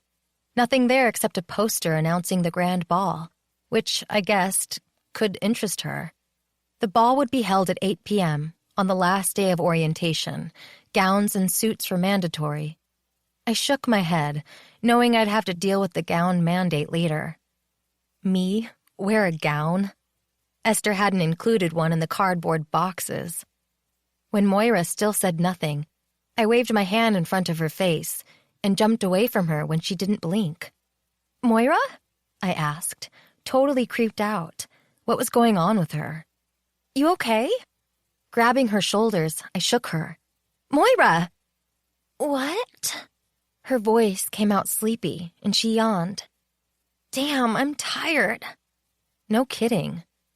"Why don't we, A glance over my shoulder revealed an empty hallway. No Ashton. No unknown guy peering around, either. If Moira was with me, and I came across Ashton and a guy, they might believe we'd been together in the library, that it couldn't have been me on the path. I hated using Moira for cover, but couldn't think of anything else at the moment. "Let's go to our rooms." "Sure," she said slowly, her fingers tightened on my arm. "My legs are limp, like jelly. My back's all wobbly. All of me is wobbly." "Yeah, okay. Are you sick or something? Maybe I should take you to the clinic." Her eyes widened, though her pupils remained unfocused. "No clinic, I'm fine." She yawned again. "Can you help me get to my room?" "Sure." I slid my arm around the back of her waist, supporting her. "Lean on me, okay?" "Yes, lean." Her head hung limply, and her auburn hair brushed her cheeks. "I appreciate it. I imagine you're worn out from reading in the library." Yup, that sounded stupid, but I was thinking on the spot here. I hadn't had time to dream up anything better. "You just need a good night's rest." "You're right, I do." We left the library, and I took us right, past the admin office. We exited through a door adjacent to Earth Coven. No Ashton lurking around, or odd guys saying they wouldn't do something again, that they could handle it, whatever it was. "Sometimes research can be boring," I said, making conversation. "Guess so." Moira's body wasn't the only weak thing about her. So was her voice. "I bet reading made you tired." After all, people read dry books to help them fall asleep all the time. I'd nodded off more than once myself at Esther's, only to wake up when she poked me. "I wasn't in the library all evening," she said as I held open our dorm's front door and helped her inside. My skin peppered over with goosebumps, though I wasn't sure why. "I found you in the library." I'd assumed she'd been there since dinner. "Yes, but before that, I needed to—" "What?" Her eyes, milky and drained of their usual bright color, met mine. "I don't." She shook her head, but the gesture didn't seem to clear her brain. While cool air drifted around us, sweat burst from my forehead. I leaned back, staring at Moira, compelled to hear what she said next, but dreading what she'd say. Somehow, I already knew. "Something—" Her words came out slurred.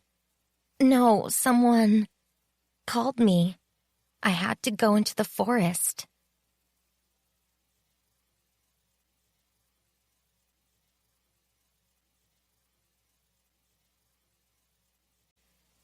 Chapter 18.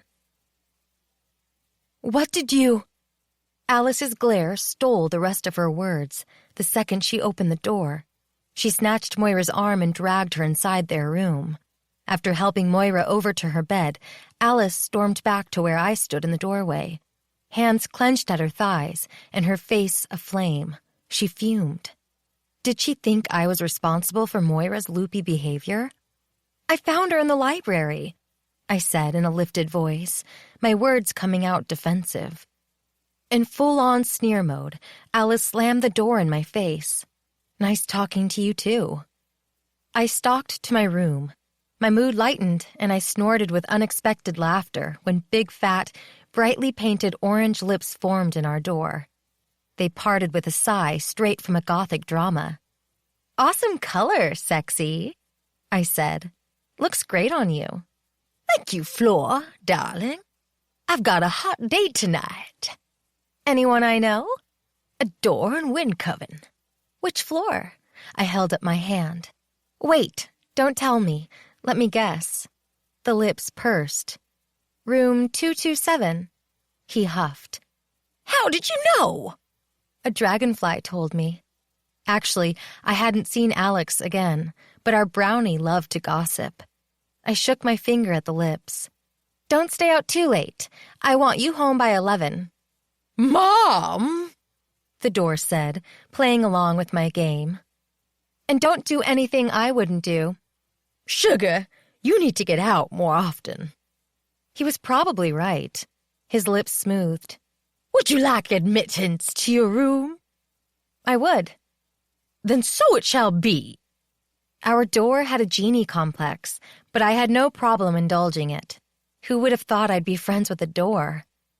Inside, I leaned against the back, my unease shifting away when I saw how homey our room appeared. This morning, when I got out of bed, I'd straightened the quilt Esther made. The plump pillows I'd laid on top begged me to jump onto the bed and snuggle against them. Patty sat on her bed, her brow furrowed, telling me she was in the middle of a mind-speak convo. She'd told me that each night she enjoyed mind-speaking with her parents, followed by quick chats with most of her 27 siblings. Who was she talking to right now? Posey or Calvin? The girls' names all started with a P, and the boys' names with a C. It took Patty a while to get through them, and envy burned through me on a regular basis. Imagine having that many people eager to hear about your day, your thoughts, whatever came into your mind. It hadn't taken me long to start wishing I was part of Patty's family. After refilling the bowl of cream for our brownie and setting it beside a slightly crushed donut I'd picked up at breakfast, I jumped onto my bed and clicked on the floor lamp. My welcome packet lay on my bedside table, and I dropped it on my lap. I really needed to see what the rest of the week held for me. Orientation schedule first. Day 3. Tomorrow. Stone selection. Knew that already. Dreaded it already. But it was scheduled for the entire morning. After the ominous suggestions my friends had whispered about the selection, I'd be naive to assume picking a stone would only take a few seconds. However, all that time, how complex could it be? Lunch? My belly growled already. I'd eaten late with Donovan, but missed dinner. Patty and I had yet to hit the mall to buy snacks, but we needed to do it soon or I'd waste away. Afternoon free period. To recover from stone selection? Ugh. I'd be glad when this part was over. Day 4. Stone practice. Perfect. Would I learn how to extract power from the environment and perhaps use it? If so, I'd need to figure out at least one of my scapti, right? Well, more than an odd ability to throw fire. I couldn't see many practical applications in that. I sighed. If only discovering my scapti was simple. Day 5. Introduction to magical creatures. Which sounded beyond cool. We'd be split into 3 groups by coven. Stone practice. Day 6. More magical creatures. Stone practice. Day 7. Free time. Yay! Second-year students arrive. And at 8, the grand ball. Blessed Faye, I not only needed to find a gown, I really needed to learn how to dance. After brushing my teeth, I turned off my light and snuggled underneath my blankets. I rolled onto my side, facing the wall, trying not to feel jealous as Patty continued to mind chat with her family.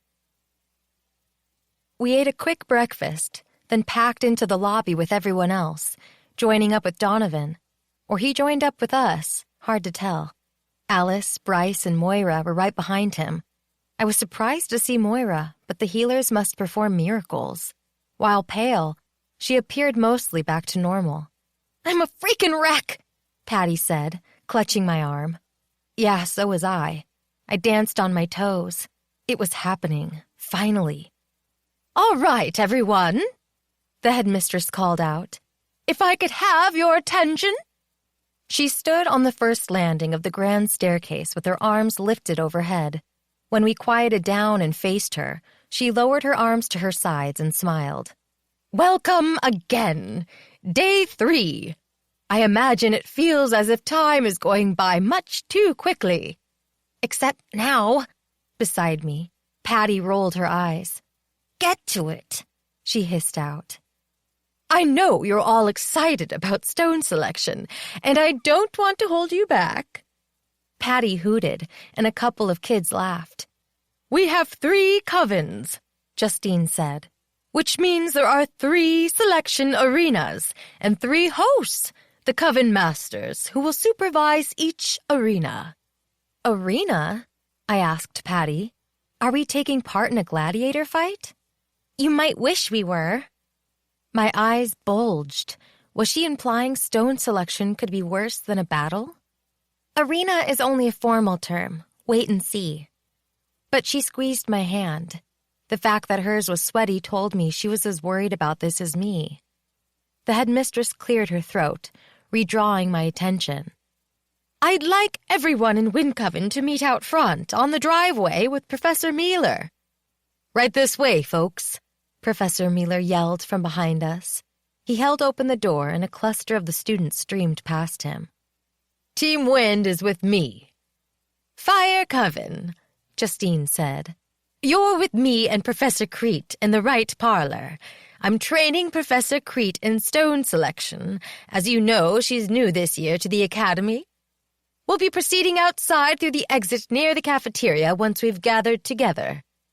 About half the remaining students started filing in that direction. "And before I leave to join Fire, I can't forget about Earth Coven," the headmistress said. "Cloven, your coven master, will be your guide. Please remain in the lobby. He'll direct you from here." This left 1/3 of the incoming class milling around. Dressed in the long robe he'd worn the day I met him, Cloven climbed the stairs to take the headmistress's place. His gaze swept across us, and he nodded. "Looking great, guys." Someone clapped. He smirked. "Let's face it, Earth Coven rules." We all shrieked and stomped our feet, chanting Earth, Earth, Earth. Wild speculation filled the air. What would stone selection entail? I'd quizzed Patty over breakfast, but she didn't know much more than me. We'd enter a room, select a stone, and be chosen by the stone in turn. Then exit. We weren't allowed to share what happened inside. No wonder Alice suggested she'd face her worst nightmare. Lack of knowledge never made a person assume the best. "Without further ado," Cloven said with a smile. "This way. Follow me." He hustled down the stairs, his robe swishing around his ankles, and we followed him into the left parlor, past the classrooms, and then through the steel entry door Donovan and I had used yesterday. We turned right after crossing the moat and strode toward one of the back pastures, the dense forest encroaching, watching, on our left. In the center of the pasture, a large tent had been erected, made up of yellow, green, and blue canvas. It looked like something out of Arabian Nights. Small flags waved from the multiple pointy peaks on the top. Cloven stopped a few feet away from the tent's entrance and faced us. "Take a seat, everyone." I dropped to the grass. Donovan sat on my right with Alice, Bryce, and Moira streaming out beyond him. Patty nestled into my left side. "I think I'm going to pee my pants," she basically screeched. A few kids turned and stared at her, eyebrows lifted high, but she ignored them. "Or puke." Taking her hand, I squeezed tight. My belly was rolling, too, threatening to dump the waffles I'd scarfed down at breakfast. We can do this. We had to do this. There was no other choice. Without stones, we couldn't focus our power or develop our skapti. Backing out was not an option. "I know you're all eager to enter the arena and claim your stones," Cloven said. "Even more, I know some of you are scared shitless." He slapped his hand over his mouth, but his eyes sparkled above. "Sorry about that. Anyway." Cloven was a fun contrast to a sterner Justine. I was looking forward to taking classes with him. "Everything you've heard about stone selection is true," he said in a deep voice. Our worst nightmare? "And everything you've heard about stone selection is not true." Wait, was I hearing this right? He grinned. "You've got it. It's different for everyone. Each of you will go in with uncertain expectations, yet come out with knowledge about your future, about yourself. How is this possible? I asked Patty, who shrugged, her attention riveted on Cloven. Stone selection is a risk, Cloven said. Not with your life, but sometimes with your soul. Despite the warm, sunny day, chills racked my frame. What did he mean about risking my soul? Many of you will emerge with a stone while others, I'm sorry. Cloven hung his head. No longer up in a man bun, his hair swayed across his face in a gray shroud before he lifted his gaze, penetrating each of us. I wish I could say that all of you will be successful today, but history has proven that's not true. If we don't get a stone, can we try again? I asked Donovan. No stone, you're done, he said. Hold on. As in, shh. Leaning forward, past Donovan, Alice shot me a scowl. I tightened my lips. I'm afraid I can't tell you anything else except good luck, Cloven said. Fey willing, you'll emerge from the arena with an awesome magical future. Patty grabbed my arm and pumped it. It's starting! My answering grin came out slick. I wasn't sure if I wanted to squeal or throw up. Talk about tension. Alice! Cloven called out, and she rose. First name alphabetical, Donovan said. Moira jumped up and leaned close to Alice. Go claim that moonstone, she whispered. It's waiting, and it's yours. It's yours. The man in the park's voice echoed in my mind. Alice joined Cloven, who led her over to the entrance. Leaning forward, he spoke near her ear, and she nodded. As he finished, she gulped, reeling away from him.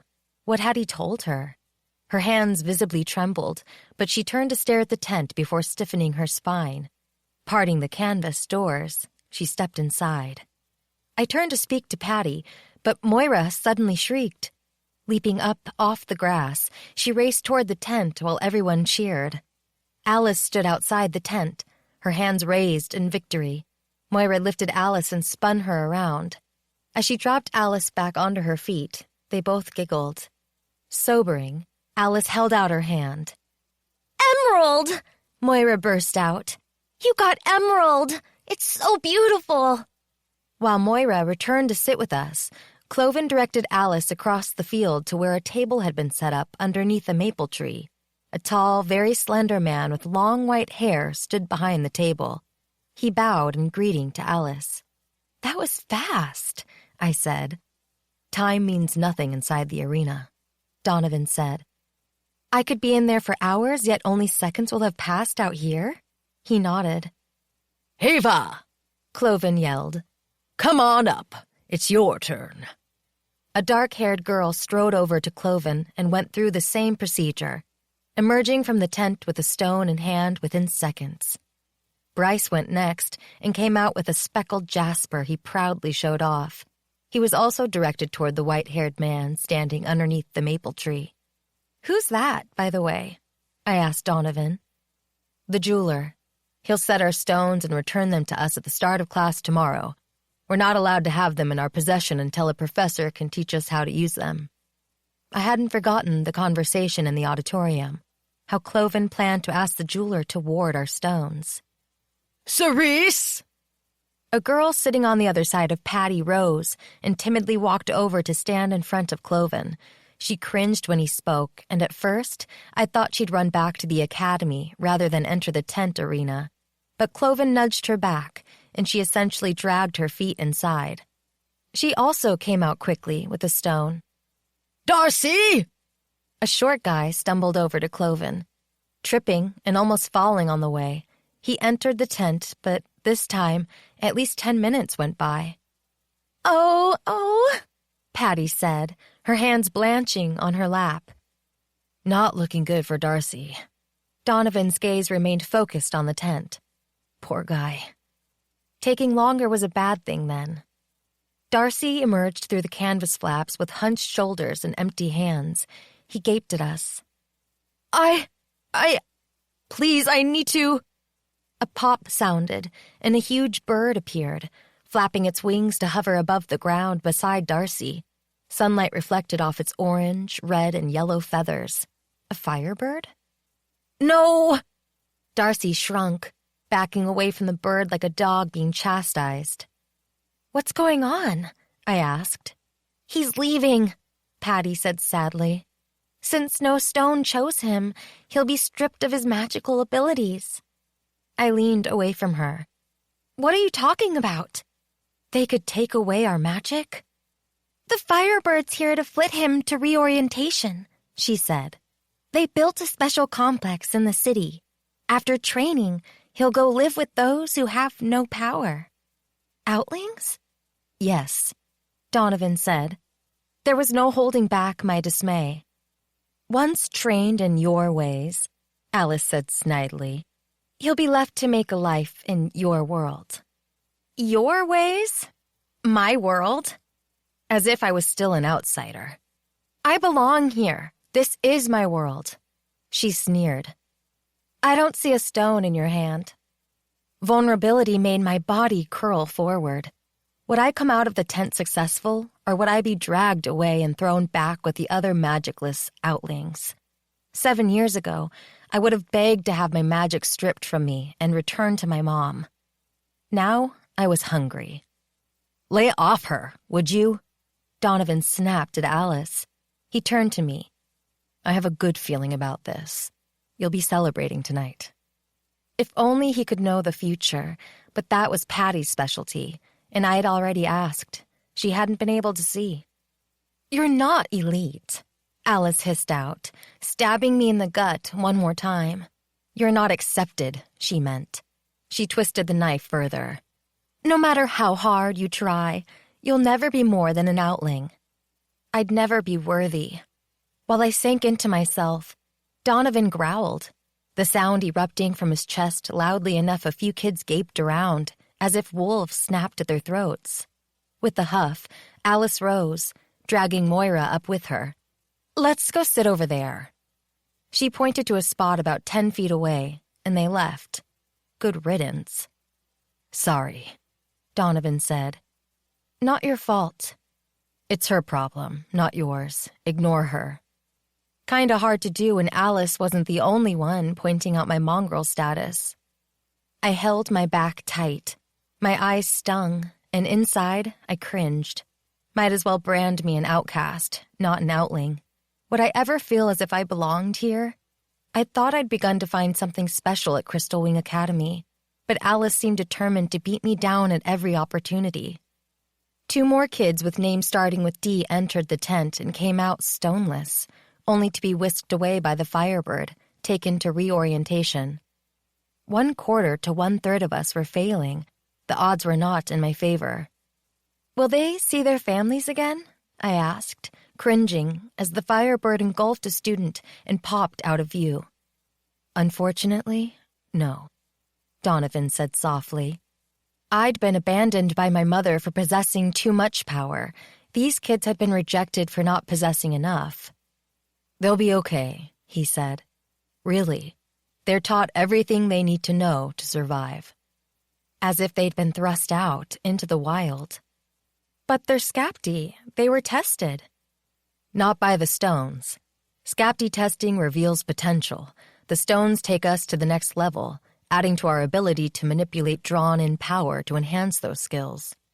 What happens to their elemental magic, like Mindspeak, once they leave here? Do they take it with them? If I was rejected here too, would I at least keep that? Where they're going, they won't need it. And we don't want the Outling world to know magic is even possible. Patty took my hand and squeezed it. A few of them will go on to be leaders in their fields, because you can't completely drain away Scapti. Some will be called gifted, but they'll never draw magic, never achieve their potential, because they weren't chosen. Their power would fizzle like a candle dipped in water. Donovan! Cloven cried. I jolted and turned wide eyes his way. What if he wasn't chosen by a stone? Ironic that I'd found something with this boy, yet I might lose it within the next few seconds. He rose to his feet and fully faced me. Wish me luck. Go in there and... Scrambling to my feet, I gave him a quick hug, whispering, "Jump." Oh, I fully intend to. His voice had gone husky. It's only the landing that hurts. With a nod to me, he strode over to Cloven, who whispered, then slapped Donovan on the back. Without hesitation, Donovan thrust aside the canvas flaps and entered the arena.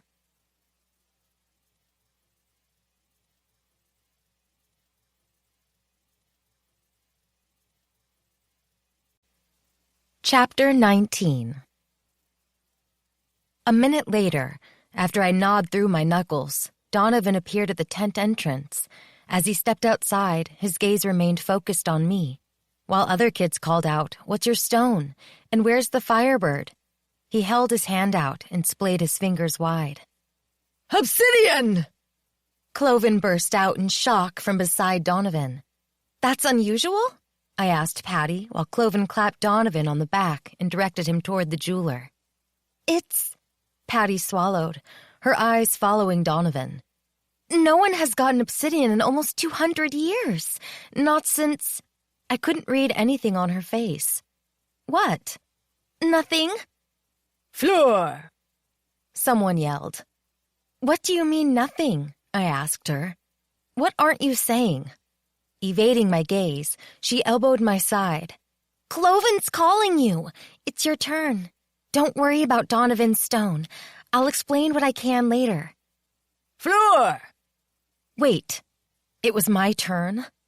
Fear bolted through me like a lit match, dropped on gasoline.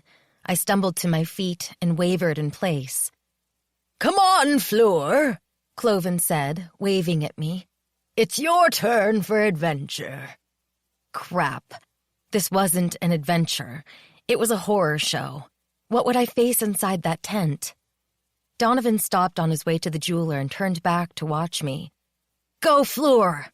he yelled, making other kids laugh. We were starting to become obvious. The only big question was, what did they see? Alice glared, telling me she'd already guessed. But there wasn't anything between Donovan and me, yet. Who knew if there would be? After all, if I didn't connect with a stone, I'd be firebird bait, snatched up, stripped of power, and dumped outside the entrance. My belly flipped. I really needed to find some courage, drag my feet to that tent and get my ass inside. Take this on as a challenge, not cower as if I'd been sent away already. Curiosity, Floor. If I didn't go inside, I wouldn't discover that potential Donovan had spoken of. Walking forward, I stopped in front of Cloven. He braced my shoulders and spoke softly, his words only for me. "I want to tell you not to be scared, but as I said, for each person this is different. I don't know what you'll see or do in there. Only my own experience, which I cannot share. Just know that I have confidence in you and what will come next. Fate wouldn't have sent you to us only to snatch you away." He squeezed tight before releasing me, his hands dropping down to his sides. "Go in there and find your destiny. When you come out, we'll talk about your upcoming classes." His eyes twinkled.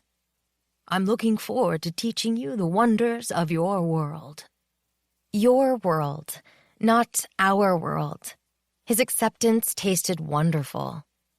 My lips rose into a smile that might be shaky, but it held true as I strode to the tent. When I reached the entrance, my knees shook. Once inside, my future would be decided.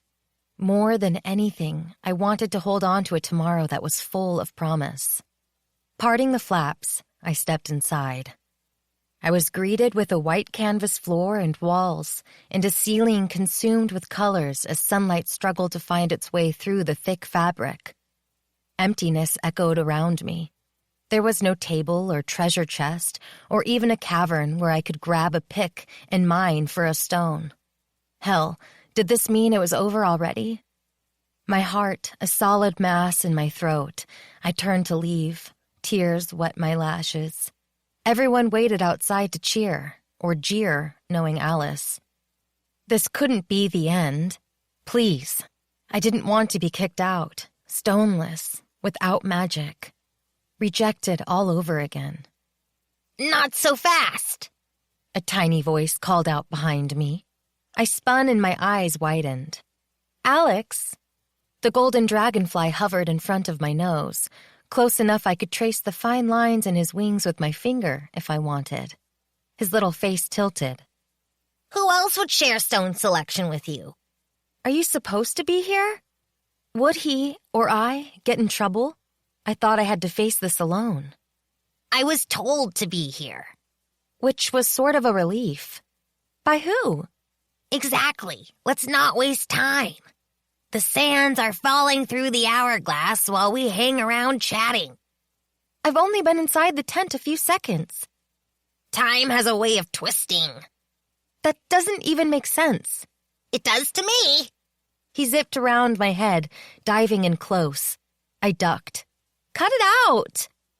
Just making sure you're awake, on your toes, able to take on whatever comes next. I rolled my eyes. Like I'd fall asleep at a time like this? Chin up, kid. Hitting reverse, he flew backward, all the way across the tent, where he hovered over 3 pedestals that had miraculously appeared. I give you stone selection. I crept closer. Each pedestal had been draped with velvet in the school colors of green and blue plaid with hints of white. A small pillow lay on each flat surface, and on each pillow rested a stone. Each was a moonstone, exactly like the one the man had shown me years ago. Choose, Alex intoned. Are you like some kind of spirit guide sent to help me? I asked in awe. He buzzed across the top of the middle pedestal and halted in front of me, his wings aflutter. Nope, just thought it made me sound serious, in keeping with selection.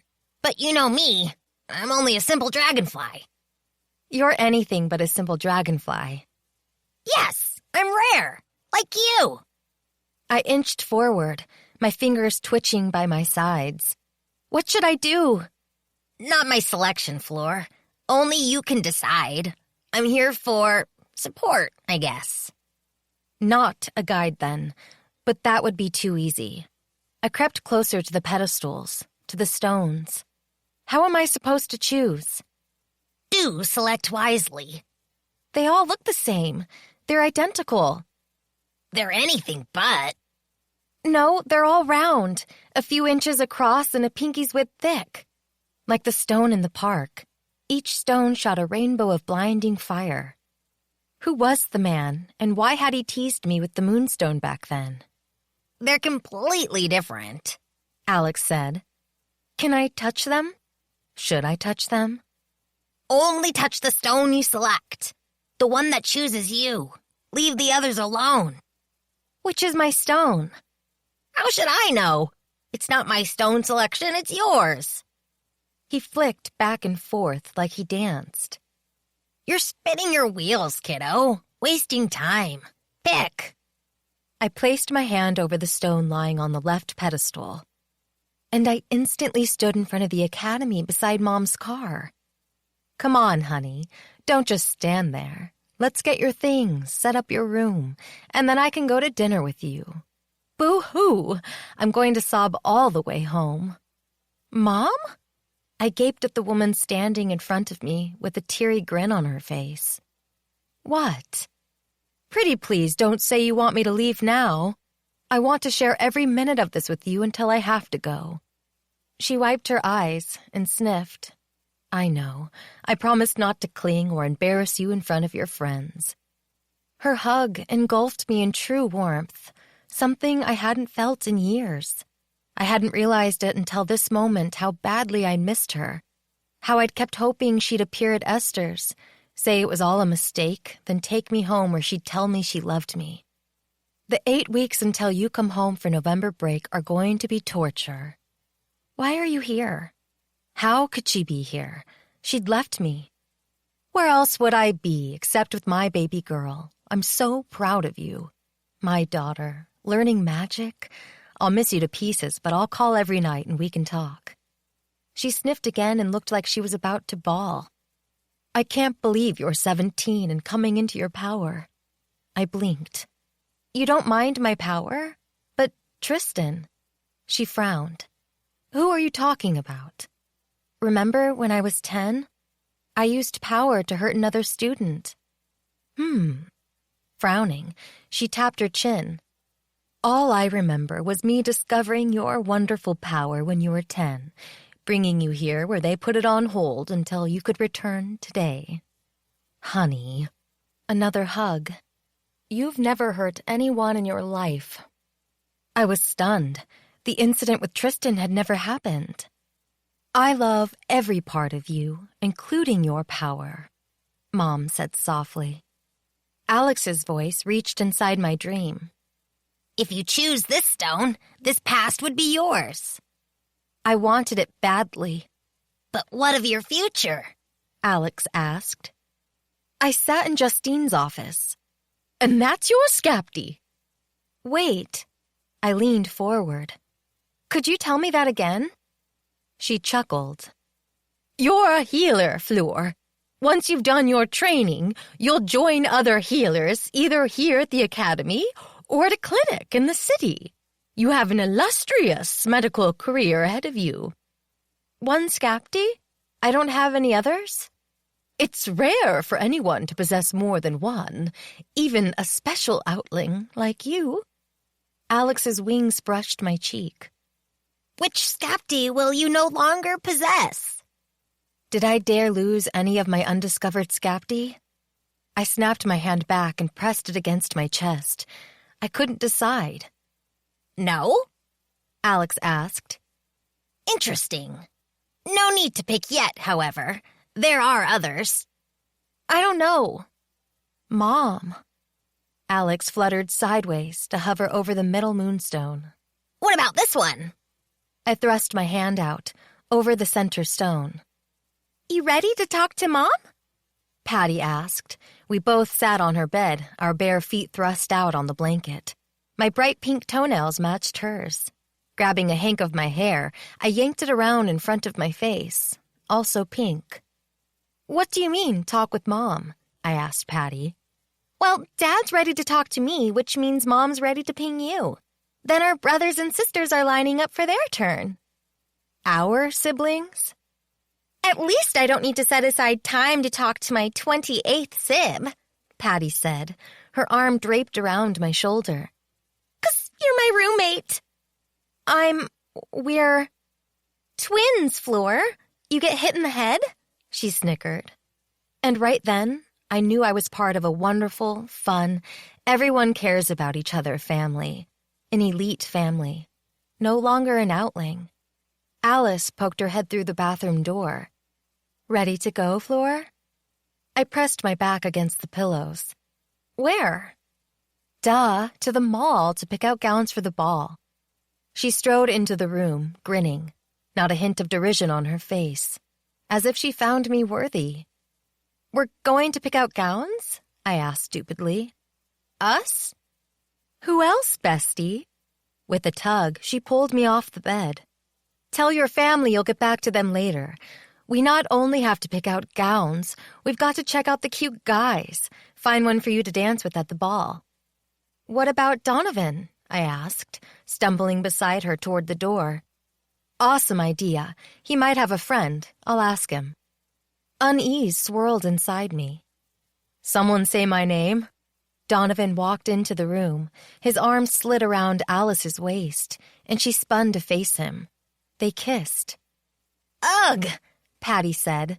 Can't they do that someplace else? She waved in their direction. Get a freaking room. Donovan and Alice were together. Some future, huh? Alex said by my ear. But who needs this boy, right? Plenty of other fae in the woods. I pulled my hand away from the pedestal.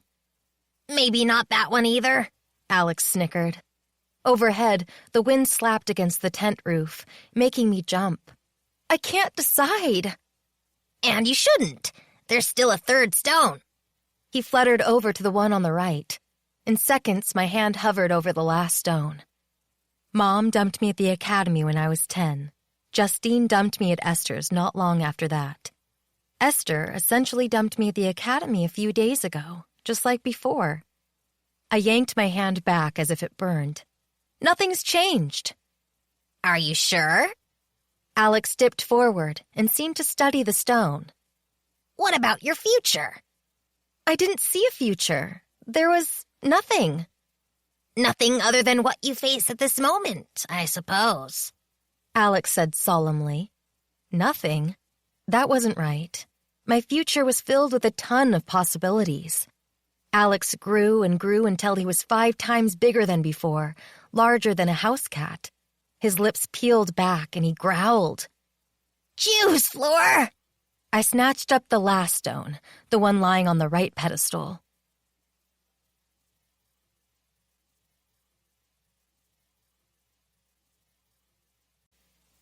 Chapter 20. Emerging from the tent, I collapsed forward onto the ground. My hand lay stretched out in front of me. My fist closed tightly around my moonstone. Cloven, Patty, and Donovan rushed over and stood above me while I rolled onto my back. Sitting up and with the biggest possible grin on my face, I held out my hand. Moonstone! Patty squealed. Alice, who'd been creeping closer, stopped and scowled. She pivoted and ran across the field, toward the academy, with Moira racing after her. "Guess I'm not getting kicked out, am I?" I shouted at her. She didn't turn, but I didn't need her validation. I'd found it all on my own. I'd won. "Whoa," I said, looking around. The sun barely slanted through the trees, the horizon poised to snatch it up and hide it until morning. How long was I in there? Everyone else had left. I know, right? Donovan stooped down onto his heels beside me. It's been hours. "I was worried," Patty said. "But Dee kept saying there was nothing wrong. You were just taking your time." "Remember, Floor," Cloven said, "keep what happened in the arena to yourself." Since each person's experience was different, it wouldn't matter if I shouted it to the world. But I nodded to show I'd keep my lips sealed. "They magicked another arena for everyone else." Patty waved toward a purple, blue, and pink tent standing beside the first. "The rest of our coven has finished." Her solemn gaze slipped away from mine. "Out of 34 students, only 28 made it through selection. 80 total of the 100 we started with. 20 of us gone."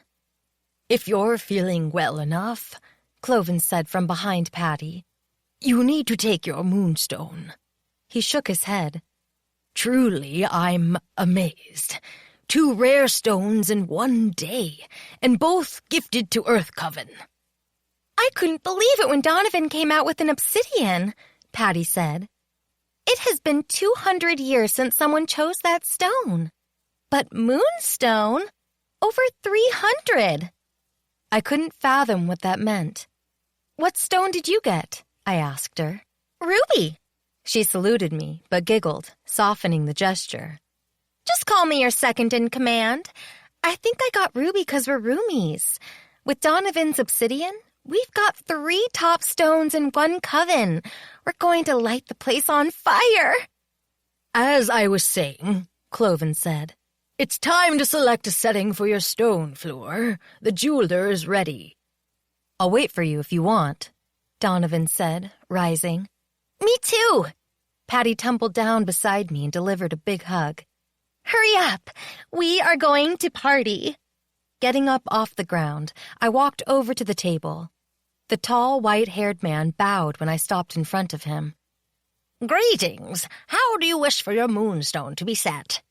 "How did you know what stone I picked?" "A ring, perhaps?" This place thrived on evasiveness. "My stone's too big to wear on my finger." "It will accommodate itself to any setting, large or small." More magic. "A bracelet or necklace?" He waved to the table that was empty a moment ago, but now gleamed with numerous settings. We have custom-made chains and gold, silver and platinum. Truly, whatever you imagine for your stone will be done. How about a blade? His head tilted. A sword? Too big. Could we set it in the hilt of a dagger? I had been thinking about getting a weapon. The jeweler bowed again. Wise choice.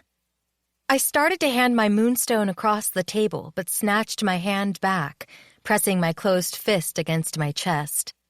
It would be wrong to suggest the Academy jeweler would lose my stone, but I hated relinquishing it to a stranger. This moonstone is yours forever. It will not function for another as it has chosen you. Had it chosen me, or had I done the choosing? A velvet bag appeared in his hands. When he opened the top, I dropped my stone inside. With a pop, the bag disappeared. Nice trick, I said. He smiled, a real smile. Thank you, but jewelry is my true skapti. After thanking him, I joined my friends in front of the tent. I'll see you tomorrow in class, Cloven said to me. Yup. I couldn't wait to learn more magic. I ordered pizza, Patty said as we walked back to the academy together. And I happen to have a few bottles of Verdine I've been saving for a special occasion, Donovan said from my other side. Verdine? Yum! Patty hugged my arm. We are going to get so tipsy. She already acted tipsy, but I wouldn't change her for a minute. Tonight, I wanted to get tipsy too. I wanted to dance and celebrate life and all it might hold for me. And I wanted to sit with Donovan and toast each other with Verdine. Later, we three lounged in my room. Bryce and Moira joined us when the pizza arrived. Alice did not make an appearance. She wants to rest her ankle, Moira said. A great cover for Alice, but it didn't take an empath to know her friend had other reasons for staying away. As the Verdine disappeared, so did our inhibitions. Giggling, no, make that tipsy, I toasted my glass against Donovan's, then nudged it toward the bottle. Top it off, would ya? He smiled, slow and smooth and silky, with a hint of something wild. That expression, it made my head spin more than his Verdine. Tell me more about your obsidian, I said as a distraction. My knowledge of boys might be limited, but I knew giving in to my sudden urge to climb all over him would shock my friends. Donovan, too, most likely. At my question, his gaze shot to the half-glass of Verdine he held in his hand, where his attention remained. Not more secrets. No one's been chosen by obsidian for over 200 years, I said as if I needed to prompt him.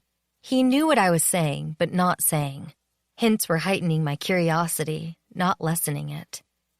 Obsidian is certainly rare, Bryce said from where he sat on the other side of Donovan. Since that weird incident the first day, Bryce had been nothing but friendly. He was a bit geeky. Thankfully, he hadn't tried any of that slick, gaze-freezing nonsense since I arrived at the academy. But being around him still worried me. As if I was waiting for the next horrible thing to happen. I kept thinking Bryce would be in the center of it when it did. Moira, sitting on my bed behind him, probably didn't agree. If her eyes weren't half glazed over, I'd think she liked him. Hell, for all I knew, she did. Limited boy experience here. Since I'd brought her back from the library last night, she'd mostly been herself. Over dinner, she'd explained away the incident as being overtired, stressed about stone selection, needing a good, long nap. I could understand feeling overwhelmed. Her reasons almost made sense. Yet, a niggling feeling inside me kept suggesting there was more going on here than just her being tired. 1,400 years ago or so, Patty said.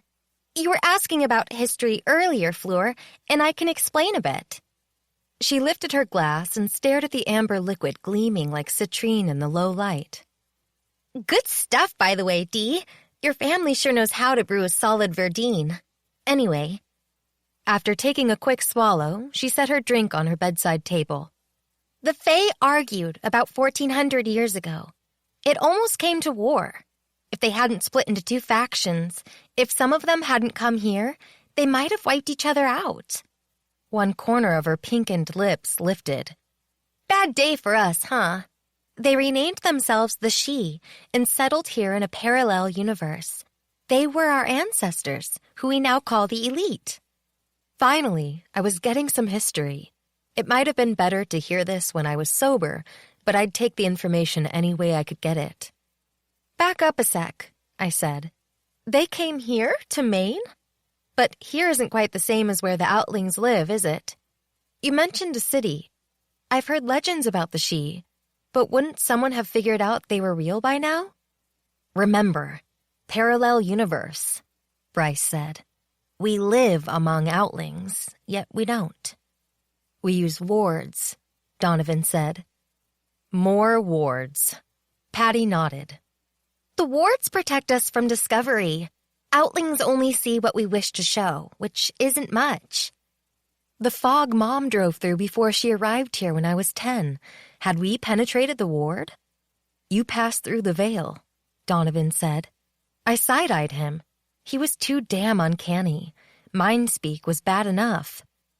No one can read minds, Bryce said. But some people's faces give them away. Does mine? I asked. He shook his head. I can't read you. That was a relief. I assumed you must have passed through the veil. Nudging my shoulder, Donovan grinned. Though I probably could have figured out what you were thinking from... I held up my hand. Don't say it. What's it like when you pass through? Bryce stalled and seemed to be looking inward. Hold on, got a ping. His face cleared. It's Ashton, he wants to talk to me. There was no denying his sadness when his gaze swept across us, and for a moment, I wanted him to stay. His quiet demeanor was growing on me. I've got to go. This might take a while, so I'll just go to bed when I get back. Sorry to ditch the party early, guys. No problem, Donovan said. I understand. I didn't. Why does the Wind Coven prefect need to speak with you? Bryce had started dragging his chair across the room, but turned back. It's Slake business. The door shut behind him. Moira stared in that direction until I waved my hand in front of her face. You okay? I asked. Yeah, I'm just tired. She slid off the bed, her feet smacking on the floor. I should go to bed, too. Big day tomorrow. As she drifted into the bathroom, she said, Night. The door shut before we could reply. So weird. I shook off my unsettled feelings. Anyone dare to tell me what a slake is? I asked Donovan and Patty, the only ones left of our celebration party. Power sucker. Disgust twisted Patty's face, but her voice quickly lightened. But Bryce isn't like that. He's different. Some slakes can kill you within an hour, Donovan added. Others enjoy playing, drawing it out for days. I jolted back against my chair. How do they kill? They thrive on power, Patty said. Drain it to feed their own. They're power vampires? Donovan nodded. Essentially, yes. They take all you've got and leave behind shriveled shells. I gaped at him, completely sobered, despite the decent amount of Verdine I'd had. And you're rooming with a slake? Doesn't that, feel a little dangerous? I would have thought the same thing as you, but 1, Bryce is only half slake, and 2, he's been bonded. Even if he wanted to, he couldn't suck a single strand of power from me. What had Bryce done with me then? Had it been some sort of mind persuasion? You sure he's bonded? I asked. The school wouldn't admit him if his slake abilities weren't suppressed, Patty said. Believe me, after you two met and I could swear he played a mind melt game with you, I ran him over the coals. No way will I let him hurt my roommate, but his bonds are rock solid. He made it through stone selection, Donovan said, which means he can pull power from other sources. A shell left abandoned in the deep grass, the frozen expression of terror on his face. I hadn't forgotten the words I overheard in the auditorium. Crap. A slake must be hunting on campus. But that student... Patty drained her Verdine and held out her glass to Donovan for more, but he upended the bottle, showing it was empty. What student? My turn to act evasively. I wasn't sure I dared share what I'd heard. If it got out, I'd be cooked. They'd eventually trace it to me, those seekers. Nothing. But... Be right back. Going pee was a fantastic excuse to avoid adding to my slip. I rushed to the bathroom, my legs like rubber. No denying that the thought of a rogue slake power feasting on campus scared the shit out of me. With the Verdine gone and the cheery mood popped, the party broke up not long after that. Donovan dragged away his chair, and Patty and I went to bed. I couldn't sleep. I kept worrying about Donovan, and about Slake sucking all my friends dry. No wonder Justine, Professor Mealer, and Cloven warded our stones. They were worried they'd find another body. Rising, I started toward the bathroom to get a drink of water, but stopped to say hi to our brownie on the way. She sat beside the bowl of cream, dipping into it with a silver teacup so tiny I could barely see it. White ringed her plump pink lips, and her high cheekbones wiggled as she swallowed. About 4 inches tall, she wore a silver dress and had plunked a matching silver cap on her head. Her minuscule golden wings fluttered along her spine. Thanks for cookie, she chirped through a bite. Cookie crumbs rained on the floor. Patty and I had finally gone to the mall and picked up supplies. "Any time, Beatrice," I said. "You, like chips, too?" I held up the bag of nacho tortilla chips I'd eaten half of earlier. Her hands reached out. Yes, yes! "Go to it," I said with a grin as I handed the bag over. Returning from the bathroom a moment later, I found my room empty, except for Patty. During my short absence, my bed had been made, the Verdine glasses washed and tipped upside on a cloth to dry, and our clothing had disappeared from the corner where we'd tossed it. Not a single cookie or chip crumb in sight. Beatrice worked fast. Before climbing back into bed, I stood by the window, staring out. On the top floor, we had a great view beyond the main academy buildings. With the moon high in the sky, I could see across the upper pasture, all the way to the forest. Dew sparkled on the grass in the moonlight, making the pasture appear as if someone had tossed a handful of diamonds. Calm. Ugh, not that voice again. I squinted toward the woods, wishing I could either shove the word out of my mind or track down whoever it was and tell them to stop. Enough already. Calm. My growl slipped out. So much for getting any sleep tonight. After dressing quickly in a tee and jeans and donning my sneakers, I left my room, being careful not to wake Patty. Even the lips in the door barely mumbled. I soon slipped across the campus, aiming for the western part of the academy. It was time to end this, once and for all.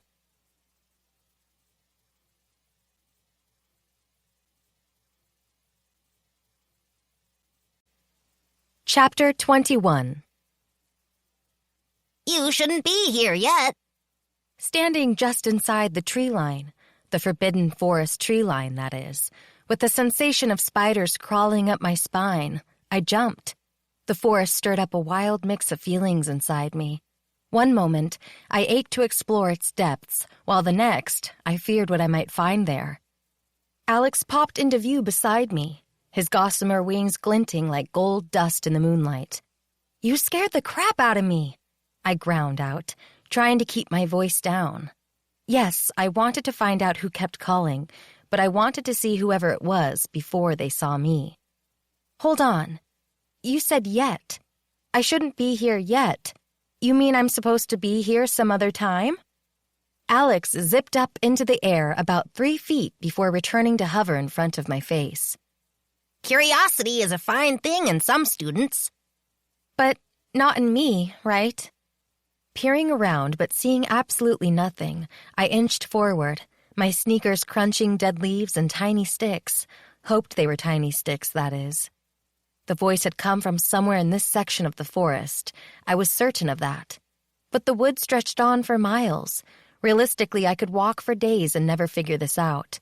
Should I go back to my room and make myself go to sleep? As Moira said, we had a busy day tomorrow. Something squished beneath my sneaker, and I cringed.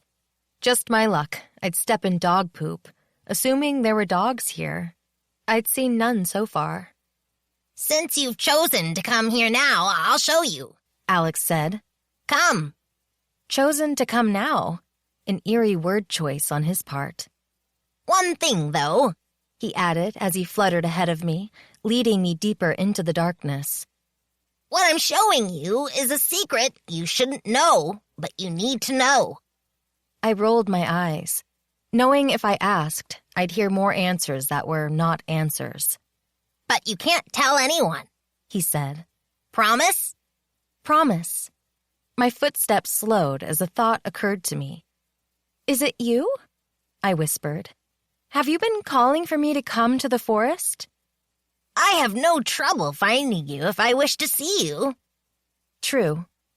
Then who has been calling me? Things are never as they seem.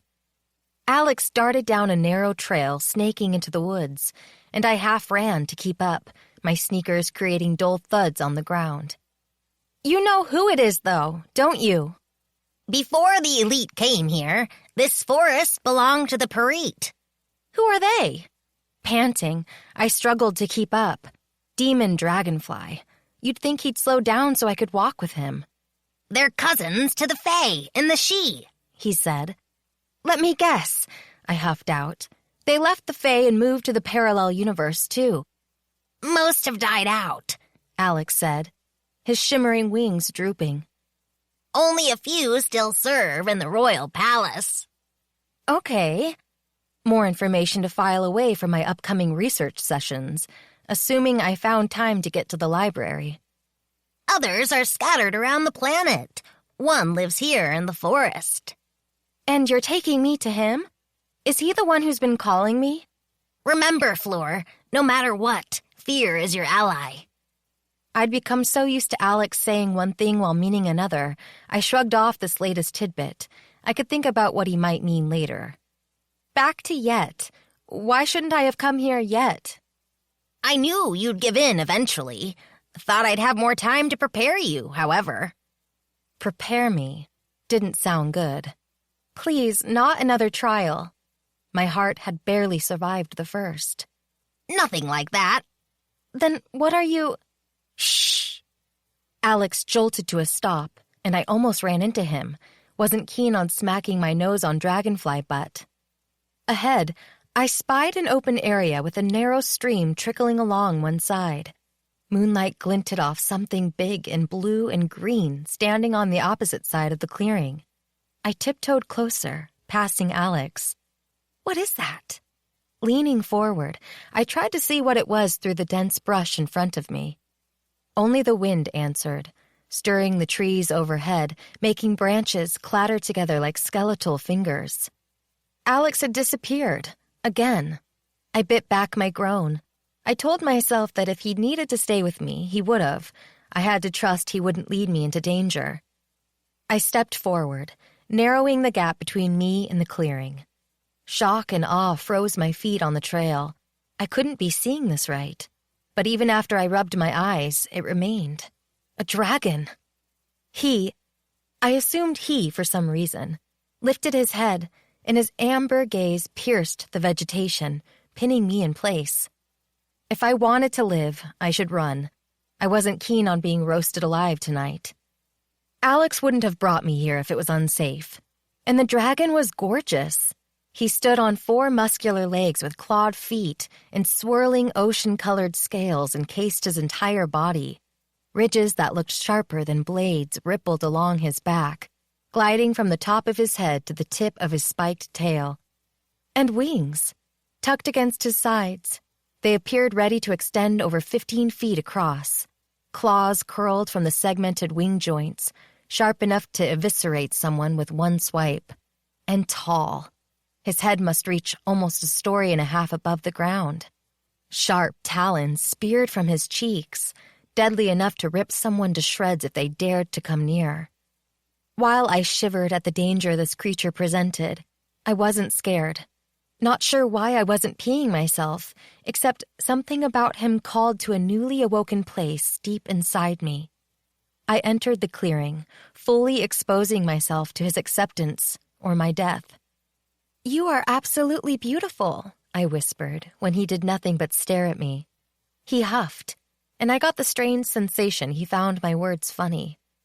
"Do you understand what I said?" "That would be cool." His head dipped. Oh, wow! This was incredible. Dragons should only exist in fairy tales, yet I was walking over to one now. The dragon shifted his front legs and groaned. My gaze caught a splash of red, and my eyes widened as blood trickled down his front left leg. Uncaring if he'd impale me for coming near, I hurried toward him, determined to help. A growl erupted from his throat, and curls of smoke drifted from his nostrils. I halted, shuddering, waiting for instant incineration. He lowered his head, not making a threatening move in my direction. I shifted closer. "You're hurt." My heart ached for this poor wounded beast. As I carefully inched closer, I ripped a strip of material off my t-shirt. Remembering the stream, I turned and walked slowly in that direction to wet the fabric. Returning to the dragon, I carefully blotted the wound. He snarled and gnashed his long, pointy teeth, the spikes on his cheeks nearly impaling me. Gulping, I stumbled backward. Sorry. Just trying to help here." When he didn't rip my head from my neck, I decided safety was overrated and moved forward again. "It's not that deep a cut." Although it did look painful. How had it happened? "Don't be such a wuss." His snort came out like laughter. "It looks like someone slashed at you with a knife," I said, blotting at it again. "You been in a fight?" He just sighed. After ripping another strip of material off my tee, I wrapped it around his leg and tied a knot. "My bandage isn't perfect, but maybe this will make it feel better. If nothing else, it'll keep the dirt out of it so it can heal." As I stood in front of him, carefully tracing the scales on his chest, he lowered his chin onto my shoulder. I leaned back and stroked his face, gliding my fingers along the sharp ridges along his neck and the spikes jutting from the top of his head. How in the hell did I find the courage to do this? Yet I couldn't stop touching him like a favorite pet. There was nothing puppy-like about this dragon, however. "What are you doing here anyway?" I asked. "Alex, he's a dragonfly and my friend. He said you were a Parit, which must be a race of dragons. He also said your race had almost died out." Sadness reached into my chest and crushed my heart. Beautiful creatures like this one should be treasured, not hidden away in a forest. "Do you have a cave nearby where you can sleep tonight? A place to stay while you heal?" He grunted, but I wasn't sure if I could take it as a yes or a no. "With so few of your kind left, you must get lonely." Another grunt, softer, mournful. "You're the one who called me, aren't you?" My fingers traced along his jawline. His teeth, razor-sharp, could rip me apart. But I knew he'd never harm me. Silly to place my life in the hands of a wild creature, but he was much more than a simple beast. I sensed a connection between us, one of caring and respect. His head shook as if he said no. He hadn't called? Then who had? Another puzzle I might never solve. His head jerked off my shoulder and darted to his right. As his gaze penetrated the forest and smoke chugged from his nostrils, I squinted, trying to see what might have drawn his attention. Whirling back to face me, he carefully nudged me backward, toward the trail. I didn't want to leave. Here I felt fully accepted. "I can stay a little—" His snout nudged me harder. Did I read panic in his eyes? A bolt of fear went through me, and my pulse jumped in my throat. "What's happening?" I hissed out. A snap rang out in the woods, breaking through the peace I'd found in the clearing with the dragon. With my feet rooted in place, I peered around. Goosebumps rippled across my skin, and I hugged my waist, shivering. "We're not alone," I said, the certainty chilling me to my bones. A low growl ripped from the dragon, and my breath locked in my throat. "I thought—" Tension balled in my belly. "I'm not safe here, am I?" He nudged me again with more urgency. Whirling around, I bolted toward the academy.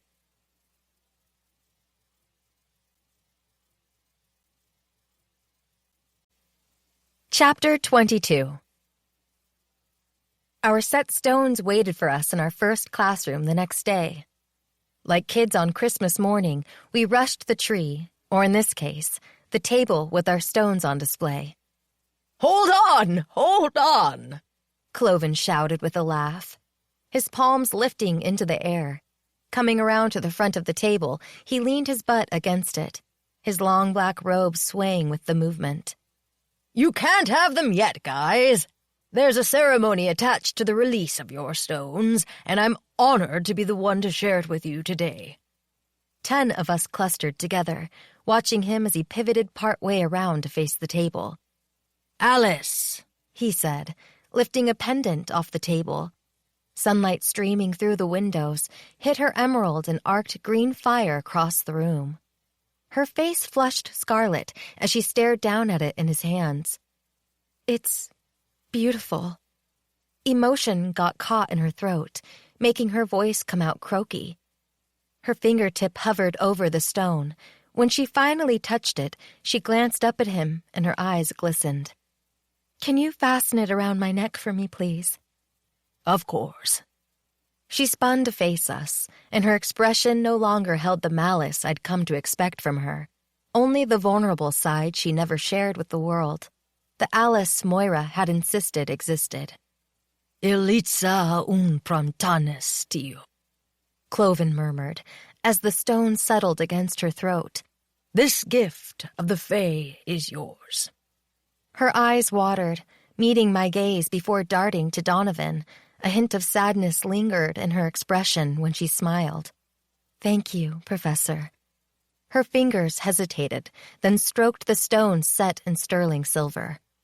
Patrice, Cloven said, and my roommate received her ruby, set in a bronze ring that she slid onto her right middle finger. She dashed over to me. Look, look, look! Caught up in her excitement, I laughed. It's awesome! Patty stroked the ruby. It is, isn't it?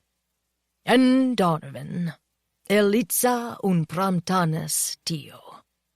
With a short bow, Donovan held out his hand, and Cloven encircled Donovan's wrist with a thick leather band, connecting the two sides at the top with his stone that had been cut. Is that a crescent moon? Alice asked, inching forward. Donovan's gaze flicked in my direction. The jeweler had carved Donovan's obsidian. To me, it looked like a beast's black claw. But it must be a moon. Who'd ask for their stone to be shaped like a claw? Fleur, Cloven said, and I approached him, eager to see how my moonstone had been set. What if I hated it? I must say, a dagger is a very unusual setting. Because I'm a girl? I asked. He chuckled. Because most students choose something decorative, ornamental. A blade can be ornamental. Not this one. I stroked the hilt the jeweler had intricately carved with satyrs, sprites, and a dragonfly. Runic writing encircled the base, making me even more eager to do some research in the library. Completely black, the grip sharply contrasted with the gleaming silvery blade and my opalescent moonstone. I didn't want anything ornamental, I said. That's why I chose a weapon. Cloven's perceptive gaze met mine. A symbol, perhaps? My head tilting, I tried to read his expression, but whatever he was thinking remained locked away from me. True power needs to be honed, he said. Sharpened, bent to your will. In some ways, one could say our power is weaponized. Isn't that why we're here? To learn to manipulate power? For a few, perhaps. His gaze scanned the kids who chatted together, showing off their stones, all but Donovan, who watched us with an unreadable look in his eyes. Most here will never miss what they can't harness. There was no malice in his voice. But you're special. In what way? His smile lightened the solemn mood filling the room like mud. That remains to be seen, doesn't it? He lifted a leather sheath off the table. Now for your dagger. As I strapped the sheath around my right calf, he said, Elitza un prontanes tio. This gift of the Fae is yours." I reached out, and he handed me my blade. My hands tingled the moment the dagger met my skin, and I jerked back when the tip of the knife nicked my finger. As I lifted my finger toward my mouth, a drop of blood fell, hitting my moonstone's surface.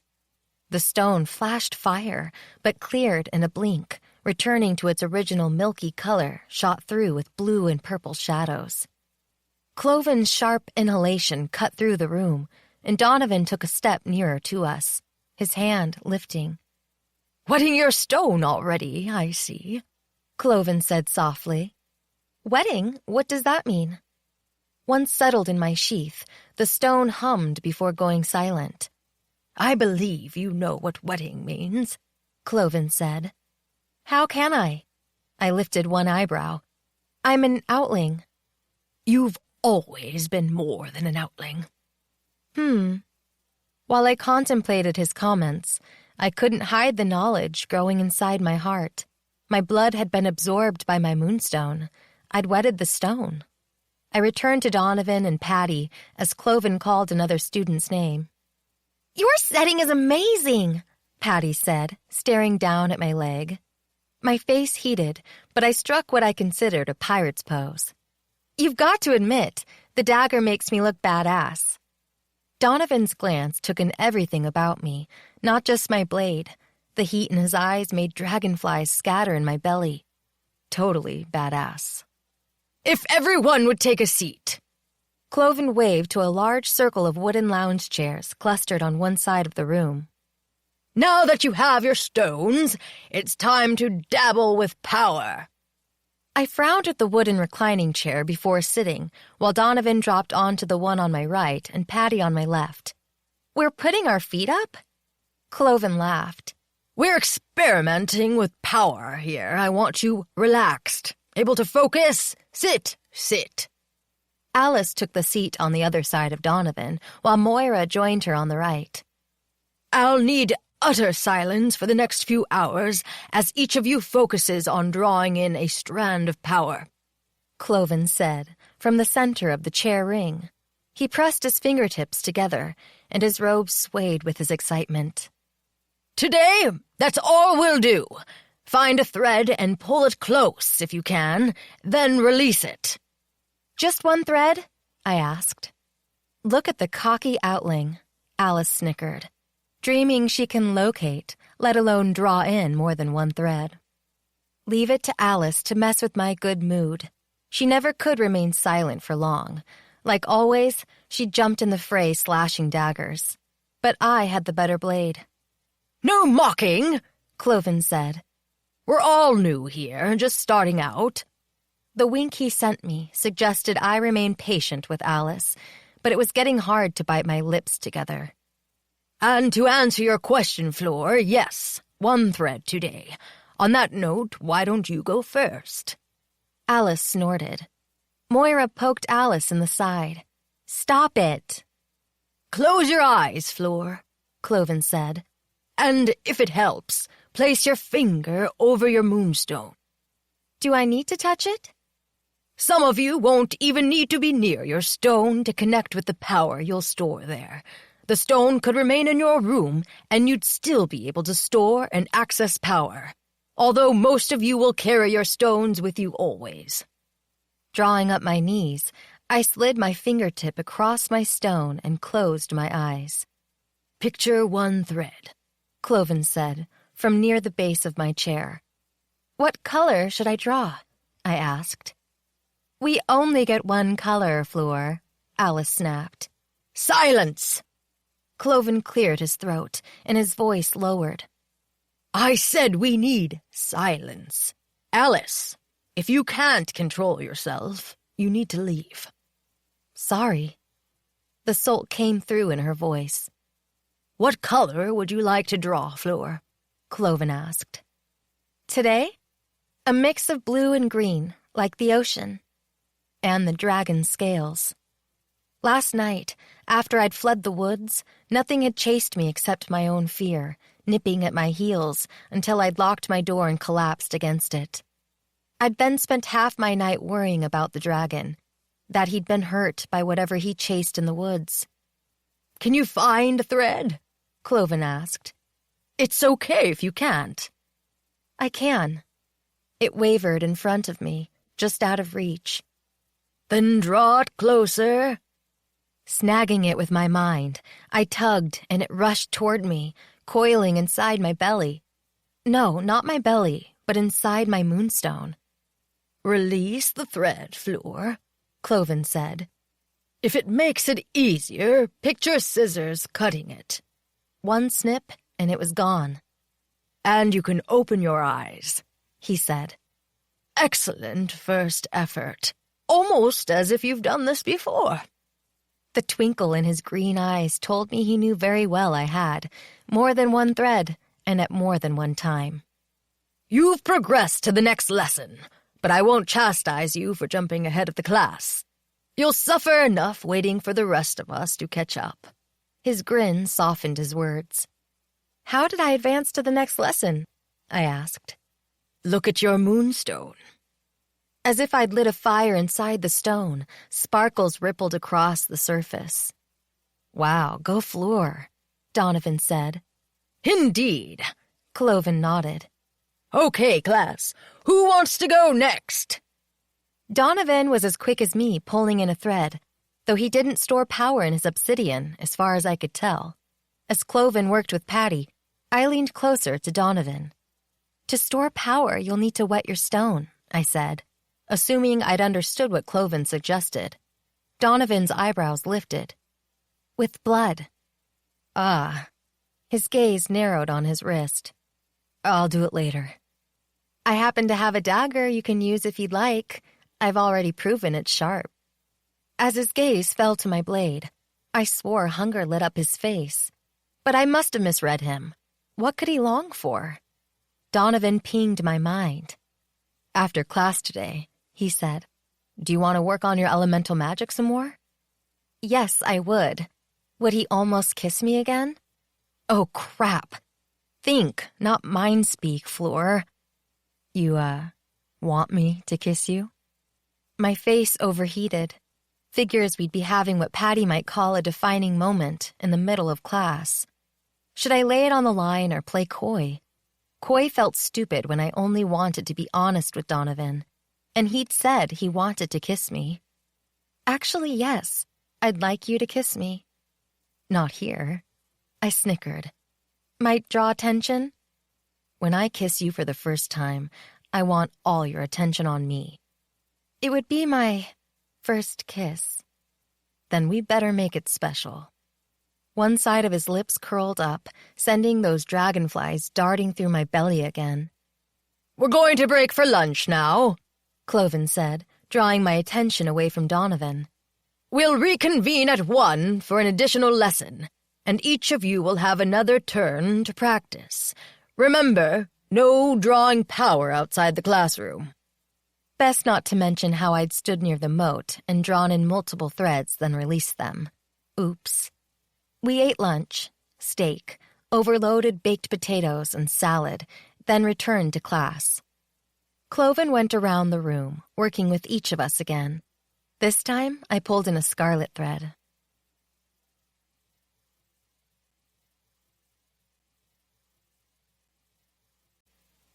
Chapter 23.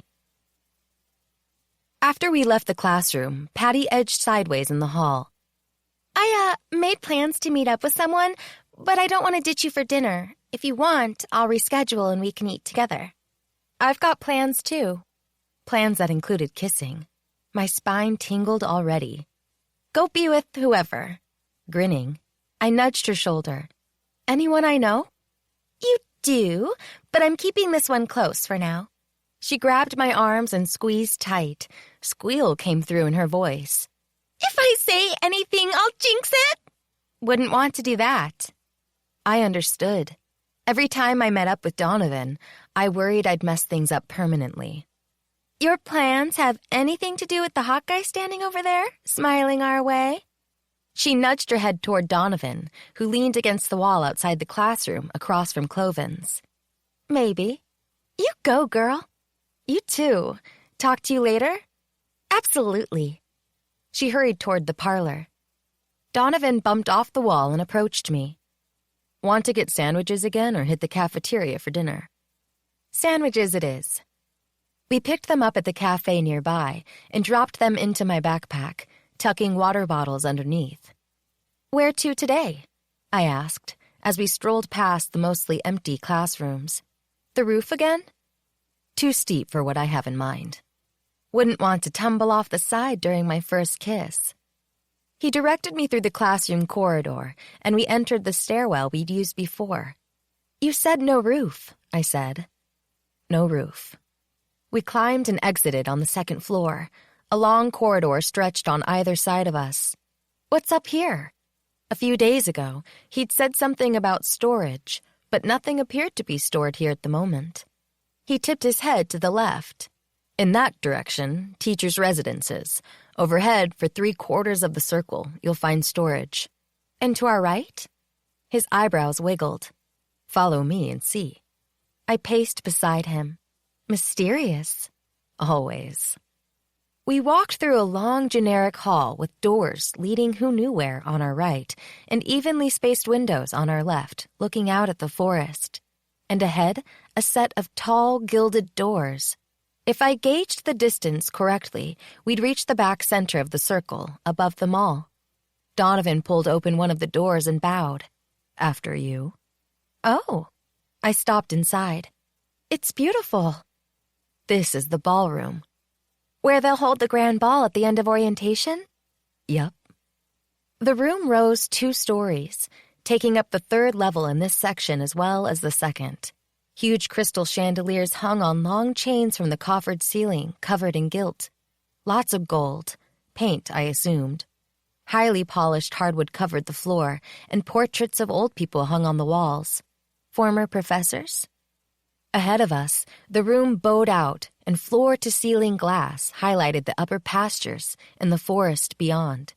Evenly spaced French doors opened out onto a large deck beyond the doors, with an iron rail encircling it. We going to dance? I joked. 'Cause I'll be honest, I can't dance. I can, and I'll lead. Turning, I twisted my lips. You'll lead if I let you. He dipped his head in concession, but his lips quirked up on one side.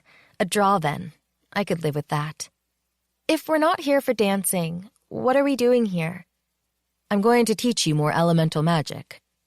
Mind-speak had only whetted my appetite. I was eager to learn more. Out of curiosity, could you explain the difference between the power we pull in for our scapti and elemental magic? I'd been puzzling it in my mind, but couldn't tell the difference outside of threads. The threads we draw are for deep power and are used only to enhance your scapti. But even if we had no scapti, all of us have innate elemental magic we use for simple tasks like mind-speak or cleaning. Brownies do the cleaning. You trying to put them out of business?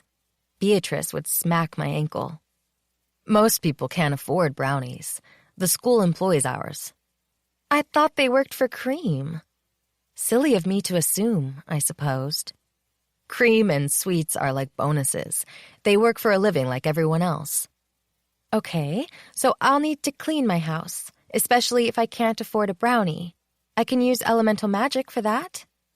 Even if you could afford a brownie or two, you might need to clean up during the day. Dustpan and brush? He frowned. Broom?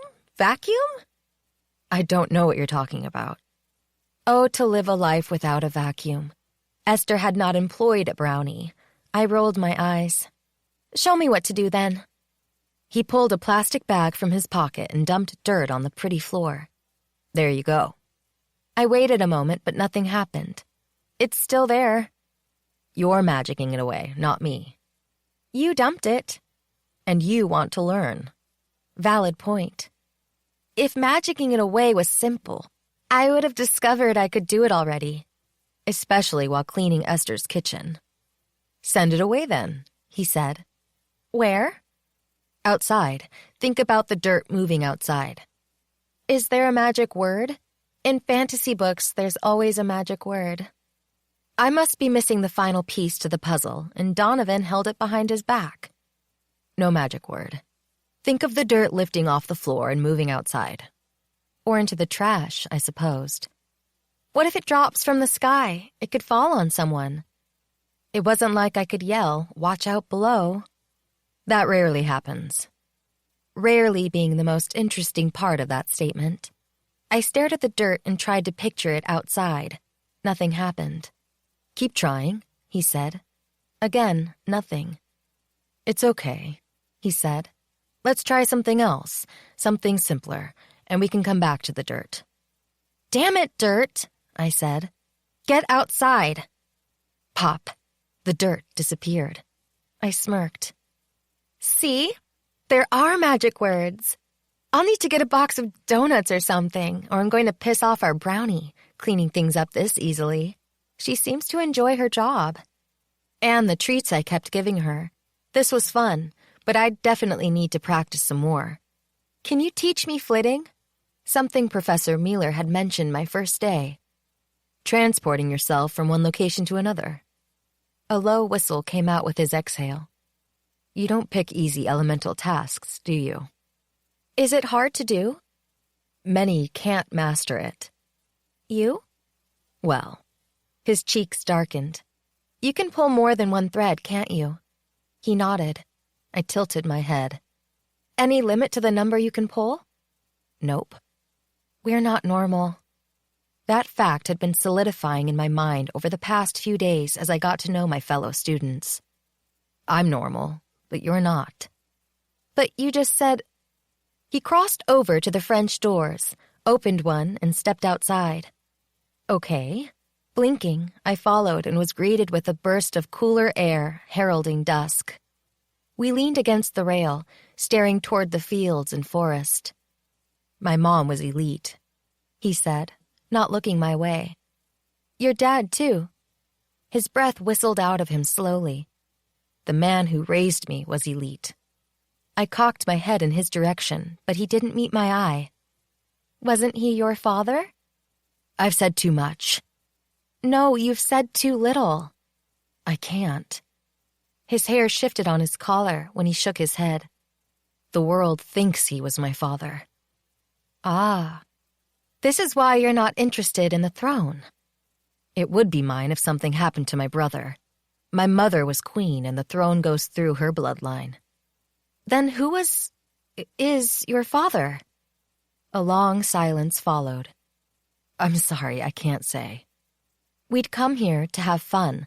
I didn't want to make him uncomfortable. Tell you what, we can talk about this another time, if you want. Teach me flitting? I'll try. Pivoting, he propped his hip against the rail, and his lips twitched. One thing, this elemental task requires magical words. I smirked. Damn it? He chuckled. Something more sophisticated than that. Flitting isn't only about speaking the words, it's also about willing yourself from one location to another. Like the dirt. Similar. What keeps you from popping onto someone else or into midair? Where you'd fall. Splat. That's why it's tough magic to master. If your destination doesn't work, you don't flit. You have to adjust your destination slightly and try again. And you can only travel where you've already been. So, no flitting to Rome to view the Colosseum? Not unless you've already been there, and no one is watching. We don't like to reveal magic to the outside world. I guess flitting would come in handy if I was late for class. It's tiring. We use it sparingly. This must be how Justine brought me to Esther's. I didn't notice I was tired after moving the dirt. If you cleaned your entire house, you'd be exhausted. Much like vacuuming, I guess. I heaved a sigh. Except quicker, I assume, he said, glancing around. We can start with short-range flitting, like from here. He stomped his foot in place, the sound echoing in the empty room. To here. With a wave of his hand, he indicated about 3 feet toward the French doors. Let me guess. Long-distance flitting is tiring. Exactly. Do you build up a tolerance when using elemental magic? Meaning, if you do it enough, your body can handle, say, longer flitting without wearing you out? We call them flits. Flitting is the movement itself. And yes, I've heard you can build up a tolerance. I've only flitted short distances. We'll learn how to preserve energy for longer flits here at the Academy. Professor Mealer. Donovan nodded. He's been teaching expanded elemental magic for the past 2 years. To flit, do I simply need to think of myself in the new location and bingo, I'm there? Well, after saying the magic word? Pretty much. You have to really focus, though. Never flit when you're distracted or you'll fail. Parts of you might not make it. Yuck. You still want to try? He asked when I swallowed deeply. Or did I scare you away from flitting for the rest of the school year? I scoffed. You won't scare me away that easily. Come closer, then. I already stood directly in front of him, but I inched in so near, our breathing mingled. Okay, and I was tingling too. But this was Donovan. I liked him. And hell, there might be a kiss in my future. We're going to flit together so you can see how it feels, he said. Do we need to be touching? He grinned. Touching is always good. I smacked his arm and answered his smile with one of my own. He took my hands and squeezed. Don't be nervous. I wasn't truly nervous about flitting. The thought of kissing made me nervous. His lips were slightly thinner on the top than on the bottom. What would kissing them feel like? At 10, I hadn't read romances, assuming Mom kept any around. Esther sure hadn't stocked them in her library. Sure, I knew the mechanics. Put your lips together and move them. Tongues might become involved. More tingles. Guess I was okay with tongues. Fleur? Donovan asked, his eyes gleaming. You with me here? Stop staring at his lips. I am, sure. Mostly. Should I close my eyes? Yes, closing my eyes would let me feel. Earth to floor, pay attention. Flitting was on the agenda, not kissing. At least not yet. Might be better to keep your eyes open so you can see what's coming. You're flitting with me, but I'm doing the magic this time. We'll ease you into it slowly. In seconds, we'd moved about 3 feet to the side of where we'd been before. That was cool, I said, gazing up at him. I know, right? Let me try? Okay, so hold on tight. Then I can intervene if needed. Gotta keep all my parts. His lips spread, and he basically squirmed. Yeah. I'm going to close my eyes so I can focus solely on flitting, I said, and try to shove the idea of kissing out of my mind. Whatever works for you. Okay. I squared my feet on the ground and tightened my fingers around his, and waited. Donovan. Yeah? Magic word? Damn it. When he snorted, I smacked his arm again. You made it up? He laughed. Just flit. I tried. Nothing. Again, nothing. A sad pattern for me. It would be easier if we could use magic words, I said. If saying something helps you focus, go for it. No harm in that. Focus. Wait. The threads. I tugged in 3, yellow, green, and, because I could, obsidian, and coiled them into my moonstone, then pictured us standing a few feet to our left. Nothing. Remember, elemental magic uses your inner power, not your Scapti power. How did you know I'd drawn threads? Guessed, actually. Keep the power, but for elemental magic, you'll need to find the core within yourself. Ugh, of course. Pinching my eyes tightly together, I envisioned us a few feet to our left again. The world dropped away for only a moment before my feet slammed onto the wooden flooring. My eyes popping open, I staggered against him, my legs turned to mush. Whoa, steady there. He held me up with his arms around my waist. You okay? I did it! You did. It was awesome. Totally. I peered up at him as total awareness shot through me. We were very close. Gulping, I backed away, keeping one of our hands linked. Can I try again? As long as you're not too tired. I linked both of our hands together. The intimacy of the gesture sank into me like a long drink of Verdine, making my knees quiver. Closing my eyes again, I thought, French doors. Beside the French doors, that is, Needed to remember to be specific or missing parts. This flit hit me like a sledgehammer behind the knees, and I staggered, falling against Donovan when we landed. "I got you," he said, supporting me. "You all right?" He smelled good, of cotton, light cologne, and boy. Not stinky boy either. The good kind of boy. The kind that made you want to melt into him and stuff your nose against his shirt. I wanted to wrap myself around him. Donovan released a soft chuckle. I felt it against my cheek. Okay. Crap, I'd wrapped myself around him. My legs, too, not just my arms. I dropped my feet and they jarred on the floor. "I'm sorry." "I'm not." "Ugh, 'cause you're a guy." "If it helps any. I wouldn't want anything like this with another girl." His arms drew me closer, and he dropped his chin onto my shoulder, whispering, "I like you, Floor." "Like me as you do Patty and Bryce, or—" "Like you, as I want to steal that kiss." My heart flipped. "No need to steal." His fingers glided along the back of my neck and then wove into my hair, massaging. When I tipped my head back, his face came closer. Should I close my eyes or keep them open so I didn't miss a thing? Closed, so I could feel. His lips touched mine, tender. They were soft and firm all at once. I'd often wondered what a boy's lips would feel like on mine, what they'd taste like. I liked it. It made my pulse flit around in my throat. His heart went thud, thud, thud, as did mine. My spine tingled when he touched me.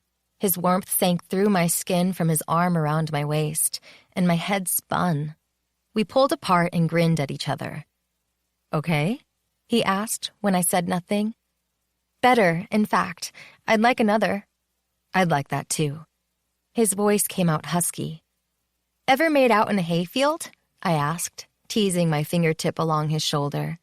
He frowned. "Not yet, but there's a first for everything, right?" I flitted to the balcony, then giggled as he stalked my way. 1 second, and he stood in front of me, reaching for me. Laughing, I flitted to the back pasture behind the academy. As if he'd watched me appear below, Donovan was right behind. My feet gave out, and he scooped me up in his arms and whirled me around while I shrieked. But I liked it. Liked being held by him. When my feet touched the ground, I stumbled backward. Donovan fell with me, twisting, and I mostly landed on top of him. "Oomph," he said, then chuckled when I scowled down at him. "Just kidding. Have to admit, I like this even better than you wrapping yourself around me." This time, I kissed him. Late that night, while Patty slept, I stood at my bedroom window, staring out. Behind me, Beatrice sighed and groaned. I'd filled her bowl with chocolate sauce. "I be thinking you my favorite student," she chirped. Her hiccup was followed with tinkling laughter. Great. Who would have thought chocolate could get a brownie drunk? "We friend," she burped and giggled. "Better than brownie friend." "You're not friends with other brownies?" I asked softly, so as not to wake Patty. "Brownie's Trixie." A scowl filled her tiny face. "Me no likey Trixie." "Yeah, I don't like Trixie either." Humor fell from her like a cloud covering the moon. "Be care of Naiad, favorite student." "Naiad, what's that?" "Trixie." Tucking her head inside the bowl, she licked until nothing remained but the smooth white porcelain. "Thank ye." After giving me a chocolatey grin, she stood and spun in place, so fast she became a blur. In a blink, our room was spotless, and Beatrice was gone. Shaking my head, I turned back to the window. Be care of the Trixie Naiad, huh? I shrugged. Seemed like I had to be care of a lot of things around here already. What was one more? Movement outside caught my eye. Someone hurried from the academy toward the forest. When he turned, the moonlight caught his features. Bryce. I leaned forward, straining to catch everything he did. I should go back to bed, ignore him. If he got into trouble for sneaking out, that was his problem. Where was a slate going tonight? He reached the forest and slipped through the trees out of view. I'd started to turn when someone else drifted across the field as if they followed Bryce. Moira. She stumbled along as if she was half asleep or drugged or under the influence of some sort of spell. What if Bryce had called her to the forest? Surely bonds could be broken. I'd already learned power was addictive. If he was hungry, he'd seek out students. Moira had been weak and tired the other night, though she'd brushed it off as stress. But what if there was a different reason for how she'd behaved? A slake could be draining her power.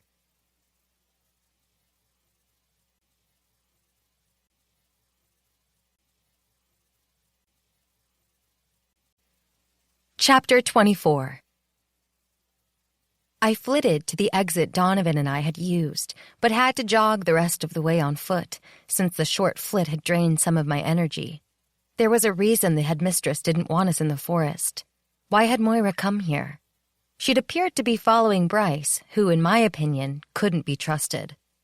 I found a trail, approximately where I thought I'd seen she and Bryce enter, and crept forward. Bushes scraped against my sides, and the earth beneath my sneakers released a musty, moldy tang that threatened to make me sneeze. Trees crouched around me, some with branches hanging low enough to snag along the ground. Within the deep vegetation, moonlight didn't penetrate. I crept forward slowly, unable to see more than a few feet ahead. Tiny sticks snapped underfoot like finger bones, and moist leaves squished like rotten corpses in a dark, airless crypt. Ahead, something or someone whimpered, and I stalled on the path. My heart drummed in my chest, and my skin crawled. Had the sound been a wounded animal? "Moira?" I whispered, unwilling to call out her name. Something was stalking students. Drawing attention could prove fatal. Was I stupid to come here? I was risking my life for a girl I barely knew. Yet I forced myself to step forward, deeper into the woods. Another whimper. Almost a cry. My mouth flashed dry, and I swallowed past the lump of fear in my throat. What if someone was hurting Moira? I couldn't hide in my room while it happened. Gathering up my flagging courage and picking up my speed, I rushed forward, my feet slamming on the ground. Entering a clearing, I floundered to a stop, my arms spiraling, my jaw lowered, and a gasp eased from my lungs like my last breath. Moira stood on the other side of the clearing, leaning close to someone. No, to something. Whatever it was, clutched her arms tight enough to give her bruises. The person wore a long black robe with a hood pulled up to mask their face. For a second, I thought they were going to kiss Moira, except her head slumped back and the creature sighed. The shadow of its pale face, made up of a sharp chin, a pointy nose, and a mouth dropping open, moved near to her throat. Clumpy strands of red and deep maroon, much like clotted blood, wound from her neck as if it sucked them through her skin. "Slake!" I shouted. "Leave her alone!" It was draining her power. I ran at them, pulling my dagger and drawing in ropes of colorful power at the same time, feeding the energy into my moonstone, feeding it into me. When I swore my moonstone overflowed to the point of explosion, I released it from my extended fingertips in balls of fire. The slake darted to the side, evading the red and gold balls of sputtering flames. Released, Moira collapsed on the ground where she lay limp and unmoving. Had he killed her? My fireballs tumbled against a tree and flew upward, reaching the branches, bursting them aflame. Screaming and blubbering, I shot more balls of fire at the slake's retreating back, but the creature bolted left and right, its motion a blur, and I missed with every shot. Ahead somewhere, a bone-jarring roar thundered through the forest, bringing my heart to a standstill. My pulse fluttered as the dragon snaked around trees and burst into the clearing. His gaze was pulled to the fleeing slake, and the dragon shot after him, tail whipping, claws scrambling. Fire erupted from the dragon's mouth, joining the balls I still shot at the slake. The slake's robe fluttered, and it sprung off its feet. It flew forward like a bat, slithering around trees with the dragon right behind. My knees buckled as the last of my energy drained from my moonstone, but I made myself remain standing and stumbled over to drop beside Moira. Would I find her skin cold when I touched it? She wasn't moving. The slake had to be Bryce. He'd called her here to drain her. A sob choked in my throat at the realization that someone I'd started to think of as a friend was a danger to us all. "Moira," I whispered, with only a shred of hope left inside me. I turned her onto her back. Her gasp made my eyes sting with unshed tears. As I leaned near and rubbed her shoulder, her eyelids flickered and she opened her eyes. "Floor?" she stuttered out, her face pinched. Moaning, she rubbed her forehead. "What? I don't—" "We've got to get you out of here. Can you stand? I'll help you." We had to escape the forest before the slake returned to drain us both. The dragon. I desperately wanted to make sure he was okay, but I couldn't leave Moira defenseless. I had to trust the dragon could protect himself. Half rising, Moira squinted around. "Where am I?" "We're in the forest." Panic widened her eyes, and she gripped my arms hard enough I winced. "We're not supposed to be here." "You were drawn here by a slake. I saw it from my coven room window." "No." Frowning, she shook her head. "I don't remember anything. I was in my room, asleep, I think. When I saw you crossing to the woods, I followed. I didn't know what else to do. I know we're not supposed to be here, but I was worried about you, so I disobeyed the headmistress's order." I lifted my chin. Consequences be damned. I wouldn't leave a friend in danger. "I'm glad I did. The slake was draining your power. I chased him away." Should I mention the dragon? Alex insisted the dragon was a secret, not my secret to share. "Can you get up?" I asked her. Limp after flinging fireballs, I didn't have the strength to flit myself from the forest, let alone me and Moira. "I'll try." Together, we got her to her feet, though her knees buckled and she almost fell again. When cries rang out behind us, followed by roars of the dragon, Moira's mouth dropped open and she peered in that direction with terror stark on her face. "Go!"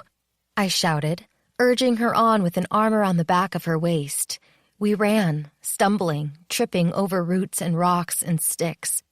Both of us fully depleted, her by the slake, me by stretching myself to the limit to defend her. We hit the edge of the forest and rushed out into the field, and slammed into someone. Couldn't help it. I screamed. "Floor?" someone said in astonishment. He grabbed my arm before I fell. "Cloven?" His intent gaze took us both in, our lungs heaving, our faces probably lined with horror. "What? Wait a minute, girls. It isn't safe here. What are you two doing out this late at night?" I could ask him the same thing. "I was patrolling the grounds," he said, as if he'd read my mind. "I heard an uproar in the woods and rushed this way." "Moira was in the forest," I gasped out. "I followed her. A slake! It was draining her power." He turned to face the woods, and his hands flexed into fists at his side. Whirling back to us, he said, "I need to know you're safe."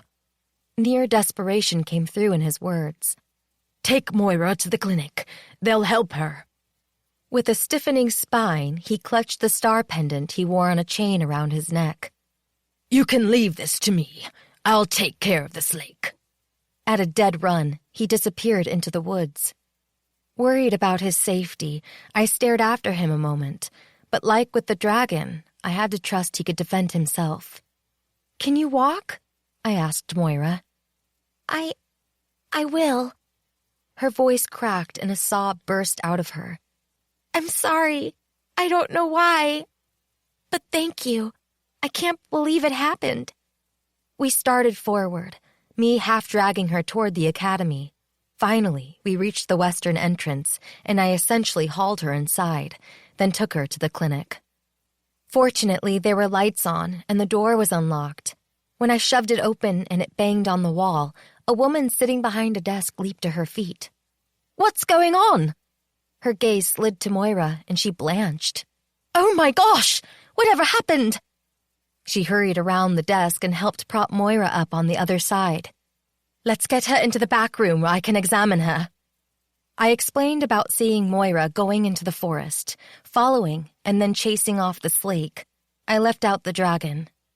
Pausing after helping Moira lie on a stretcher, the woman's amber gaze narrowed on my face. You, a first-year student, drew power and deployed fire. Yeah, I winced. Sorry? Yes, I wasn't supposed to use power outside my classroom, but this had been extenuating circumstances. Thank you for bringing her to us. We'll take care of her now, the tall, thin woman said. A frown took over her face, and I knew she was mind-speaking. To whom? Grunting, she nodded, then turned back to me. Go to your room and do not leave until you're called. Hurry, and don't talk to anyone on your way. She hustled me out the front door. I ran to our room and locked myself inside, my body a trembling, spent wreck.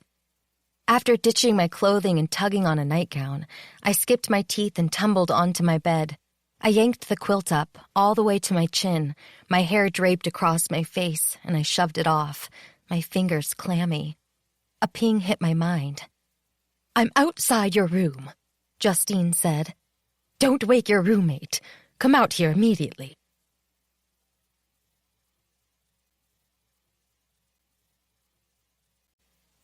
Chapter 25. Why did you enter the forest? Justine practically shouted. We sat in her office. Before I could speak, Cloven slipped into the room and took a seat next to me, giving me an encouraging smile. You're okay, I whispered through the corner of my mouth. I'd been worried. I thought I made it clear that entering the forest was strictly forbidden, Justine ground out. With good reason. I saw Moira going into the woods. The words stuttered out of me. My teeth chattered and my body quaked. Exhaustion had taken over. I wanted to climb underneath my covers and sleep for 3 days. You could have come to me, pinged me, she said. Me too, Cloven said, patting my arm.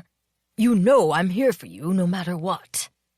I wanted to hug him, because Justine wouldn't stop fuming, and Cloven seemed willing to listen. Gathering myself together, I turned toward him.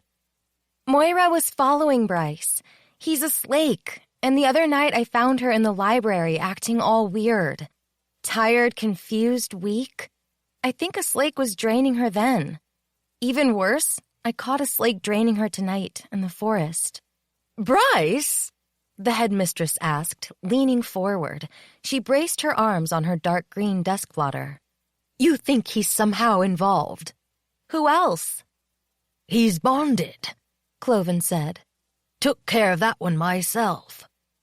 Bryce cannot be involved. Justine nodded to Cloven as if to confirm his words. Where is he then? Why did he seem to be luring her into the forest if not to suck all her power? I explained about my first day here, how he'd acted at the fountain, and then in my dorm room when Donovan introduced us. Did he attempt to drain power from you? Cloven asked, his face racked with concern. I didn't have time to ask earlier. I don't know. I'd been creeped out, but I hadn't acted like Moira, as if I'd find it a challenge to lift my finger. Mostly, I'd been scared. Justine stood. I am grateful for what you did for Moira. Her voice cracked. There's no denying that. If you hadn't been there, who knows what could have happened? I knew what would have happened. Moira would now be a shriveled husk, but naming it would create more questions I wasn't prepared to answer. The thing is, she said, I'm horrified that you were in danger. Moira, too. I'm truly worried about her. Professor Mealer flitted into the room, appearing beside Cloven. What did you find? Cloven asked. Had Professor Mealer joined Cloven in the hunt? Nothing. Professor Mealer grimaced and rubbed his right leg. He leaned back against the bookcase. He flew, and you know that's not one of my strongest skills. I could swear Donovan said elites couldn't fly. Hopefully now that he knows we can identify him, he'll leave, Justine said. I've notified the council already. They're sending a liaison tomorrow, someone who will hunt the Slake down and make sure he pays for his crimes. Her head dipped toward me. I'll flit you back to your room now, dear. I'm demanding that you promise to remain in your room for the rest of the night. I will. No more running around in the woods for now. Cloven patted my shoulder, and the skin around his eyes crinkled with suppressed humor. Try to keep the bravery contained to the classroom, okay? I nodded. You did the right thing, though, he said. You defended a friend. Will she be okay? Cloven's solemn gaze slid to Justine. We don't know. Patty and I were getting ready for class the next morning when Justine pinged every student at the same time. Overnight, she said, something tragic happened. Patty's wide eyes met mine. I hadn't said anything to her, though I planned to tell her about the events over breakfast. A student was attacked, Justine said. I want everyone to join me in the auditorium at 8. Half an hour from now. In between then, she said, do not go anywhere alone. Remain in pairs or groups of students. Thank you. I explained everything to Patty. You're wrong about Bryce, she said, her fingers tight enough on her book bag they blanched. He wouldn't do anything like that. When had she gone from ripping him a new one to defending him? He's a Slake, I said, my voice rising. I saw him. Moira followed him. I'd say the evidence damns him. But he can't be involved. Have you seen that he isn't? Seen, as in with divination. No. Her shoulders slumped. But I bet he has a good explanation for last night. What could it be? We crossed the room to the door and I pulled it open. I don't know, but I still don't believe he's involved. I trust him. I tilted my head, because, frankly, I just didn't get it. Why? Because! Her gaze shifted out into the hall. What aren't you telling me? I suddenly had an aha moment. Your date last night, was it Bryce? Her cheeks flushed almost as pink as her hair. We're just friends. I smiled, despite the tension swirling in the air. So are Donovan and I, but that hasn't stopped us from rolling around in the upper pasture. What? Patty grabbed my arm. You didn't tell me you two were doing that! Not quite that. My turn to color. I shook her hand off in a friendly way, and we walked to the elevator and pushed the down button. He's nice. Her eyebrows wiggled. And hot. No denying that. Later, you have to fill me in on what's happening. She skipped in place. I want to hear every detail. The feel, the emotions, the... A grimace took over her face, and her giddiness slipped. I don't want to know every detail. Too much information there. But you can share the PG version. I will. My smile fled. But Bryce, please. She turned pleading eyes my way as the elevator dinged beside us. Trust me about him? I wanted to, but how could I? I'm worried he's... What? You know what he can do. I followed her inside the tiny compartment and we pressed G. I also know what he wouldn't do. Unconvinced, I followed her outside. We cut across the inner campus and went to the coffee place to grab iced lattes and bagels, taking them with us to the auditorium, where we dropped into seats on either side of Donovan. No Bryce, and he didn't show in the next 10 minutes either. Where's your roommate? I asked Donovan. No idea. His voice came out bleak. I'm worried. He wasn't in our room when I woke up this morning. I pinged the headmistress, though, and she said not to worry. He's okay. He might be, but what about Moira? Alice's appearance in the aisle to our right suggested she'd been possessed by a ghost. Pale face, sunken shadowy eyes, and her hands shook so badly she could rattle chains. When she paused beside us, I waved for her to take the empty spot on the other side of Patty, but Alice shook her head and moved on, dropping down in a seat in the front row. Kids crowded into the auditorium. Justine flitted directly onto the stage not long after the last student sunk into a seat. Her no-nonsense expression made most of us sit up straight, but her sharp command, "Attention," made a few kids jump. "Thank you for coming this morning. I'll get right to it." Her concerned gaze spanned the room.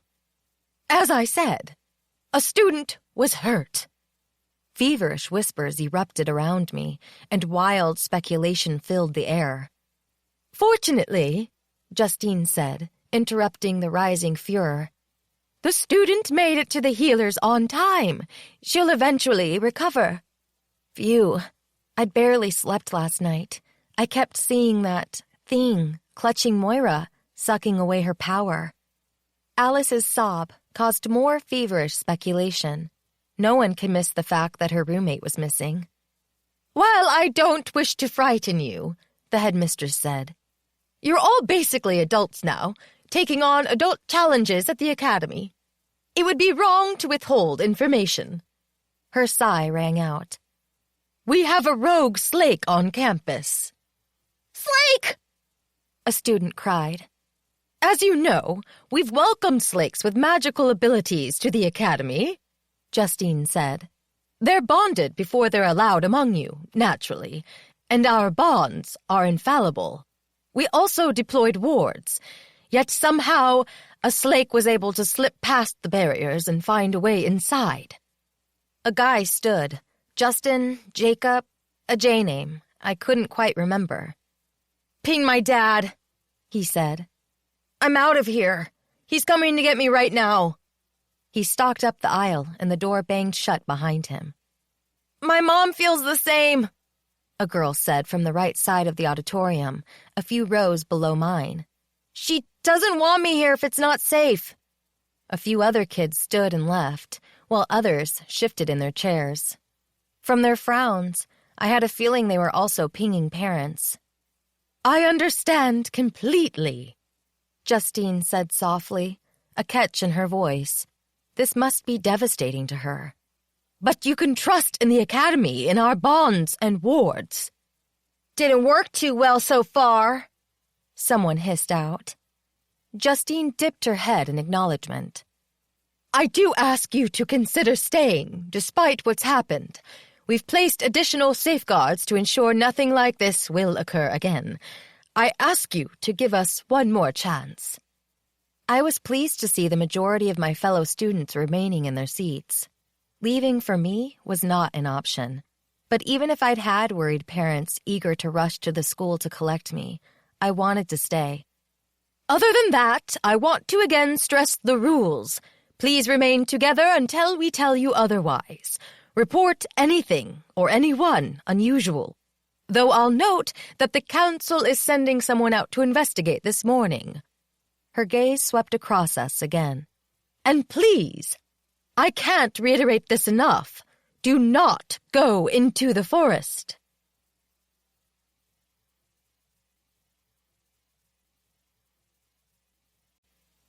Chapter 26.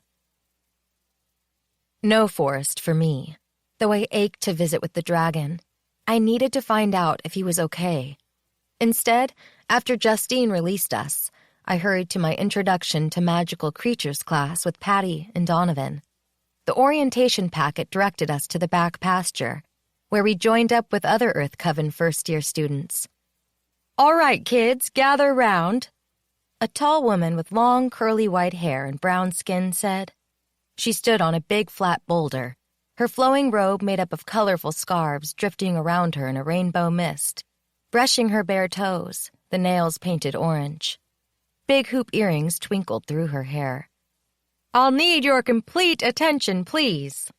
While I nodded to show I was listening, I couldn't take my eyes off the creature half hidden behind a cluster of trees near the northern edge of the forest.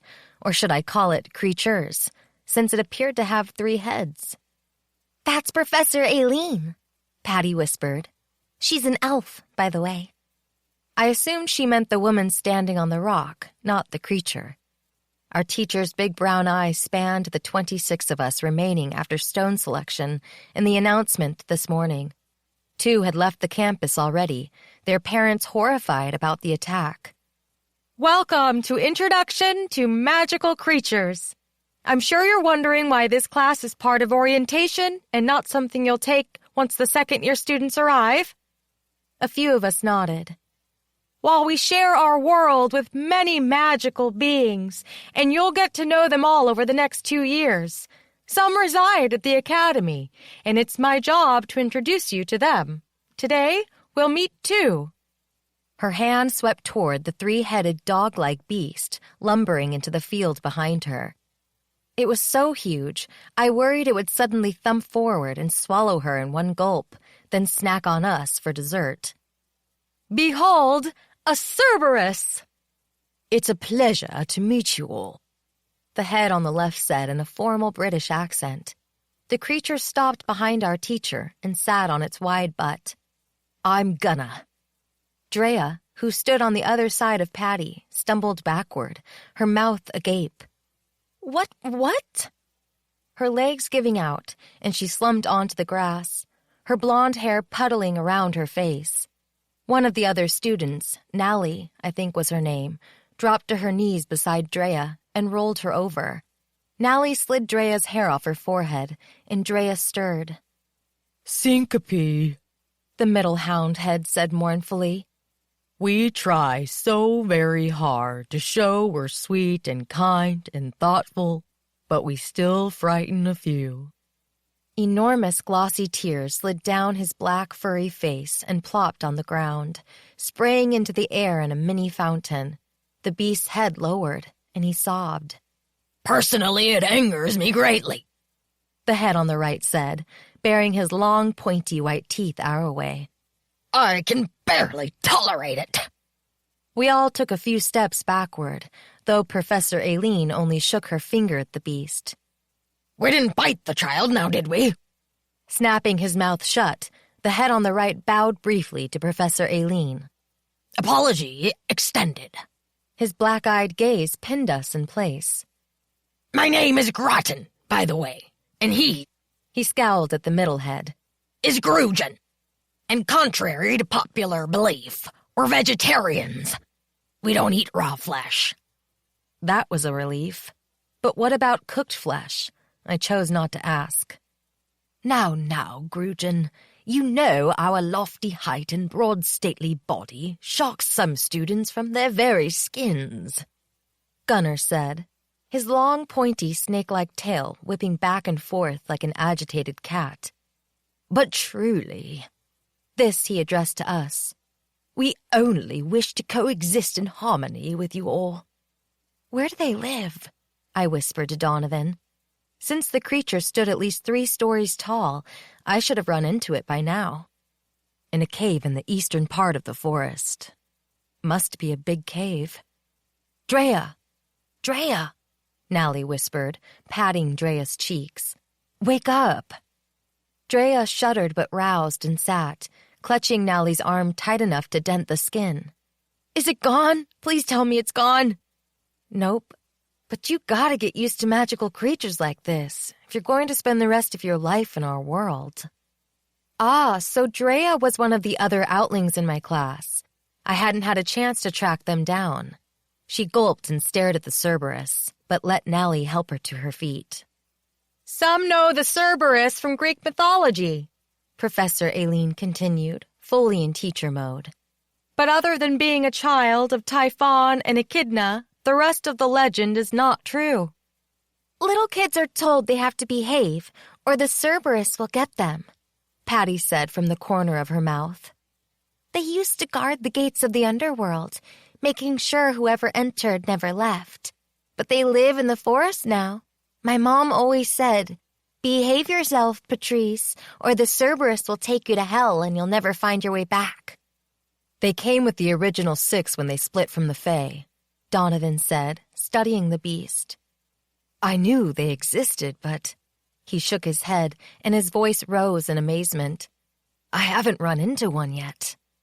While the woods, in general, are forbidden to all students, Professor Aileen said. I also ask you to stay away from the Eastern Cave system. Our resident Cerberus has laid eggs, and they will hatch soon. Yes, our young will soon join us, Gunnar said. We simply cannot wait. The children will be hungry, the professor said. While vegetarians, they may be tempted to take a bite. I shuddered. Professor Aileen extended her arms out to the sides. Her robe fluttered as she coasted off the boulder and onto the ground. Wait, I thought elites couldn't fly. Remember, Donovan said, she's an elf. They can fly. I growled and schooled my face. This way now, our professor said, striding toward the academy. We still have one more creature to meet today. Groton called out, Bye! It was lovely to meet you! Turning, the Cerberus started lumbering toward the forest. Do remember, we only wish to be friends, Gunnar added. Friends about to hatch children that will bite us? I said with raised eyebrows. They're awesome. Once they take flight, we'll see the young circling the forest, Donovan said, gazing over his shoulder in wonder at the Cerberus. They had wings? Somehow I'd missed that component. Donovan tapped my arm. I'm going to watch for them every night. Why don't you come with me? I assumed from the roof. Sure, let's just hang out like bait. We'll see. We followed our teacher around to the front of the academy, to the main entrance, but she stopped in the middle of the bridge, spanning the moat rather than take us inside. Oh, Sira! Professor Aileen said in a lilting tone, leaning over the iron rail. Sira, it's time to welcome our new Earth Coven class.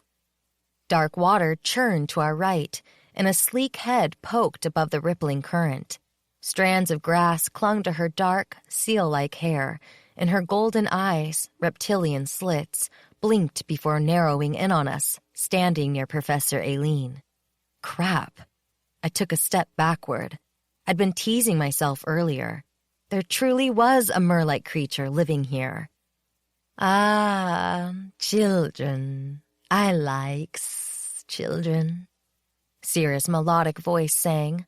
Her 4 pale arms extended toward us, beckoning. Come closer to Sira. No, no, no, Professor Aileen said with a laugh. She snatched the back of a student's shirt before the boy could swing his leg over the rail and jump into the water. As the kid shook his head and then glared at the mer creature, Professor Aileen's face sobered. Now, Sira, you know luring students into the water is forbidden.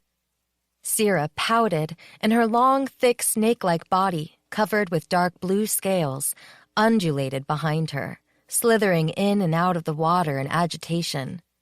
I knows, but I likes students.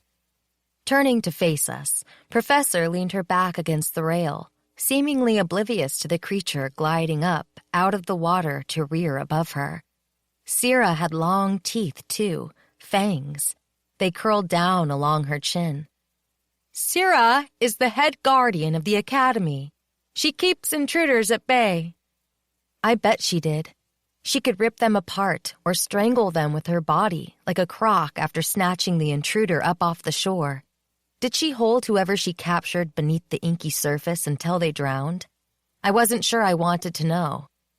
Is she the only guardian in the moat? I asked. Please say yes.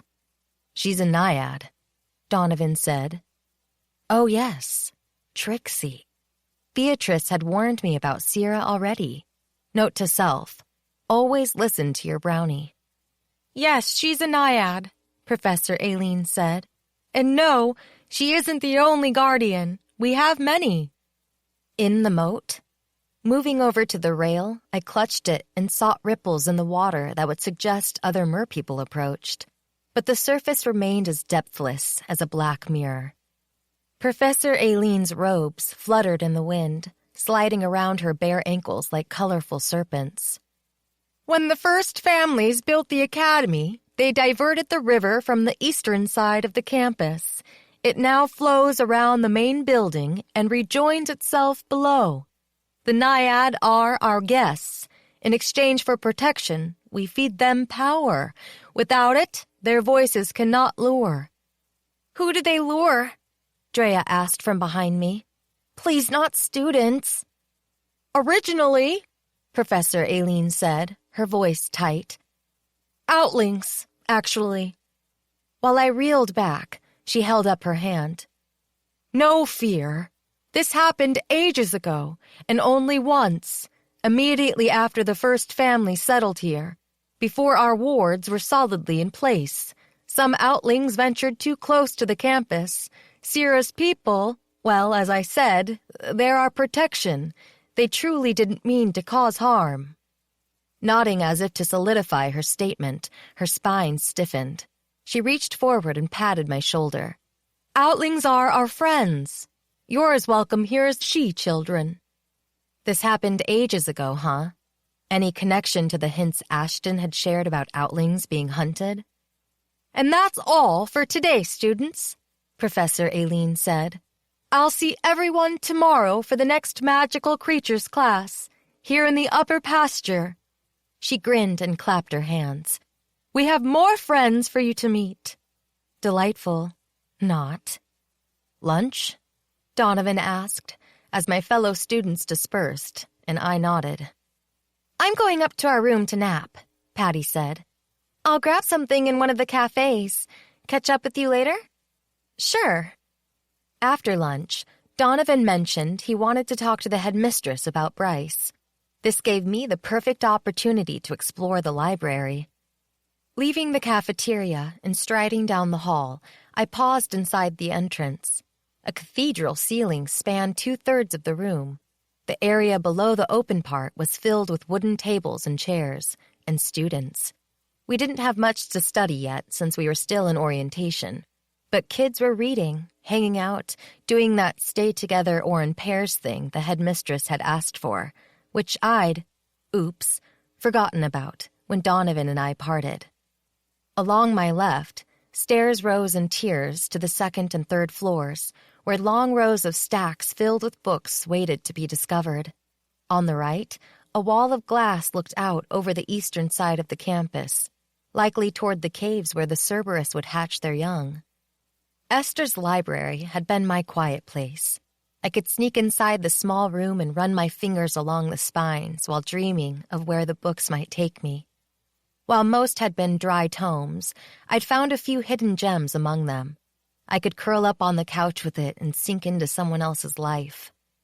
Leaving the main floor, I climbed all the way to the top of the stairs and scrolled through the stacks, sliding my fingertips along the endless spines. Someone needed to dust, and bugs, fluttery, wispy things that loved to eat paper, abounded. Before the dusting, they needed to call the magical exterminator, assuming that was also a Scapti. Ancient history, myths and legends, magic in a modern age. Oh, that sounded exciting. As I strolled through the stacks, my hand touched them all. I was rounding the end of a stack when my fingers tingled. Stopping, I turned back. Had the plush carpet delivered a static shock? A tiny wink of red from a worn black book, extinguished quicker than it flashed, pulled me near. Gnawing on my lower lip, I slid the book from the shelf and coughed when I inhaled the lung full of crud that came along with it. How long had it been since anyone touched it? Blowing on the front to clear the surface, I leaned closer, squinting. I traced my fingertip along the drawing of a dragon etched into the leather, eager to unlock this book's secrets. The original 6. Wait. I quickly flicked back the cover. Yes. A banner was displayed on the first page, red with a bird, and beneath the banner, one of 2 Fire Coven's founding families, the Oheava clan, a branch of the Hasena Fae clan. Cool. Had I found a book that could tell me what no one else here seemed willing to reveal? Who needed a history teacher when I could research on my own? There was more than one way to discover information about Crystal Wing Academy. The next page showed a banner with a dog, and underneath the Second Fire Coven founding family's crest, that of the Huffwaylon clan, a second branch of the Hasanaw Fae clan. I turned the page and was tracing my finger across a banner showcasing a cat when someone came up behind me. "What's that?" Jumping, I spun around fast, and the book flipped from my hands into the air and dropped on the carpet between us. Alice picked it up and frowned at it. "Huh. What?" "Give it to me now." My fingers itched to snatch it from her grasp. "My dad has this book in his personal library, too." Her face twisted. "He doesn't let many of us look at it, however. I imagine your father doesn't have this book in his library, him being an Outling," she added snidely. "Well, I don't." "Do not share." "Whoa, wait." An eager meanness took over her face. "You don't know who your father is?" Her nasty laughter burst out. "Isn't this utterly perfect?" "I know who my father is." A complete lie. "He's—" think fast. "Dead. Yes, he's been dead a long time." Surprisingly, Alice's eyes dropped away from mine, and her shoulders curled forward. "Oh, I'm sorry." She touched my arm in what felt like sympathy. Could Alice have a nice twin? Or maybe she'd been abducted by aliens when I blinked and returned a completely different girl. At the academy, the notion wasn't that impossible. "Do you know your mom?" she asked. "Yes, I lived with her until I moved in with Esther." "Oh, yes, the Sketar witch. My mom died when I was born." Her voice grew sharp again, showing me that while Alice might soften on the rare occasion, her mean girl persona ruled. "I killed her." Moira had told me about Alice's mother's death, but I wasn't going to let on that I knew. What I read as self-loathing took over Alice's face. "Well, I mean, spawning me killed her." "Spawning." I felt like a parrot, repeating her words as if I couldn't come up with an original thought on my own. "Gave birth." One of her shoulders lifted and fell. "You know what I mean." "I'm sorry." "It's okay." Her fingertip traced the dragon on the book's cover. "Dad doesn't blame me. Not most of the time." While she was sharing the agony of her past, I doubted Alice would reveal this side of herself to me again.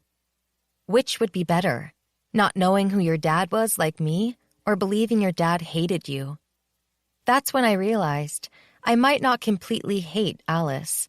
It was hard to loathe someone when you also felt pity.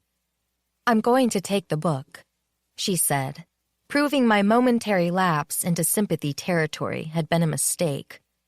"Dad only let me look at it once, and I want to read the whole thing. I found it first. And I found it last.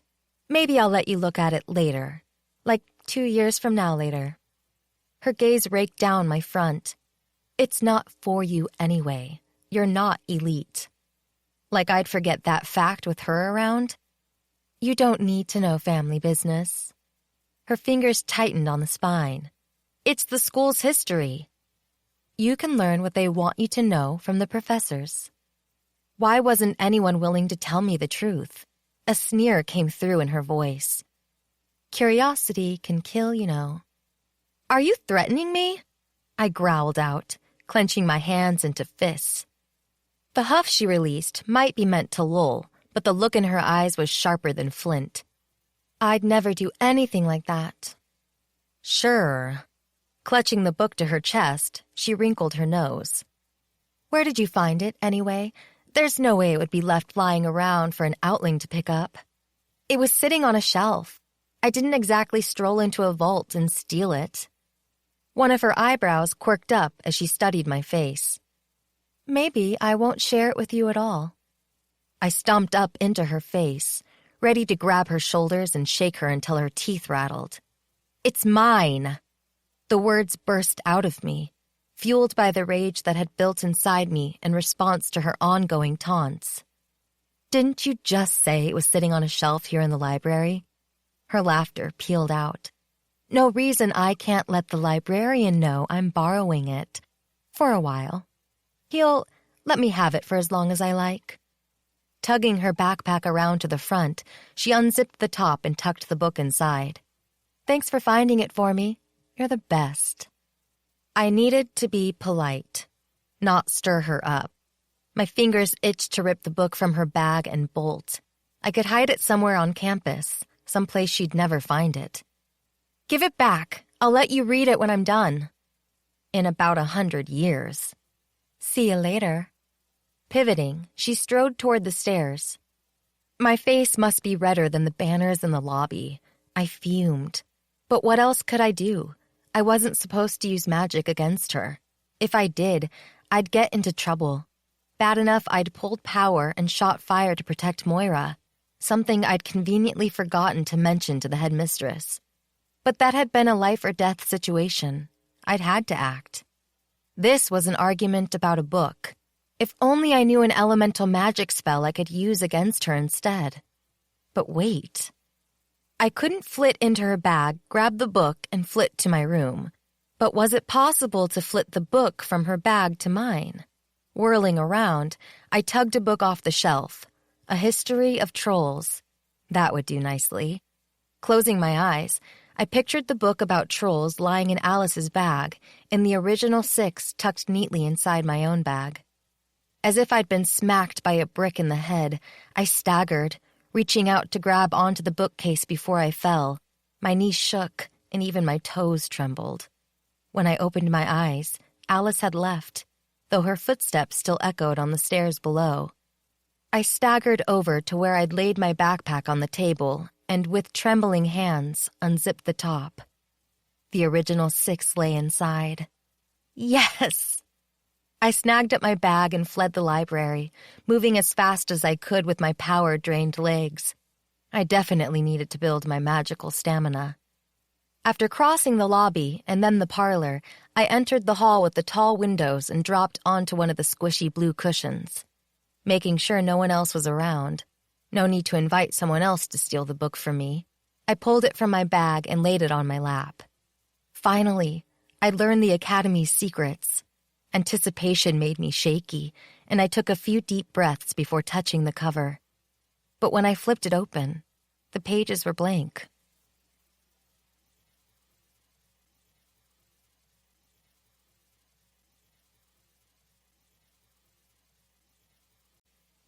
Chapter 27. Frustration overwhelmed me, and I slammed the book closed. Growling, I stared down at the cover. The original 6. This was the right book.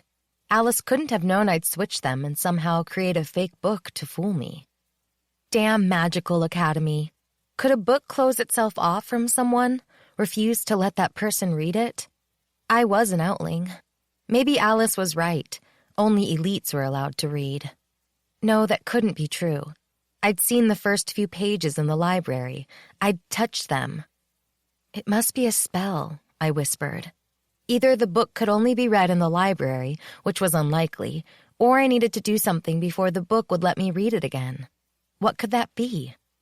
Sighing, I dropped the book back into my bag. I pivoted on the cushion and stared out the window, my mind zoning out as late-day birds swooped down to snatch up insects. A deer crept out onto the front lawn, its spindly legs moving carefully, its head high as it studied the area for movement. Another deer stood underneath a tree, hiding in the shadows. No, wait, that wasn't a deer. Sitting forward, I squinted, trying to make out what, or who, moved slowly within the dusk, creeping across the lawn. Donovan. As if believing he wasn't seen, he moved faster, leaving the shade and jogging down the path that passed the crystal dragon. Where was he going? The sun slanted across the sky, heading toward the horizon, and long gray shadow fingers extended from the forest, reaching toward the academy. Donovan clung to them, remaining nearly hidden. When he paused and looked back, as if he sensed someone watching, I leaped off the cushion and dropped to the floor. This would look interesting if someone entered the hall, but I remained alone. After taking 3 breaths, I peered up over the cushion and out the window. Donovan passed the dragon and started down the path I'd taken the other day, toward the courtyard with the satyrs. We weren't supposed to go anywhere alone. Not that I was paying much attention to the rule, but still, neither was Donovan. Zipping my backpack, I slid the straps over my shoulders and hurried past the auditorium and the empty classrooms. I exited the main building through the western door. No Donovan in sight. I raced across the narrow bridge and bolted toward the satyr courtyard. But before I reached it, movement to my right caught my eye. Why was Donovan jogging toward the forest? By the time I reached the edge of the woods, my pulse was thumping in my ears, and there was no indication he'd come this way, except scant imprints in the dewy grass. Just call me a rebel. I wasn't supposed to be alone, and I also wasn't supposed to return to the forest. Justine had asked for my promise, but what if the Slake had called Donovan like he'd called Moira? I couldn't let anything happen to him. Besides, I was curious. Something else was going on here, and I needed to figure it out. Justine had said I should have pinged her rather than help Moira myself. Should I ping her now? She could flit here in seconds. If she went after Donovan, the odds he'd survive would jump about 3 times what they were now. Her magic was much stronger than mine. I'd flung fireballs willy-nilly, a cool skill, but I'd essentially be useless with it outside of a circus. The Slake had easily evaded my attack and escaped. If Justine went into the forest, would she find the dragon? Alex had asked me to keep him a secret. Who knew what Justine would do to him? Magical creatures were welcome at the academy, but did that offer extend to dragons? I'd just take a peek. Following Donovan's footsteps, I stepped into the woods, remaining on a narrow path, moving deeper into the vegetation. Donovan said he was going to ask Justine about Bryce. Had Bryce lured Donovan here? The tracks led me to a wider area of the trail, then disappeared. Where was he? Donovan, I whispered. Something dark slunk through the trees to my right, darting from one shadow to the next. My heart rate tripled, pounding in my throat. Dagger in hand, I pulled in threads of power until my moonstone flickered and sparkled. Last night, I thought a completely dark forest couldn't get creepier. I was wrong. A forest full of shadows tracking my every move made my skin crawl with fear. I wanted to run back to my room and huddle beneath the covers. But I had to make sure Donovan was safe. Once I found him, we could leave the forest together and never return. A snap in the woods to my left sent me skittering forward 2 steps. Donovan, I whispered again. This felt too much like a repeat of last night with Moira. My dagger hummed in my hand as if it sensed danger and was prepared to defend me. Maybe I should... Something slammed into my back, knocking me forward onto the ground. I scrambled to my feet, crouching with my blade clutched so tight the hilt bit into my hand. A swooping from the left sent me whirling in that direction, but I found nothing but an overwhelming feeling of menace. Who's there? From my right, I spun, catching something large and dark fluttering up into the canopy. My skin crawled, and my breathing grew ragged. Something stalked me, but what? Stop it! I cried out. A sledgehammer hit me in the back of the knees, and I toppled to the ground. My knife flew from my hand, landing with a thud among the leaves. Gasping, I clawed forward, straining to reach it. Someone grabbed my ankle and hauled me backward. My fingers dug into the soil, shredding nails and flesh, and my heart burst up into my throat. I choked back a sob. Kicking out, I dislodged whoever it was and scrambled forward. I snatched up my knife and, jumping to my feet, whirled around, seeking the enemy. Fire licked along my fingertips, and I ached to fling it at someone. No one was here. A slithering behind me made me spin. My dagger raised. As a dark, solid form dove toward me, I stumbled backward and tripped, falling on my butt. The dark shape flew up into the trees and was quickly hidden among the branches and leaves. Bolting to my feet, I gasped at the person lying on the path I'd tripped over. Cloven? He lay unmoving, his head tilted downward, his limbs splayed wide. Shock and horror and sadness filled me. Was he dead? He couldn't be. He was a friend. Tears smarted in my eyes. Dropping down beside him, I grabbed his shoulders and shook him. "Cloven! Please be okay!" I gulped back a sob and put my ear near his mouth. A whisper of a breath slid across my cheek. His skin, shriveled, made him appear as if he'd aged 20 years since I saw him earlier today. It was perfectly clear what had happened. The slake had lured him here and drained him. He'd die if I didn't help him, but what could I do? He wouldn't wake up, and I couldn't drag him out of the forest by myself. If his power had been drained, could I feed him some of mine? My moonstone still gleamed, oversaturated with energy. I had to try. Grabbing the hilt of my blade in both hands, I squeezed them tight with the moonstone between them and pushed through my mind the words, "Please get better." Like when I yanked in threads of power, I pictured drawing power from my stone, only instead feeding it into Cloven. Miraculously, his skin smoothed, and the tortured expression left his face. He gasped, and his chest jolted, lifting his body up off the ground. His eyes opened. "Fleur?" Panic came through in his voice, and he clutched my arms. "Run! He'll attack you! Hurt you!" "I'm not leaving without you. Can you get onto your feet if I help?" "By the Fae, what happened?" Professor Mealer rushed over to us and stooped down beside me. My body sagged with relief. At least I wouldn't have to deal with this all on my own. "The slake drained Cloven's power, but I gave him some of mine." "Wow!" Admiration shone in the professor's eyes. "How is that possible? You're a first-year student. Most second-year students would find a task like that a challenge, although you are very powerful. More powerful than anyone at the academy has seen in years." I shrugged, because really, everything about magic was new to me. "I don't know. I just thought about pushing out power instead of pulling it in. I'm grateful it worked." "Fleur," Professor Mealer said, his eyes darting around the area. "I want you to go get the headmistress. I'll remain here with Cloven. He's too weak to run. It's too dangerous to stay here for long. The slake." "I saw it." "I tried to identify who it was, but was unable. Their cloak." "It attacked me." His fingers tightened on my arm. "Were you harmed? It didn't drain any power, did it?" "No, it only knocked me down." Played with me like a cat about to rip through a mouse's throat. "Can't we ping the headmistress?" "The woods are enchanted. Elemental magic won't work here." But I'd used elemental magic to help Cloven. Or had I used power and an unknown Skapti to heal him? "Go!" Professor Mealer urged me to my feet, staring toward the deep woods to his right.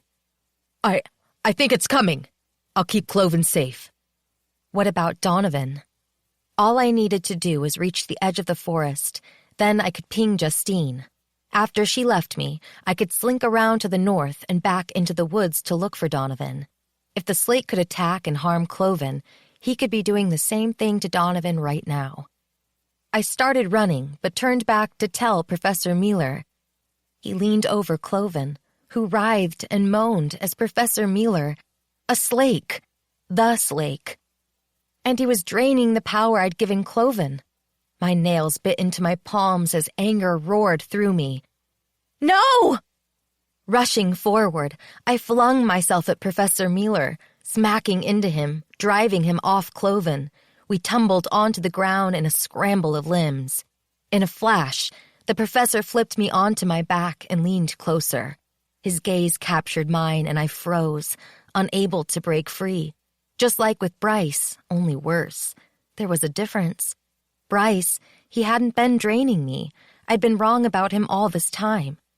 My hands twitched, but my body went limp. My neck, it arched backward. I fell into an endless quicksand where the thought of moving became impossible. "So easy," Professor Mealer said. "I sensed your tremendous power immediately. I've been calling you." Calling. Not the dragon. Professor Mealer. All this time. As if I dragged my hand through mud, I sluggishly raised it and tried to push him off, but I might as well try to nudge a boulder with my pinky. My hand flopped back to my side, and I flinched when it hit my blade. Searing pain flared across my palm, and I knew I'd cut it on the edge. Was it possible to wet my stone a second time? Professor Mueller tipped my head further back to gain access to my throat.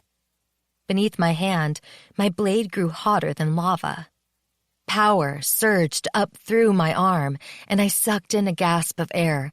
Stinging pain burst from my fingertips, and a fireball hit the professor in the chest, hurling him up and off me. While I gulped and rolled onto my side, coughing, he staggered to his feet and rushed me, shoving me onto my back again. A bolt of lightning struck the ground beside us. The earth heaved and smoke rose into the air. Donovan raced over and flung himself onto Professor Mueller. They tumbled to the ground. Donovan leaped to his feet and stood between us, providing a wall the professor could not scale. Rain lashed the area, smacking the ground, and lightning crackled along Donovan's fingertips. He flung bolts at the professor, who screamed and writhed and staggered backward.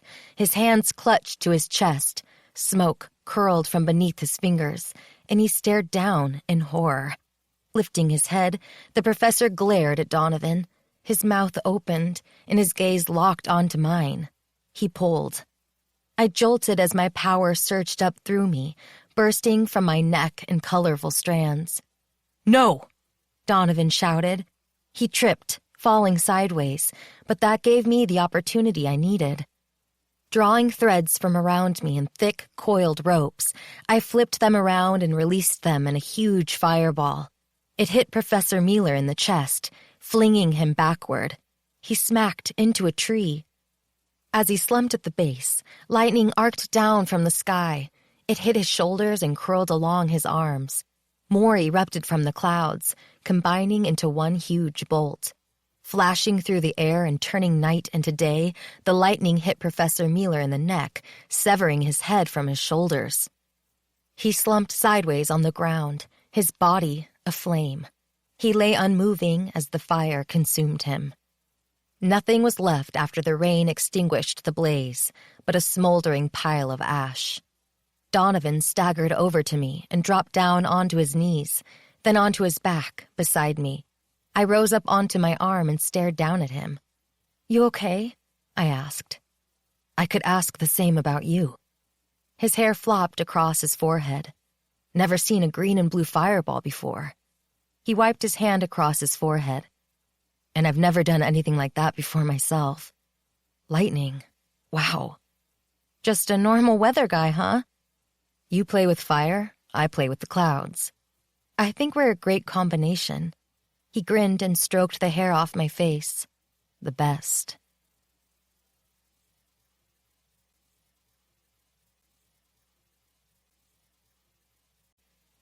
Chapter 28. "You are so freaking gorgeous," Patty said. Standing in front of the mirror, I studied my reflection, then met her gaze in the glass. "You think so?" Patty's sister, Paisley, had flitted to the academy and gifted me this dress. When I was little, the girl next door went to the prom. I'd been outside riding my bike when the guy arrived in a limo to pick her up. Her parents had posed them in the garden for pictures, and I'd watched her with major envy. Now, I was the one going to prom, or in Crystal Wing Academy's case, the grand ball. My pale blue, floor-length gown was studded with tiny white roses. Puffy sleeves dropped to my elbow, leaving my lower arms bare, and the rounded neckline dipped low enough to hint at cleavage. "You want to wear one of my necklaces?" Patty asked. Since I'd gone with my original blue hair color, I'd removed the concealer and wore only the sterling chain from Esther. "No, this is enough, don't you think?" She smiled. "It looks pretty." "I love what you did with my hair." She'd swept it up and wove in tiny roses, and I'd done the same with hers. I kind of look like a princess. "You are a princess." Not really, but thanks. No such thing as an Outling princess. Fake it until you make it. Laughing, I turned to face her. "You look great, Patty. You're so beautiful." She spun in a circle, showing off her lavender gown that looked awesome with her pink hair. Someone knocked on the door. We widened our eyes at each other, and our nervous giggles filled the air. "They're here!" Patty said, her lips thinning. "Do I really look okay?" "You're going to knock him off his feet." "I like that." Confidence restored, she winked. "It's always good to keep guys guessing." "Remain a mystery, huh?" "Exactly." Composing her face, she opened the door. Bryce, dressed in a dark suit, gulped when he saw her. They'd been meeting up on the sly, hence her correct assumption he couldn't have been the slake draining Moira. To keep others from questioning him, Cloven and the headmistress had hidden him away in the teachers' apartments until it was over. Bryce going to the forest before Moira had been a coincidence. He'd actually hoped to meet Patty there to make out, though they'd never connected. Moira had been called by Professor Mueller. I wasn't the only student he tried to lure from the academy. "Come in! Come in!" Patty snatched at Bryce's arm and dragged him inside. "Don't just stand there." "Looking great, Bryce," I said, and he grinned. He and I might not be best friends yet, but we were working on it. Donovan remained in the hall behind Bryce, looking beyond hot in a dark suit. He strode inside my room and leaned close to my ear. "You are gorgeous." My face overheating, I smoothed my hands down my dress. "Thank you." He pulled a small cluster of flowers from behind his back where he'd hidden it. "For you." "Oh, wow, they're pretty." "It's a wrist corsage." Like the one the neighbor girl got from her date. Tiny flowers in blue, purple, white, and green. He fastened it around my wrist. "Are you ready to go?" he asked, holding out his arm. "Yes." I couldn't believe I was going to the grand ball with a hot guy, that I'd helped defeat a rogue slake, and that I'd made it through academy orientation with all my limbs intact. Tonight, we would celebrate our efforts and mentally prepare ourselves for the rest of the school year. We took the sky bridge at the end of the hall that crossed over to the main building. When we exited the entirely glass tunnel, the ballroom waited for us, straight ahead. Two nymphs in flowery gowns stood beside each of the doors on tiptoe. "Would you like to enter?" they asked in melodic harmony. I stalled and turned to Donovan. "I still can't dance." I'd meant to learn, but in all the uproar, I'd forgotten to ask Patty. "No worries," he said. "You can use elemental magic." My fingers stopped trembling for the first time in days. "Really?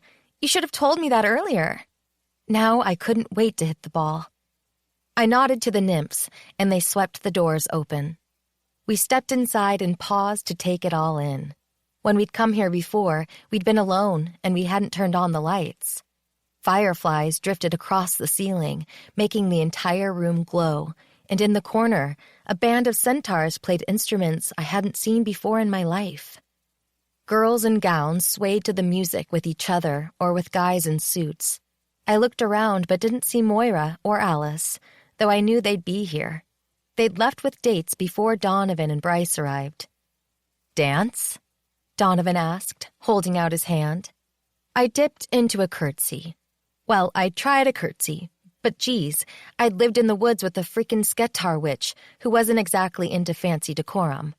When Donovan's lips twitched, I knew my curtsy needed as much work as my magic. Donovan's arm slipped around my waist, and he held my right hand at shoulder level. Crap, a waltz. Closing my eyes, I willed myself to dance, using elemental magic, as Donovan spun me around the room. It wasn't bad. In fact, my feet moved where they were supposed to, and I didn't bump into anyone. There was something special about spinning around the room in the arms of a guy you liked. "This is so much fun," I said. I tipped my head back and laughed as he dipped me backward. "Open your eyes," he said as I straightened. "If I do, I'll step all over your feet." "You won't." Humor came through in his voice. "I promise." The song ended and we stopped moving. "At least my elemental magic kept me from looking like a fool," I said with a big grin. His cheeks darkened. Confession time. I narrowed my eyes. There's no elemental magic spell for dancing. Even if I say damn it? Even then. I was dancing all on my own? Well, his eyes twinkled. I was leading. You. I tapped his shoulder, but couldn't stop laughing. How could I be angry when I was having this much fun? After 2 more dances, we went out on the deck. We leaned on the rail and watched the brownies dancing in the upper pasture. They were holding their own ball tonight. Would you like some punch? Donovan asked, after we stared at the moon for a while. I can get you some. Yes, sure. The second he disappeared inside, Alex zipped up from below and hovered in front of my face. I missed you, little guy, I said with a smile. As you should. I rolled my eyes. Where you been, anyway? Here, there, everywhere. So precise. I frowned. I need to ask you. I lowered my voice. The dragon, is he okay? He's growing stronger all the time. That was good, I supposed. Thanks. I was worried after he chased away Professor Mueller. He's for the future, but now is the present. Alex's wings fluttered, and his expression sobered. The elite boy treating you right? If he's not, I'll mess up his face. Please. I held up my hand. Leave Donovan's face as it is. I like it. Maybe I could improve it just a little. Alex. If dragonflies could sigh, Alex did. I'll leave him alone, for now. I shook my head. You look nice, Floor, Alex said softly. Like a princess. Princess seemed to be a popular theme. Thanks. Something's missing, though. He zipped around me as if inspecting my dress and hair, but stopped in front of me again. Your necklace. That's the problem. I fingered my chain. I didn't want to wear the concealer tonight. No, that's not it. Darting in close, he settled on my neck, his little feet tickling my skin. A small flash of light, and he transformed into a dragonfly pendant attached to the chain. If you need me, he said in a tiny voice. Now you can find me. Cool. Donovan came up behind me and handed me a glass. Here you go. One taste and I could tell it had been spiked with Verdine. But we had lots to celebrate, and I didn't mind getting tipsy tonight. We stood leaning against the rail, enjoying our punch and the silence between us. Can you tell me something? I eventually asked. Sure. For some reason, anything about the Sixth family is a big secret. Not really. He sipped his drink. No one will tell me anything. It came out like a whine, but I couldn't help it.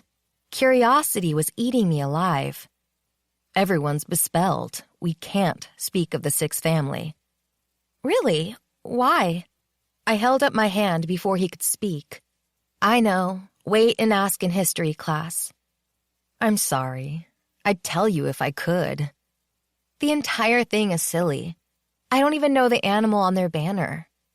I can tell you that. Leaning close, he traced his finger along my new pendant. It's a dragonfly.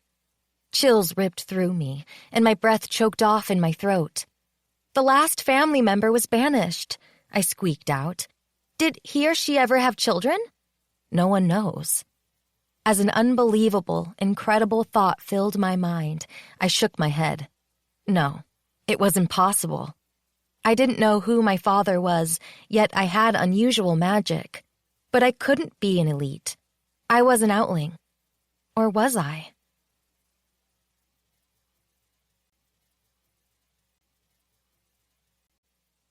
This recording of Outling was presented by Dreamscape Media, LLC. Text copyright 2019 by Marty Mayberry. Sound recording copyright 2020. Dreamscape Media, LLC. Thank you for listening. Please check dreamscapeab.com for Dreamscape's latest releases.